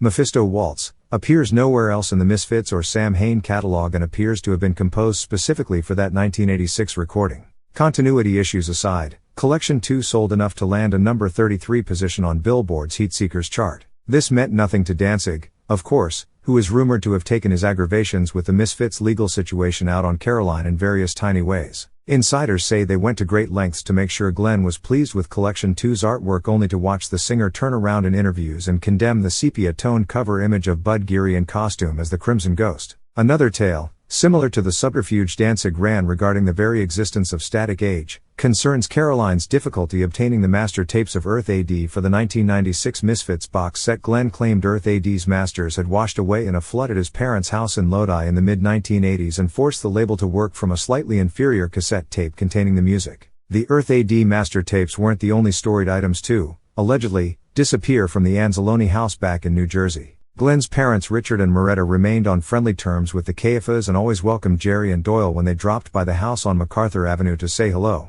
which admittedly was not too often since the 1983 breakup of the Misfits. During one such visit in April of 1995, Richard mentioned to the Kaiafas the bevy of skateboard parts Glenn had left underneath his back porch. The Anzalone patriarch offered his son's former bandmates as many as they could carry. The parts in question were rare skateboard decks emblazoned with Sam Hain logos and album imagery that Danzig had commissioned years before. When the singer moved west in the late 1980s, he assumed the decks would be safe in Lodi, quietly increasing in monetary value as he focused his efforts, bringing Danzig the band to fruition. Upon learning that, of all people, Jerry and Doyle had walked off with this valuable stash of Sam Hain relics, Danzig hit the roof. He angrily demanded his father retrieve the skateboard decks, though it is unclear if Richard Anzalone was ever able to wrangle the items back from the brothers Kaiafa. Geffen's American Psycho sold respectably well alongside the Caroline Misfits releases, though the singer and ostensible face of the new Misfits Michael Graves couldn't reconcile his increased feelings of marginalization within the band. Jerry Only and his manager brother Ken Kayaffa continued to make the lion's share of decisions. Doyle and Chud, both reserved personalities who preferred to avoid confrontation,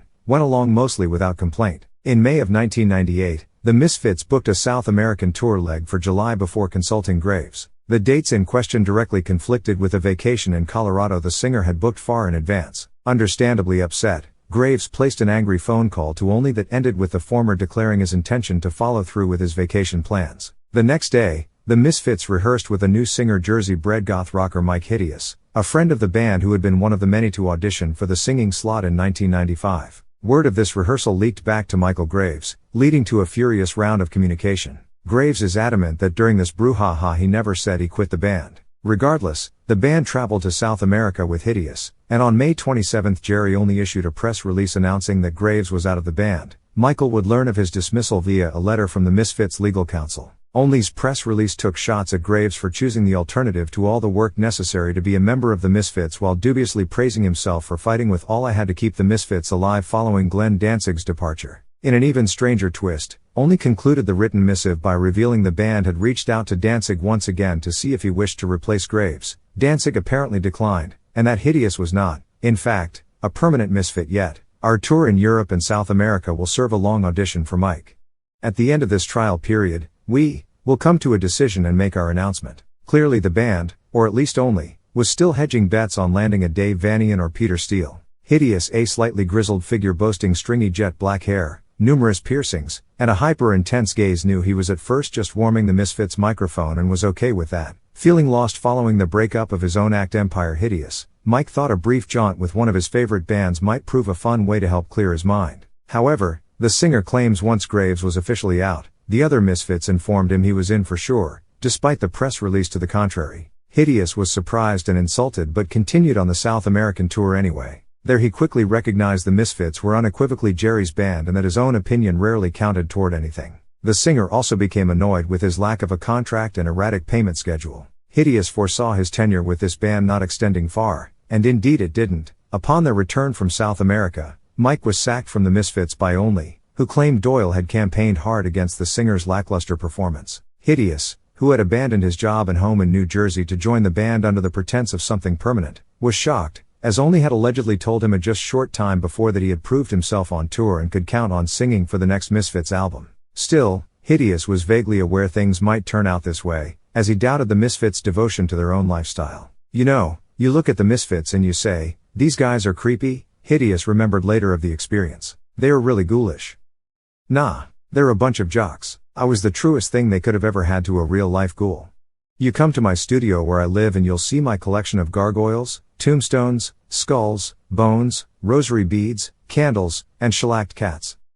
You go to Jerry's house and you see posters of the New York Giants. You see football and wrestling on TV. You get to hang out with him while he's wearing his sweatpants and sneakers. Eventually, I said, to Jerry, look man, no disrespect, but I know you guys. I know who you are. You're certainly no ghoul when you sit around in your white jumpsuit and watch football. Your audience thinks you're a bunch of skull-crushing ghouls. You're not Dot and Opos. Michael Graves was still open to being a misfit despite his firing, and soon he was back in touch with the band. Graves was asked to come jam. Wounds were healed, and it was as if he'd never left. Well, sort of. They said I owed them $5,000 for breach of contract. Graves sighs. I didn't care. I just wanted to play music. Chapter 8. Hate Breeders. He who has the bigger stick has the better chance of imposing his definitions of reality. Peter Berger. On October 5, 1999, the Misfits released their second post-Danzig album, Famous Monsters, via heavy metal boutique label Roadrunner Records. Geffen's lackluster promotional push for American Psycho soured the band on the experience of being a minor fish in a major label pond. Roadrunner, a smaller operation dedicated to such cult bands as Life of Agony, Machine Head, and Typo Negative, seemed a better fit. The record begins, as American Psycho does, with an instrumental meant to inspire dread. Kong at the Gates mimics as best it can the reveal of cinema's most storied giant with thumping drums, a seesawing guitar riff, and corresponding sound effects. Read, monkey snorts. After a requisite pause for suspense, the album immediately offers a second song rooted in Hollywood Simeon's The Driving Forbidden Zone, which outlines the contentious area at the center of Charlton Heston's journey in 1968's Planet of the Apes. Back on Earth, it's all you read about, Michael Graves complains. All the evidence was destroyed. Though shameless in its quest to present songs based on famous horror movies, Famous Monsters boasts a thicker, more satisfying roar than its predecessor, a meaty snarl of more originality than the soundscape of American Psycho. Famous Monsters is also less concerned with its identity as a punk album, allowing its compositions to exist in a fun heavy metal framework more readily than any other Misfits release. Pinched harmonics accent the crushing riff in Lost in Space, which doesn't lose its menace even when sampling the Robot's famous cry of danger, Will Robinson. Furious palm muting drives the verses of Pumpkinhead, eventually giving way to one of the album's more engaging melodic refrains. Helena, the Misfits' ode to the 1993 surgical farce boxing Helena, kicks off with a bouncy pop-punk verse before a slab of fierce power metal stomps it out, proving that Christ the Conqueror was never entirely dead. The vestiges of the band's Reagan-era glory years pop up occasionally. See The Crawling Eye or Witch Hunt, two songs that slam forward on little more than a few menacing bar chords, Dr. Chud's throbbing drums, and Michael Graves' melodic delirium. The Misfits play it a little straighter in the heart-pounding quasi-ballad Saturday Night, which sounds ported from the same Elvisy dimension as Static Age. One could also imagine the classic era of this band performing the Giant Ant Creeper Them, which strikes the best balance on the album between goofy chills, driving melodies, and memorable lyrics.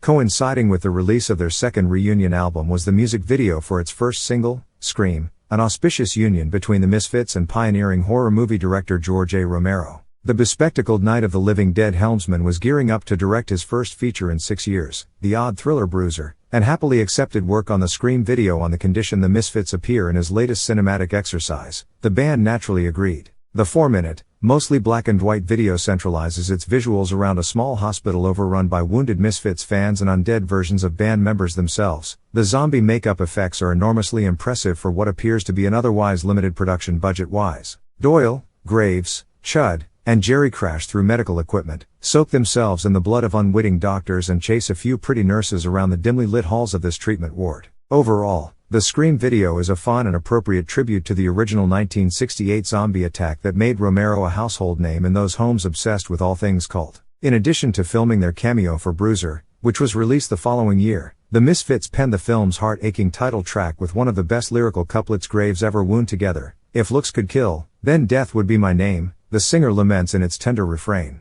Famous Monsters' very existence, coupled with the fact that it appeared to be forging a new sonic place, helped the reunited Misfits overcome the stigma of being another post-Green Day cash and nostalgia machine. Criticism did not escape the band, though. Accusations of the Misfits being the kiss of punk dogged the band even back in the Danzig days, but the relentless merchandising that accompanied the reunion made comparisons between Lodi's horror punks and the cottage industry classic rockers more apropos than ever. The Crimson Ghost logo was being plastered on everything, from t-shirts to wallets to shoelaces and lunchboxes. Toy shelves soon found themselves invaded by fully articulated 12-inch Misfits action figures packaged in cardboard coffins with tiny guitar accessories. Jerry only discussed the marketing with MTV in 1999, saying the Misfits want to be able to sell our toys to kids and for kids to be able to buy our record. The bassist then pointed out that the word raped in Famous Monsters' Helena was altered to drape to help the album avoid a parental advisory sticker. The most dubious of all Misfits cross-promotions didn't arrive until November of 1999, though, when the group began a working relationship with Ted Turner's World Championship Wrestling organization.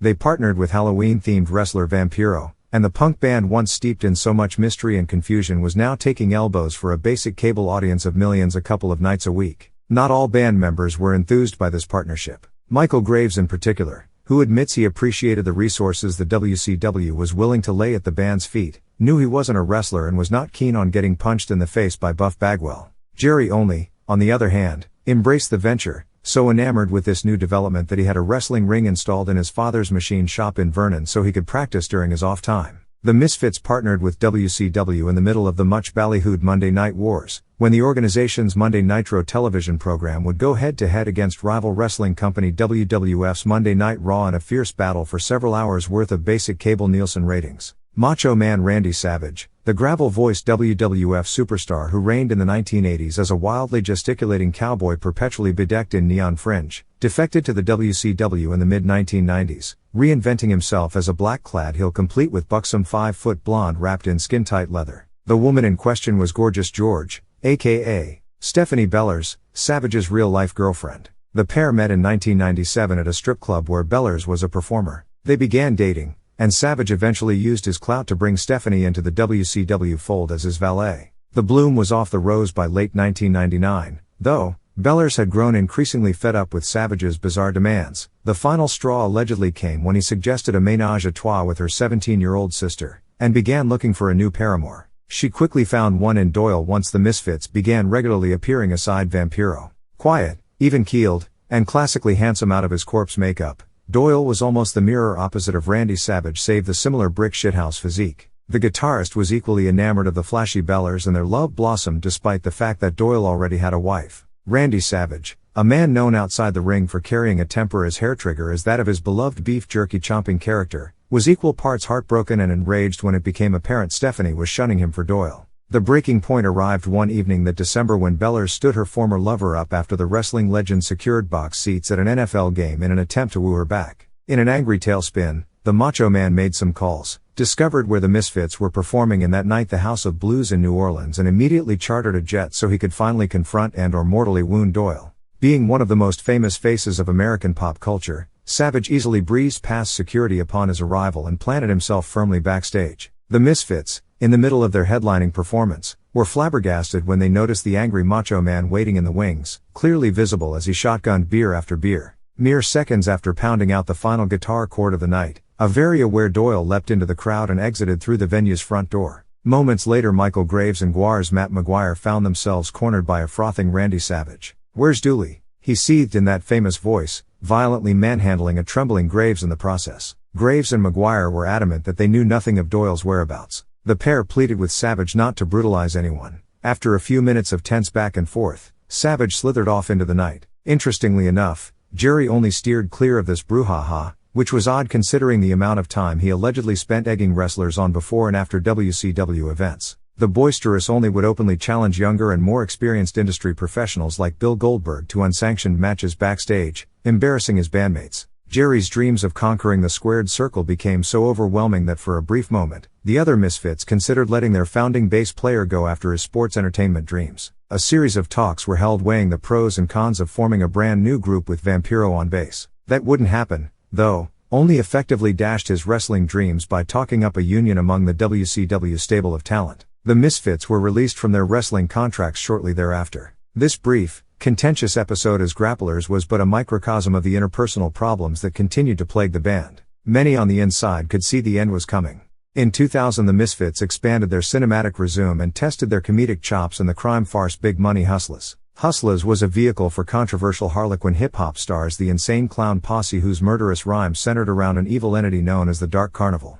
Big Money Hustlers leaned hardest on laughs, casting its madcap, and painfully low-budget, caper with a wide range of comedic personalities including half-baked funny man Harlan Williams, What's Happening? Star Fred Rerun Barry, wrestler Mick Foley, porn star Kayla Cleavage, and blaxploitation legend Rudy Ray Moore, reprising his most famous role of feisty pimp Dolomite. At the helm of Big Money Hustlers was new director John Cafiero, an artist short on professional experience. His only prior credit was camera work on a 1995 episode of A&E's Biography, who had nevertheless landed the Hustlers job partially because of his work with the Misfits. In 1997 an animated short Cafiero put together with several other artists entitled Misfits Reanimated caught the eye of Jerry Only, who deemed the cartoon worthy of use in the American Psycho promotional campaign. The Misfits hired Cafiero shortly thereafter as a creative director for the band. By 2000, John Cafiero was managing the Misfits in place of Ken Kaiafa, who, after an unspecified disagreement with brother Jerry, exited rock and roll to enter the less stressful field of swimming pool installation, while simultaneously producing and directing their music videos on the strength of Misfits Reanimated.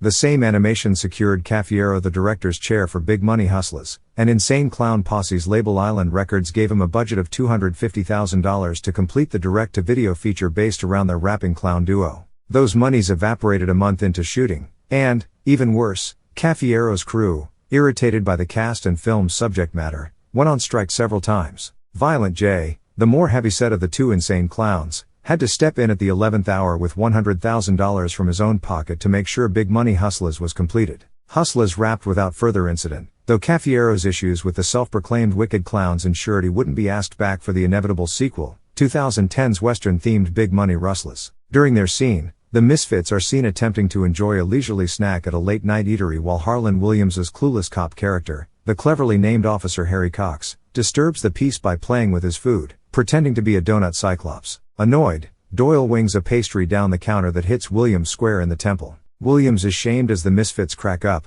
but only momentarily. Once the outfit's laughter dies down, the cop puts his foodstuff back up to his left eye like a monocle and carries on as a donut gentleman from London. It should come as no shock that Big Money Hustlers was not nominated for any Academy Awards in the year of its release. Insane Clown Posse's Virgin Motion Picture Outing did debut at number 1 on the Billboard Home Video chart, though, proving that 2 rapping carnival obsessives can succeed in this country on the strength of a 1970s action-adventure farce featuring Rudy Ray Moore, The Misfits, rerun from What's Happening, and 1 or 2 porn stars. The curtain began to lower on the resurrected Misfits in late September of 2000 when the group was preparing for a tour through Canada. As their cramped Winnebago reached the border, it was discovered that Michael Graves lacked the proper permits to gain entry to the Great White North, a misdemeanor assault conviction stemming from a 1996 concert fracas in which Graves attacked a venue's sound man complicated his international travel issues. Graves thought the band's management had taken care of his permit problems and vice versa. Tensions rose, and a vote was held right then and there on whether to replace Graves for the duration of the Canada tour with Misfits pal and Ignite singer Zoli Teglis. The decision was unanimous: hire Zoli. After 8 gigs with Jerry only handling vocal duties, Teglis joined the band in Thunder Bay, Ontario, to sing on the 7 remaining dates. Graves returned to the fold on October 21 when the band came back to the States for an East Coast tour leg. The anger was still there, though not only over the passports but the general band dynamic. Michael Graves reached his breaking point. "I was so mentally beat down by everything," remembers Graves. "There was such a bad vibe. I was writing the majority of the music, giving much more material and vision to the project, as were Doyle and Chud. And I was never respected for it. Toward the end, Jerry wanted to play the old songs more than the new ones. I couldn't understand that direction. He'd also say I sang too bluesy. What the hell? I was ready to hang myself. It was like a never-ending episode of Real Housewives." Exhausted, Michael told the band that he needed some time off. Halloween would be his last performance with the Misfits for the foreseeable future. If they wished to move on without him, he understood. Graves would in fact only make it to October 25. That night, the Misfits played at the House of Blues in the bucolic Disney-laden suburb of Lake Buena Vista, Florida. At some point during the show, an increasingly exasperated Graves announced this would be his last show with the band. What happened next is still debated fiercely by all who were in attendance. Doyle stormed off stage immediately following Graves's words, either because he was experiencing technical difficulties with his guitar or because he was upset with the singer. Graves and Chud quickly followed the hulking Axeman into the stage wings, leaving a befuddled Jerry only on stage alone to perform 138. Backstage, Graves says he began pleading with an apparently unresponsive Doyle regarding the future of the Misfits, begging the former Paul Kayaffa to stand up to his domineering brother. Graves felt Doyle had sway not only because of blood relation but because the guitarist owned a larger legal stake of the band than he did. Still, Doyle could not be moved, eventually only came off stage to confront Graves. The aggravated and sweat-drenched bassist blew up at his younger counterpart and informed him the Misfits had recently been communicating with Glenn Danzig about a real reunion because this new stuff isn't selling. As the situation grew uglier and various band technicians and roadies became involved, many of whom had grown weary of Jerry Only's tight pocketbook strings, House of Blues security escorted Michael Graves out of the venue. In a show of solidarity, Dr. Chud quit the band effective immediately and joined Graves in the parking lot. Before long, the 2 youngest Misfits found themselves stranded at their hotel with no money or jobs as the Kayaffa brothers forged ahead to the next show in Fort Lauderdale, with a Misfits that was only 50% intact. Refusing to swallow his pride, Jerry only anointed himself the new Misfits vocalist, unequivocally letting the world know he was in charge, though Zoli Teglis would be invited back for 1 or 2 of the remaining 2000 tour legs. As for the drums, Eric Godarse from tour mates Murphy's Law would fill in for the time being. In a weird stroke of luck, though, former Misfit Joey Image showed up out of curiosity to the Fort Lauderdale gig that followed the disastrous Orlando performance. After clearing the air with Only, Image happily took the stage to jam out on the material from his era. It was an unprecedented but fleeting reunion. The future of the Misfits, who were just establishing themselves as a worthy Danzig-free entity, was still very much in doubt. Blame was already being placed at Only's feet. Dave Brockie, whose band Guar toured with the reunited Misfits several times over, certainly felt the bassist erred in his treatment of Michael Graves. Michael Graves was basically beaten out of the band. Jerry wouldn't let Mike be the star. Jerry wanted to be the star and he couldn't stand it. He felt Mike was just some young, dumb kid. I mean, Mike could be a prima donna, but he was supposed to be. He's the fucking singer. Michael Graves and Dr. Chud channeled their frustrations over the crumbling of the Misfits into a new band called Graves. Joined by Empire Hideous guitarist Tom Logan and Fast Times bassist Left Hand Graham, the formerly famous Monsters recorded their own excellent platter of mournful pop punk in 2002's Web of Dharma. Driving, gnawing songs like Tell Me and Casket were the final proof that they were no slouches creatively. The band splintered apart during work on their sophomore release due to disagreements between singer and drummer. Graves would go on to form a similar outfit in Gotham Road, while Chud focused his efforts on the more cartoony project known as X Ward, best known for the wacky track Mommy Made Love to an Alien. It should be noted that the Phoenix-based horror rock act Calabrese, which launched in 2003, had no apparent affiliation with Dr. Chud aside from sharing the Italian surname. Fences between Michael Graves and Jerry Only were eventually mended enough that the ostracized singer would appear at a series of Misfits' 25th anniversary shows that only set up in 2001 in various parts of the country. Things stopped short of a full reconciliation, though, which was just as well. Graves managed to make headlines all his own a short time later. On June 23, 2004, Comedy Central juggernaut The Daily Show aired one of its patented tongue-in-cheek interviews with Graves explaining the singer's very real trials and travails in the punk rock community as a hardline, George Bush-supporting Republican. In full Misfits regalia, including painted-on skull face, Graves sat across from correspondent Ed Helms, detailing how the majority of his left-leaning peers harshly judge him. Punks cry, Graves admitted, spurring a faux sympathetic Helms to end the piece by taking Michael to play tennis at a haughty country club so he could be among more like-minded individuals. Various solo outings would come from Michael Graves in the wake of his Daily Show spotlight. Fans swiped these releases up but eagerly awaited news of an American Psycho/Famous Monsters Misfits regrouping. In 2008, Graves revealed to LiveMetal.net that his fractured lineup of the band attempted to reunite several years earlier shortly after the 2002 reunion with Danzig fell through, but various personal issues prevented it from coming to fruition. The sticking point on why that fell apart was that Doyle, now remarried to Bellers, wanted to bring his wife out on tour and wouldn't bend from it. Graves told the website, because Gorgeous George had to be a part of the Misfits. Jerry, also, didn't even want Chud back in the band. Chud is a waste of human life, but he certainly deserved to be a part of the situation. Graves was vague on his exact problems with Dr. Chud, saying only that he had changed a lot from the early days of the 1990s Misfits. The pair eventually sorted out their problems, though, and in December of 2009, Michael joined his former drummer pal on stage with Doyle at New Jersey's Starland Ballroom to perform a brief set of songs from the two records the trio made together. Doyle was there as a special guest of Starland's headlining act that evening, Glenn Danzig. Glenn Danzig's popularity started to wear off following the release of his fifth album, 1996's Black Acid Devil. Parting ways with powerhouse players John Christ and Chuck Biscuits, Danzig took his band in a new direction by embracing the industrial sound so prevalent in rock at the time. 1994's 4LP had toyed with synthetic noises on intense tracks like Can't Speak and Sadistical, but on Black Acid Devil Glenn took it full bore. Electronic drums dominate the album to such a degree that Glenn is at times nearly inaudible. When he is, often it's clear Danzig has layered numerous effects upon his vocals. Fans were perplexed as to why Danzig would want to ape 9-inch nails while simultaneously masking or hindering his powerful snarl, and sales reflected that.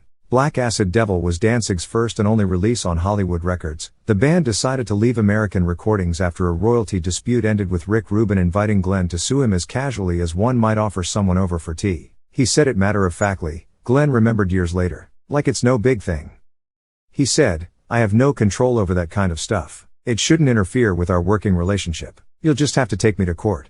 The band declined to take Rubin up on his offer. Hollywood, a subsidiary of the Walt Disney Company trying to build rock and roll cred with obscure alternative artists like the Dead Milkmen and Seaweed, lured Danzig to their label with promises of creative freedom and boatloads of capital. Unfortunately for both parties, Black Acid Devil didn't generate enough revenue to salve the complaints that poured in over Mickey Mouse's affiliation with these alleged devil worshippers. Hollywood dropped the band just 3 weeks after Black Acid Devil's release. That same year Glenn would be sent up by Canadian comedy giants The Kids in the Hall in their first feature film Brain Candy. Kith member Bruce McCulloch based his brooding rock star character of Grivo in the film on Danzig, right down to the hairy chest and shoulder-length locks. It didn't hurt that the actor was both as diminutive and lantern-jawed as his model. My fellow troupe member, Scott Thompson, was obsessed with the idea of Grivo being this Trent Reznor-like character, McCulloch remembers. Do him like a punk purist ! And I was like, well, no and apos.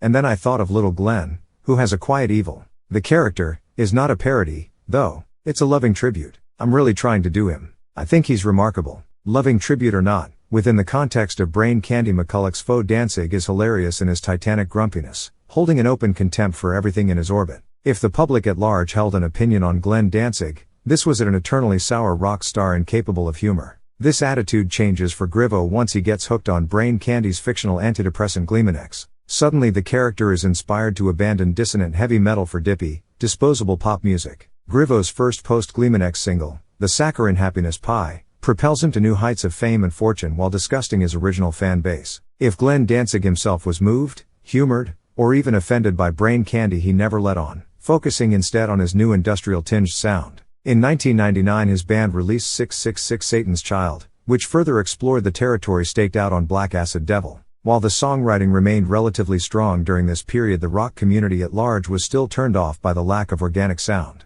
The returns were diminishing. 4 years later Glenn Danzig took another loud knock from an uber-cool trendsetting pop culture vessel, droll genre-blending folk singer Beck Hansen, whose funky acoustic rap Shuffle Loser had by that time become the defining anthem of Generation X and whose deadpan, unaffected attitude became cooler than Morrison-like swagger or pentagrams. In a cover story for the December 1999 issue of Spin magazine, Hansen took their reporter around his Los Angeles neighborhood, pointedly commenting, "Everything's going upscale around here. Except Glenn Danzig's house." Referring to a bit of clutter in Danzig's front yard, the detached wonderkind added, "He's had that stack of bricks there for about 8 years now. I think it's a statement." Not one to engage in protracted wars of words, even for the sake of publicity, Danzig curtly responded to Beck's public teasing that same month, telling an interviewer, "Yeah, the bricks are a statement that I ain't Beck, and I ain't going upscale." How's that? The lingering effect of what some lightheartedly refer to as Brickgate was Danzig's humble Los Feliz residence suddenly becoming a tourist attraction. Beck fans, Danzig fans, and those simply aroused by rock and roll lore began routinely seeking the singer's abode out in the wake of the Spin article, snapping their photos near the famed pile of bricks in Danzig's black Jaguar, or as close as they could get. Anyway, a wrought iron fence provided firm division between the yard of Danzig and curious interlopers. That same year, perhaps prompted by his mainstream stumbles, Danzig appeared to be looking back or perhaps coming to terms with his own legacy. That November, to promote a forthcoming box set of all their material, Glenn reconstituted Sam Hain for a stretch of his titular band Satan's Child tour. Fan excitement was staved off by the absence of both Pete Marshall and Eerie Von. According to Marshall, Danzig decided to put Sam Hain's name on the tour dates before vetting any other members' availability. By that time Marshall had graduated to playing in Iggy Pop's backing band The Trolls and had prior commitments booked with that act. He was more than surprised to hear from Glenn mere weeks before the alleged reunion. "He called me at my day job," Marshall remembers, "and he says, 'Hey, we're doing a Sam Hain tour, it's these dates.' I was like, 'What? When were you gonna tell me?' Right now." "Well, I can't do it, I'm sorry, I'm playing with Iggy."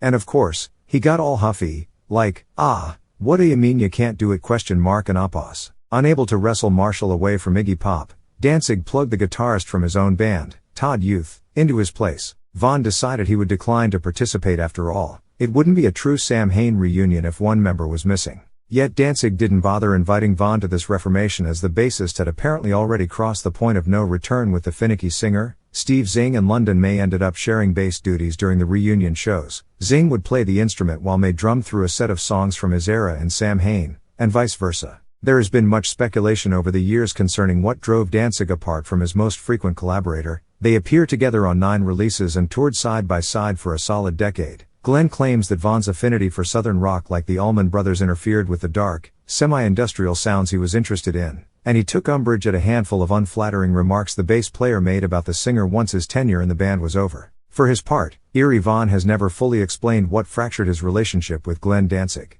Glenn's throwback mood continued with I Luciferi, the Danzig band's 7th full-length release that May, a satisfying if not a full return to the organic heavy metal sounds that garnered the outfit so much acclaim at the dawn of the 1990s. Several months later Glenn took acute aim at his own humorless image by lending his voice to the Cartoon Network's bizarre superhero farce Aqua Teen Hunger Force. Rendered with a perpetual scowl and limited movement by the program's animators, Danzig plays himself in the episode Cybernetic Ghost of Christmas Past from the Future, in which he purchases a home haunted by a menacing robot from the future. After one night together, the robot visits his neighbors, the titular crime-solving team comprised of sentient fast food menu items, to complain he cannot live with that Danzig guy. He is so annoying, he is so frightening, and he doesn't wear a shirt. In the wake of the Sam Hain reunion and I Luciferi's hearkening to Danzig's original sound, many wondered if some sort of Danzig-sanctioned Misfits reunion could be around the corner. For years Glenn had steadfastly denied a reunion would ever take place, with enough furor in his statements to make it clear interviewers shouldn't bother bringing it up. Privately, however, the singer began to reconsider the Misfits not simply for nostalgia's sake, but for profit. Financially, Danzig the band had plateaued, earning a profit only because Glenn purposely budgeted himself accordingly. Jerry Only's version of the Misfits had proven it could be a viable touring act, and the receipts were only growing as the new millennium rolled on. Jerry Only, in a stroke of genius, ensured the continued interest and monies of Misfits zealots by drafting a series of punk rock all-stars including Black Flag guitarist Des Cadena, drummer Marky Ramone Bell, and his own former skinsman Roboto help reconstitute the band in the post-Graves era. The results created a name-studded gigging machine even the naysayers ended up clamoring to see. Another more personal event might have played into Danzig's softening on a Misfits reunion. In May of 2002, Glenn's father Richard, who had grown enormously proud of his rock star son and happily showed off ephemera to fans who occasionally stopped by his home, passed away at the age of 76. When the singer flew from his home in Los Angeles to Lodi for the funeral, he was surprised by the attendance of both Jerry Only and Doyle. Even more surprising, the trio engaged in an armistice that day, despite the litigious and press-based attacks they had inflicted upon one another. Commiserating over the loss of a parental figure, pretenses were dropped. If for just one afternoon, Danzig became Glenn Anzalone again, the Caiaphas Gerald Jr. and Paul. Security escorted no one out of the funeral home. Perhaps they didn't despise each other as much as they thought. The bottom line for Danzig was money, and the Misfits' bass player seemed to be raking it in. Impressed, Glenn seriously considered for the first time how financially beneficial a full-fledged Misfits reunion could be, a reunion that would bring both of their fan bases together in one massive profit share. Surely he and Jerry could put aside their differences for a few weeks in favor of living more comfortably. With that in mind, Danzig bought the Caiafa brothers plane tickets to Los Angeles for a meeting. Intrigued, Jerry and Doyle flew across the country for their first meeting with Glenn Danzig in years that wouldn't involve lawyers. The tale that follows is another one of legend among Misfits fans. From the airport, they were ferried directly to Danzig's residence. Upon entering, they found Glenn lying sideways on a couch, facing a flickering television. The Caiaphas took their seats. Glenn spoke first, saying he was ready to let bygones be bygones for a tour and an album on the condition that Jerry not perform with his new Misfits for at least 1 year prior. A reasonable request. The absence of the band would create a public demand. Jerry, however, balked at this notion, complaining that he'd lose $250,000 if he called off all his planned Misfits activities for the coming year. An awkward silence commenced. Doyle's head sunk into his hands. Glenn, unwilling to argue with someone who couldn't see the potentially larger fortune at stake, simply rolled over to face away from the Caiaphas, as if to take a nap, and said, "Fine, no deal." And thus, the first shot the world had at an honest Misfits reunion was dashed. Doyle would confirm this long-standing rumor in 2008 during a rare interview granted to the Cleveland Free Times. The tight-lipped guitarist outed his brother as the one who put a fucking monkey wrench in the negotiations with Glenn, but the younger Caiafa refused to elaborate or give specific details. So let all the Misfits fans put that in their pipe and smoke it, Doyle was quoted as saying, aware that he was dropping a potential bombshell. Danzig denied any and all stories about a reunion with Jerry, which is not surprising when you consider the following quote from a 2004 interview. "Until the contract is signed, nothing is real." Issues with Glenn aside, the real hurdle of the 2002 reunion could have been mending fences between the estranged Caiafa brothers. A year earlier, Jerry and Doyle experienced a major falling out stemming from Jerry's maneuvers regarding Doyle's legal rights to the Misfits name. The bitter divorce from his first wife that freed him to marry Stephanie Bellers had left Doyle in a financial hole, and the guitarist was desperate to purchase a home in New Jersey within reasonable distance of his young children. Doyle adored his kids far more than his life as a corpse-painted misfit, and by all accounts would have done anything to remain a part of their lives. The youngest Caiafa turned to his brother Jerry, who agreed to foot the bill for the home in exchange for Doyle's legal share of the Misfits brand. Doyle signed off, perhaps figuring he'd still at least get to perform if not contribute silently to larger decisions regarding the group. His optimism proved misguided. Jerry dumped Doyle from the band in favor of Cadena shortly after acquiring his Misfits ownership percentage in May of 2001. Doyle allegedly learned of his firing via a handwritten note Jerry stuck under the windshield of his truck one afternoon while the guitarist was at work. When asked about his brother's departure from the band, Jerry only would cite the emotional toll of Doyle's divorce and a nagging elbow injury. Despite retaining two of punk's most charismatic and talented players in Des Cadena and Marky Ramone, the Misfits appeared somewhat directionless in the early part of the 2000s. The trio toured the globe extensively, churning out a set of not just their own songs but Black Flag and Ramones classics at both small gigs and festivals, but they were slow to release any new recordings. This struck many observers as a waste of resources. When the Misfits finally did get around to recording something in 2002, it was a cover of Balzac's Sing Sunny the Day the Earth Caught Fire for a split single with said Japanese horror punk band. In July of 2003, the Misfits followed this obscure piece of vinyl with an entire record of covers. Project 1950 offers 10 updated renditions of early rock and roll, doo-wop classics that allegedly inspired the Misfits. The title is a bit of a misnomer. Only 5 of the songs presented were originally released in the 1950s. At least one, the Conway Twitty/Loretta Lynn ballad Only Make Believe, was made in 1971.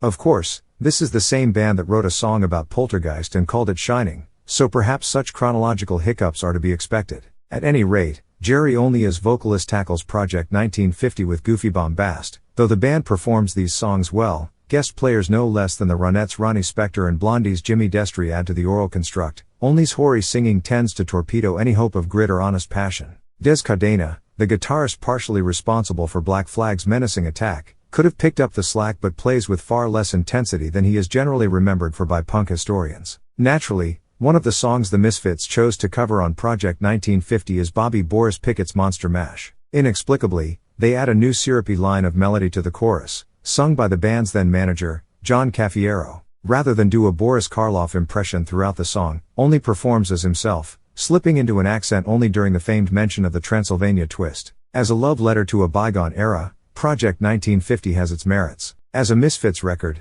it is largely embarrassing, especially in its cheap cartoon cover featuring an Igor-like creature in a crimson ghost hoodie. Regardless, the Misfits remained an immensely popular concert attraction at this juncture. The band's continued revenue stream may have influenced Jerry Only's 2005 decision to sell the Pro Edge brand he had been simultaneously managing since his father's retirement from Congruent Machine in the mid-1990s to an interested party. The Vernon manufacturing shop remained open with Only remaining an operations head. Details concerning the Pro Edge sales figures are unknown, though Congruent had valuable contracts with massive retailers such as Sears and Stanley Tool for the blade's creation. When asked in 2008 what kind of financial cushion the sale provided his family, Doyle curtly replied, "I didn't get anything." Meanwhile, a larger, more public embarrassment loomed for Glenn Danzig, one that proved his era was, for all intents and purposes, bygone.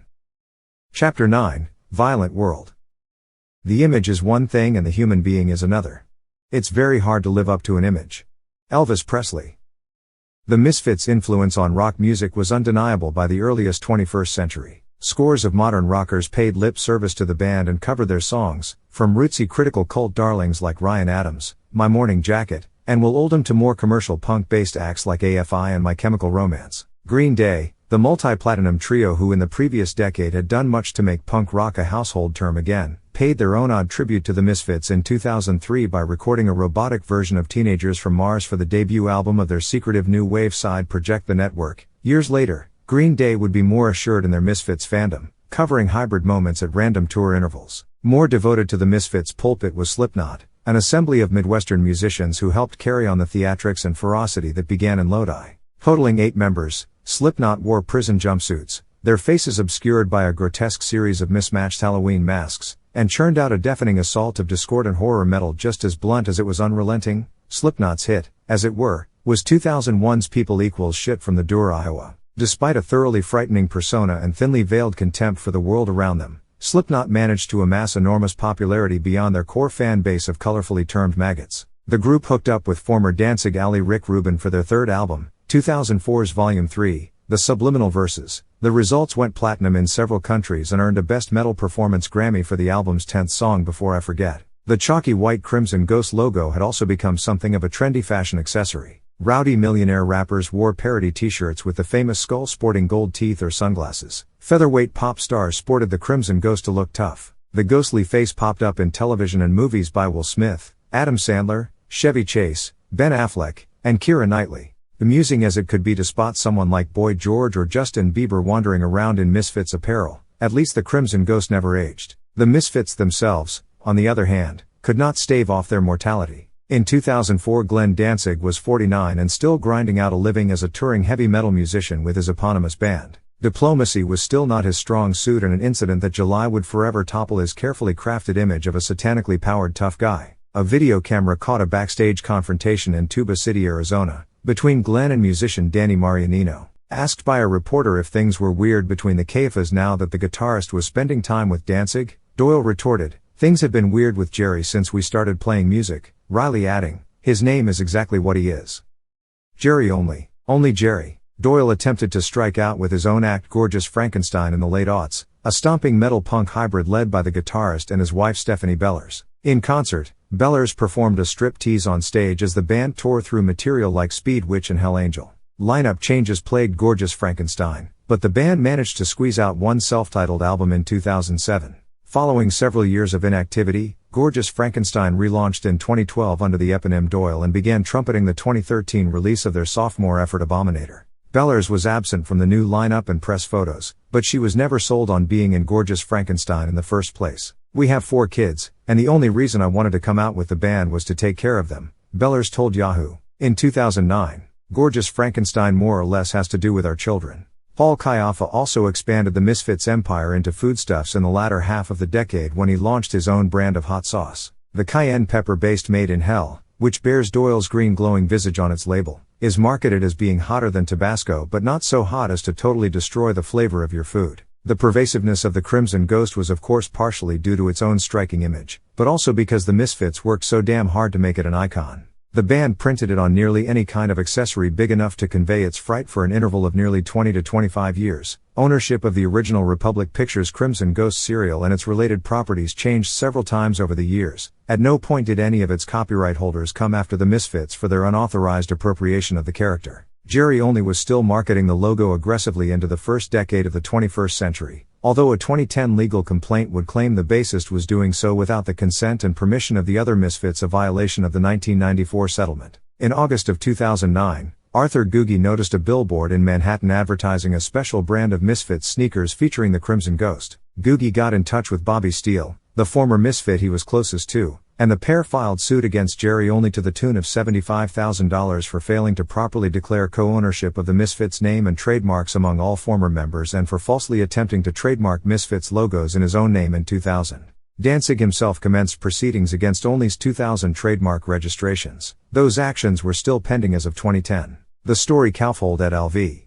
Kayaffa et al. Lays out an interesting spin on the accepted Misfits story, alleging that Steele had an already established reputation when he joined the band in 1978 that helped the group achieve its renown. Steele and Arthur Googie controlled the Misfits marks during this period, allegedly, painting a picture of the two as a codependent branding machine despite the fact the pair were only in the band at the same time for a matter of months. The document also states that Steele was the only former band member using Misfits imagery between the years of 1983 and 1995, which is simply untrue. See the various Crimson Ghost bedecked compilations Danzig released via Caroline during those years. This is not surprising given some of the strange theories Bobby Steele has floated out to the public in recent years. The guitarist has long claimed the 2001 cancellation of 12 Hits from Hell, an album assembled by Caroline of a 1980 Misfits recording session that combined his own guitar work with Doyle's, was struck down at the 11th hour because Jerry Only has been on a decades-long mission to erase Steele's existence from the history books. The official explanation for the cancellation of 12 Hits that Glenn Danzig and Jerry Only were unhappy with the album's layout and mixing and had in fact been largely left out of the creative process seems suspect given the fact that the album had already shipped to retailers by that time.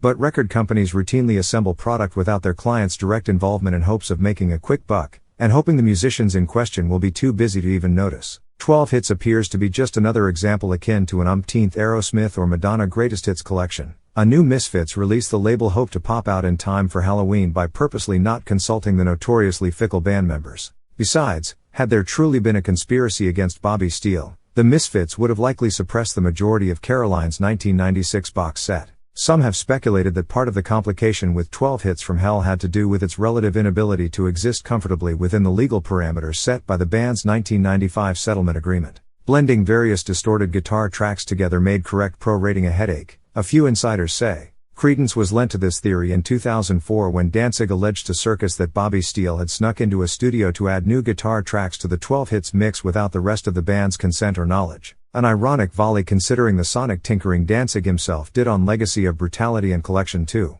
At any rate, 12 Hits from Hell would remain buried until the rise of online file sharing. In a curious move, Bobby Steele recorded and released his own version of the album with his band The Undead in 2007.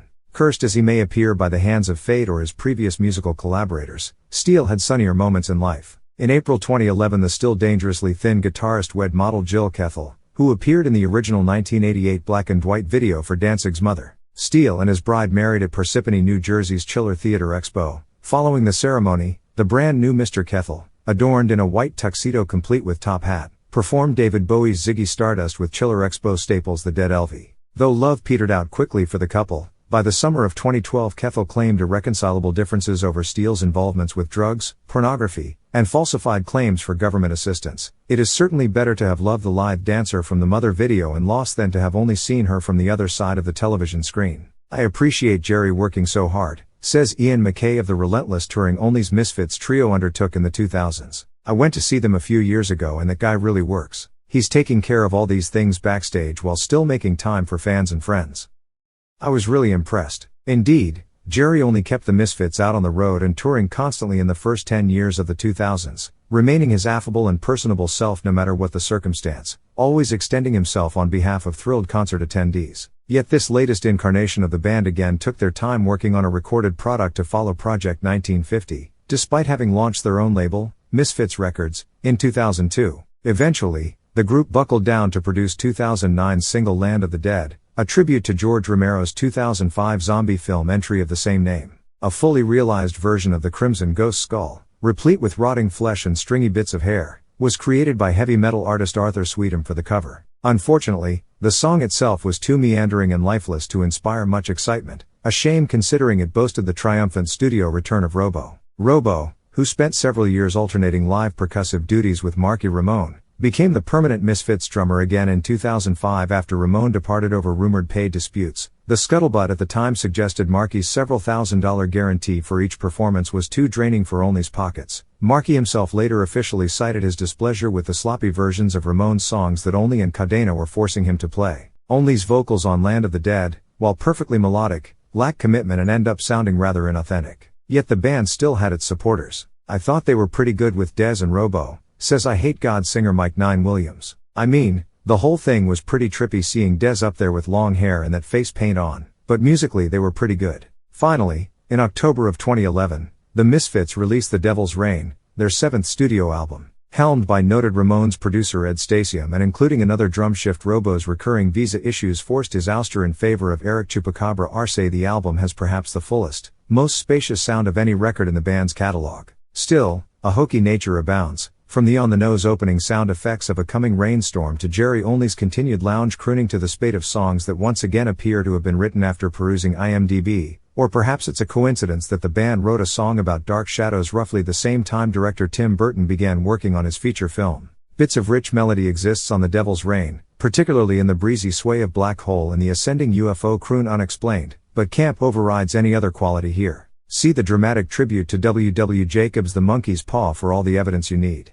Only is in full Vegas swing here. You can practically see him loosening his bow tie on stage at the Sands as he playfully strains that tonight he casts this spell. Just as corny as The Curse of the Mummy's Hand, another Phantom Appendage bass track in which only bellows about Ra so often it's surprising the solar deity doesn't materialize from your stereo speakers. It's not fair, however, to unload all the blame here for misfire on Jerry Only. A large part of the problem with Devil's Reign is the flat production. The oomph that made Famous Monsters such a rush despite its moments of dubiousness has all but evaporated here, leaving hollow guitars and softened drums. The most interesting entry on The Devil's Reign is Ghost of Frankenstein, the lyrics of which could be interpreted as a rant concerning Jerry's estranged brother Doyle. Now, these tragedies surround me, Only laments, adding he's forever locked with the titular spirits as they bear the same name. Des Cadena relieves Only on the concluding Charger Death Ray. Sadly, Cadena's voice has mellowed so much since his days of screaming for Black Flag that it's barely distinguishable from that of Only. It's hard to believe this is the same throat that once exploded over Black Flag's incendiary Police story and Jealous Again.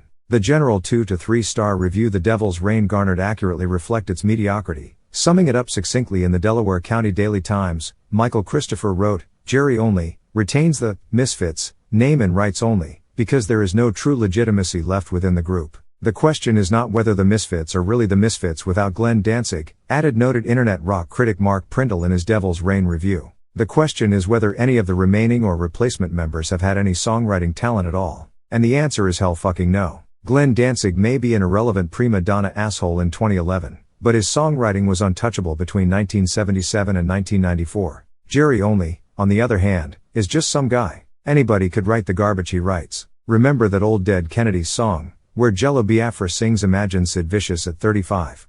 Think of how much more pathetic and depressing that verse would have been with the lyric Imagine Jerry Only at 52.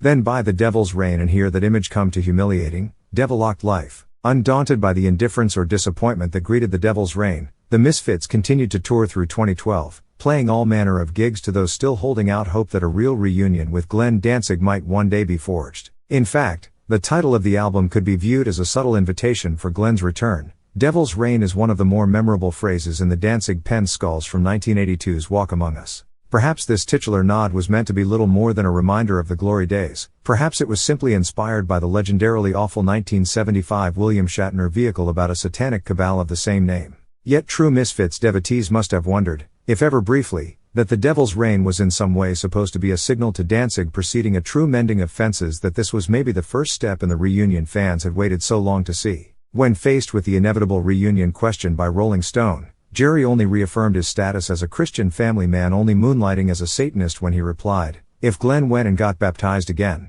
maybe we could talk." Reunion. Danzig has never acknowledged the current activities of his former band and has kept his head down and forged ahead in the latter half of the aughts. His public image may have been tarnished by the Knockout video, but his bank account was not. In 2005, the singer purchased a 3-bedroom home in Los Angeles for $1.5 million. The Cheviot Hills property, complete with a swimming pool and decorative front yard water wheel, was previously owned by legendary comedienne Lucille Ball and proved a considerable upgrade from Danzig's previous abode. For years Glenn had lived in a modest but cozy home in Los Feliz that, thanks to his residence, became a tourist attraction for all manner of admirers. Perhaps expediting Danzig's move to a new home was an incident on Halloween of 2005 at the Los Feliz home, wherein a deranged fan began smashing the front gate before vaulting onto the property. Danzig's bodyguard gave chase, but the intruder slipped away, leaving behind a backpack allegedly full of pornographic magazines featuring Danzig's head pasted on the various bodies of the performers. Also in the backpack, a notebook with "Kill Danzig, October 31st" written obsessively over and over again. The entire incident was kept hush-hush for years, perhaps in a calculated attempt not to undermine Danzig's ferocity in the post-knockout video world. This could also explain the lack of activity from Glenn in the latter half of the decade. There was a 6-year gap between Circle of Snakes and 2010's Death Red Sabaoth. Much was made of Death Red's back-to-basics approach via analog recording. The results were hailed as Glenn's greatest offering since the late 1980s, especially in Glenn's vocals, which many fans and critics feared were slipping as the years rolled on. 2010 also yielded an unexpected creative union between the usual lone wolf Danzig and Hole/Smashing Pumpkins bassist Melissa Auf der Mauer on the alternative rock stateswoman's sophomore solo effort, Out of Our Minds. Auf der Mauer had long been a fan of Glenn's work and wrote a somber croon in his style, My Father's Grave, that she hoped he would agree to duet on, despite the fact Danzig had never shared the microphone with anyone up to this point in his career. Circumventing the usual channels, Auf der Mauer wrote a letter to Danzig care of his comic book company, Veritak. Apparently touched by her earnest appeal and impressed by the song,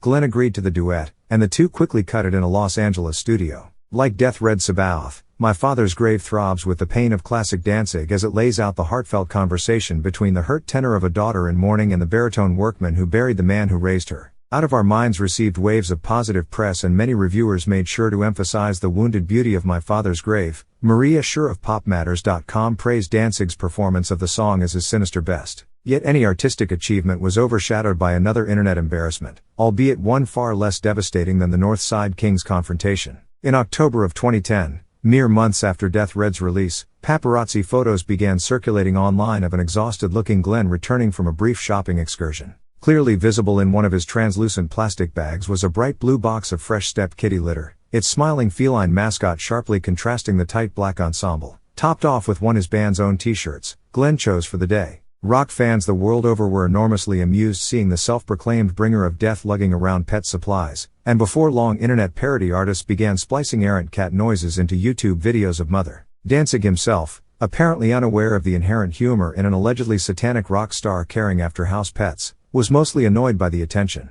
In an interview with BuzzGrinder shortly after the paparazzi photos found their way online, the singer accused anyone interested in his cat situation of wasting their lives. "Hey, you know what? Why do people even care?" Danzig wondered aloud. "I just play music, you know what I mean? That's what I want to spend my time talking about." The pattern of Danzig doing something great only to have it quickly overshadowed by strange or ridiculous hijinks continued in 2011. That August the singer announced he would indulge fans by performing a series of legacy concerts in the fall that would include material from all stages of his musical evolution. Audiences in Chicago, New York, Los Angeles, and Austin would be treated to a special Danzig concert in 3 acts, one dedicated to his eponymous group, one for Sam Hain, one for the Misfits. As with previous assemblies of this nature spearheaded by Glenn, the only spirit from his past invited to visit was Doyle, though Steve Zing was playing bass in Danzig. The band at this time and indeed participated in the Samhain sets. The first Legacy gigs went off without a hitch. Danzig appeared to revel in his trips down memory lane, even engaging in new bits of myth-making. The singer was now prefacing performances of Bullet with claims that the city of Dallas responded to the first gory Misfits single in 1978 by threatening to arrest the band on site.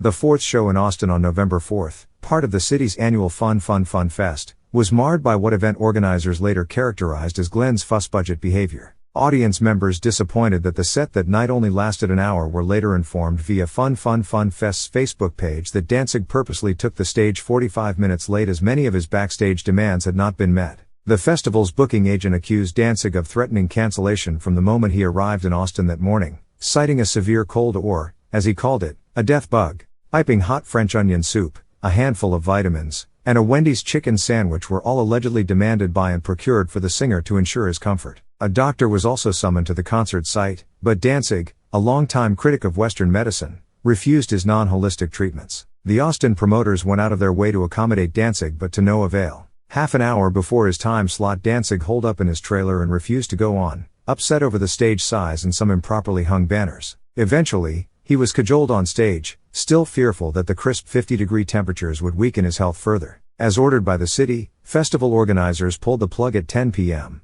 only 60 minutes into Danzig's performance. "I guess they've never heard of a thing called a riot before," Danzig groused as his set abruptly screeched to a halt. The crowd was irritated but not livid. A riot would not be forthcoming. In less than a day, however, there was a new way to mock Danzig on the internet. Images of the singer surrounded by Wendy's takeout bags and bowls of French onion soup shot around the e-world just as quickly as the previous undoctored image of Danzig hauling his cat's fresh step. The fifth Legacy gig on June 9, 2012, at the Bonnaroo Festival in Manchester, Tennessee, contained another segment of haughty rock star behavior from Glenn. Photographer Michael Bunch was taking photos of people in the crowd during Danzig's set when the singer suddenly singled him out mid-song, leaping off the stage in an attempt to confront Bunch for violating his no photo, no video rule. Startled, Bunch later told his employer NashvilleScene.com that he was sure he was about to be beaten down by the still imposing 50-something singer. Thankfully, security held Danzig back, who returned to the stage to grumble into the microphone about certain people spoiling a good time.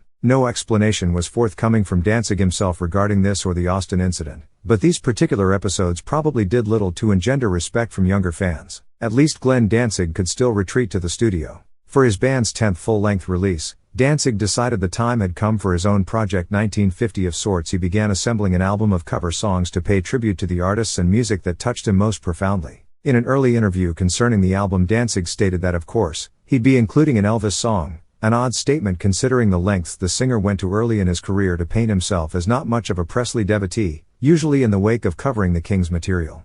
Perhaps Glenn simply caved to the perceived public groupthink that an Elvis song should be on his covers record. Danzig later confirmed the covers album would include a rendition of an unknown Black Sabbath song and a duet with Runaways singer Cherie Currie. In May of 2012, Danzig leaked the first single from the project to a handful of radio stations, a cover of the obscure biker theme Devil's Angels by Davey Allen and the Arrows, taken from the film of the same name. A ballsy, cocksure anthem sewn up with simmering guitars, minimal production tricks, and a rich astounding vocal laid atop by Glenn, Devil's Angels evokes the same passion and danger as any given vintage Misfits recording. That barely contained fury, that sense of blood-pumping danger, that carefree laughter in the face of evil as Glenn ends the bridge with a joyous cry of, "Motherfucker."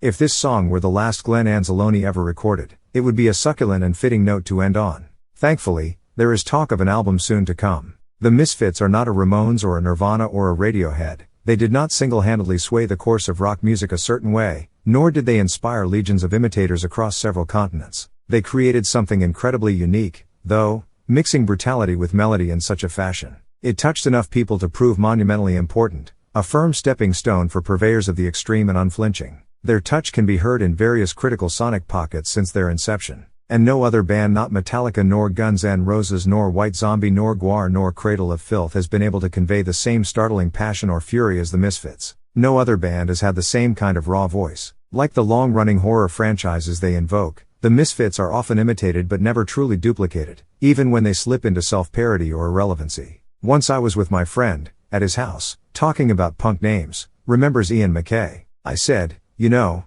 Danzig's not really his last name. That's a town in Poland. His real last name is something Italian. But who cares? The phone rang a few minutes later and it just happened to be Glenn. My friend said to him, "Oh, we were just talking, and Ian says Danzig isn't your real name." Glenn goes, "Put him on phone." "Hello? Fuck you, that is my last name. Don't be talking shit about me." I was like, "No, Danzig isn't your last name." "Fuck you, yes it is." The story is humorous but speaks to a larger fact. He may have been born Glenn Anzalone, but for all intents and purposes he is now Glenn Danzig, not just because he legally changed his name to the latter but because Glenn has transformed into that particular character he crafted oh so many years ago. In turn, Gerald and Paul Caiafa, Jim Catania, Frank Lee Cotta, Robert Caulfield, Joe Poole, Michael Emanuel, and the rest are the Misfits. What are they to do if they don't like it, or if others don't like it? These men cannot escape their past. Most of them rely on it to survive. It can be strange to see the human side of figures once lurched menacingly at listeners from the cover of Beware. They have children to feed, mortgages to pay, and lawsuits to settle.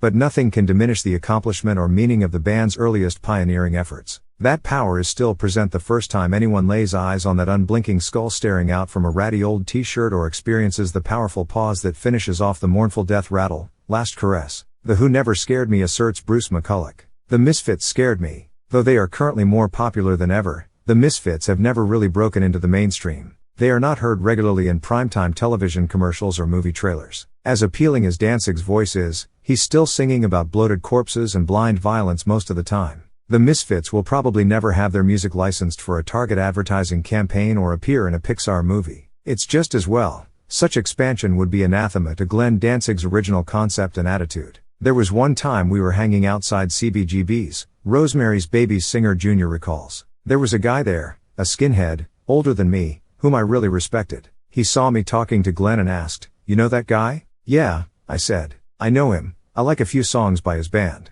Then he says, 'I really don't like them at all.' Just at that moment, Glenn came over. The guy thought Glenn had heard him and started to apologize. 'I'm sorry, I don't like you guys.' Glenn said, 'Ah, I don't give a fuck.' Just like that. It wasn't a sneering affectation. It was just apathetic. He really didn't care about anyone else's opinions. That, to me, was always very cool. Such as the Misfits. They aren't concerned with winning your heart or breaking it. They just want to exist. This is a band that belongs closer to the underground. A perverse delight like Playboy in the 1950s or a 1970s Peter Cushing vampire movie, lying in wait to be discovered by those who covet their beauty damaged and slightly unclean. In that sense, the Misfits transcend punk rock to be a true piece of Americana, a musical roadside attraction worth more than a few stops on the dark highway of life. About the author. James Greene Jr. is a freelance writer who has contributed to Crawdaddy, New York Press, Splitsider, Pop Matters, Geek Monthly, and Uncle John's Bathroom Reader. He graduated from the University of Central Florida with a BA in Organizational Communication. The only thing he really learned during that matriculation is the plural of communication is communication. James Greene Jr. is not ambidextrous and currently lives somewhere in New York.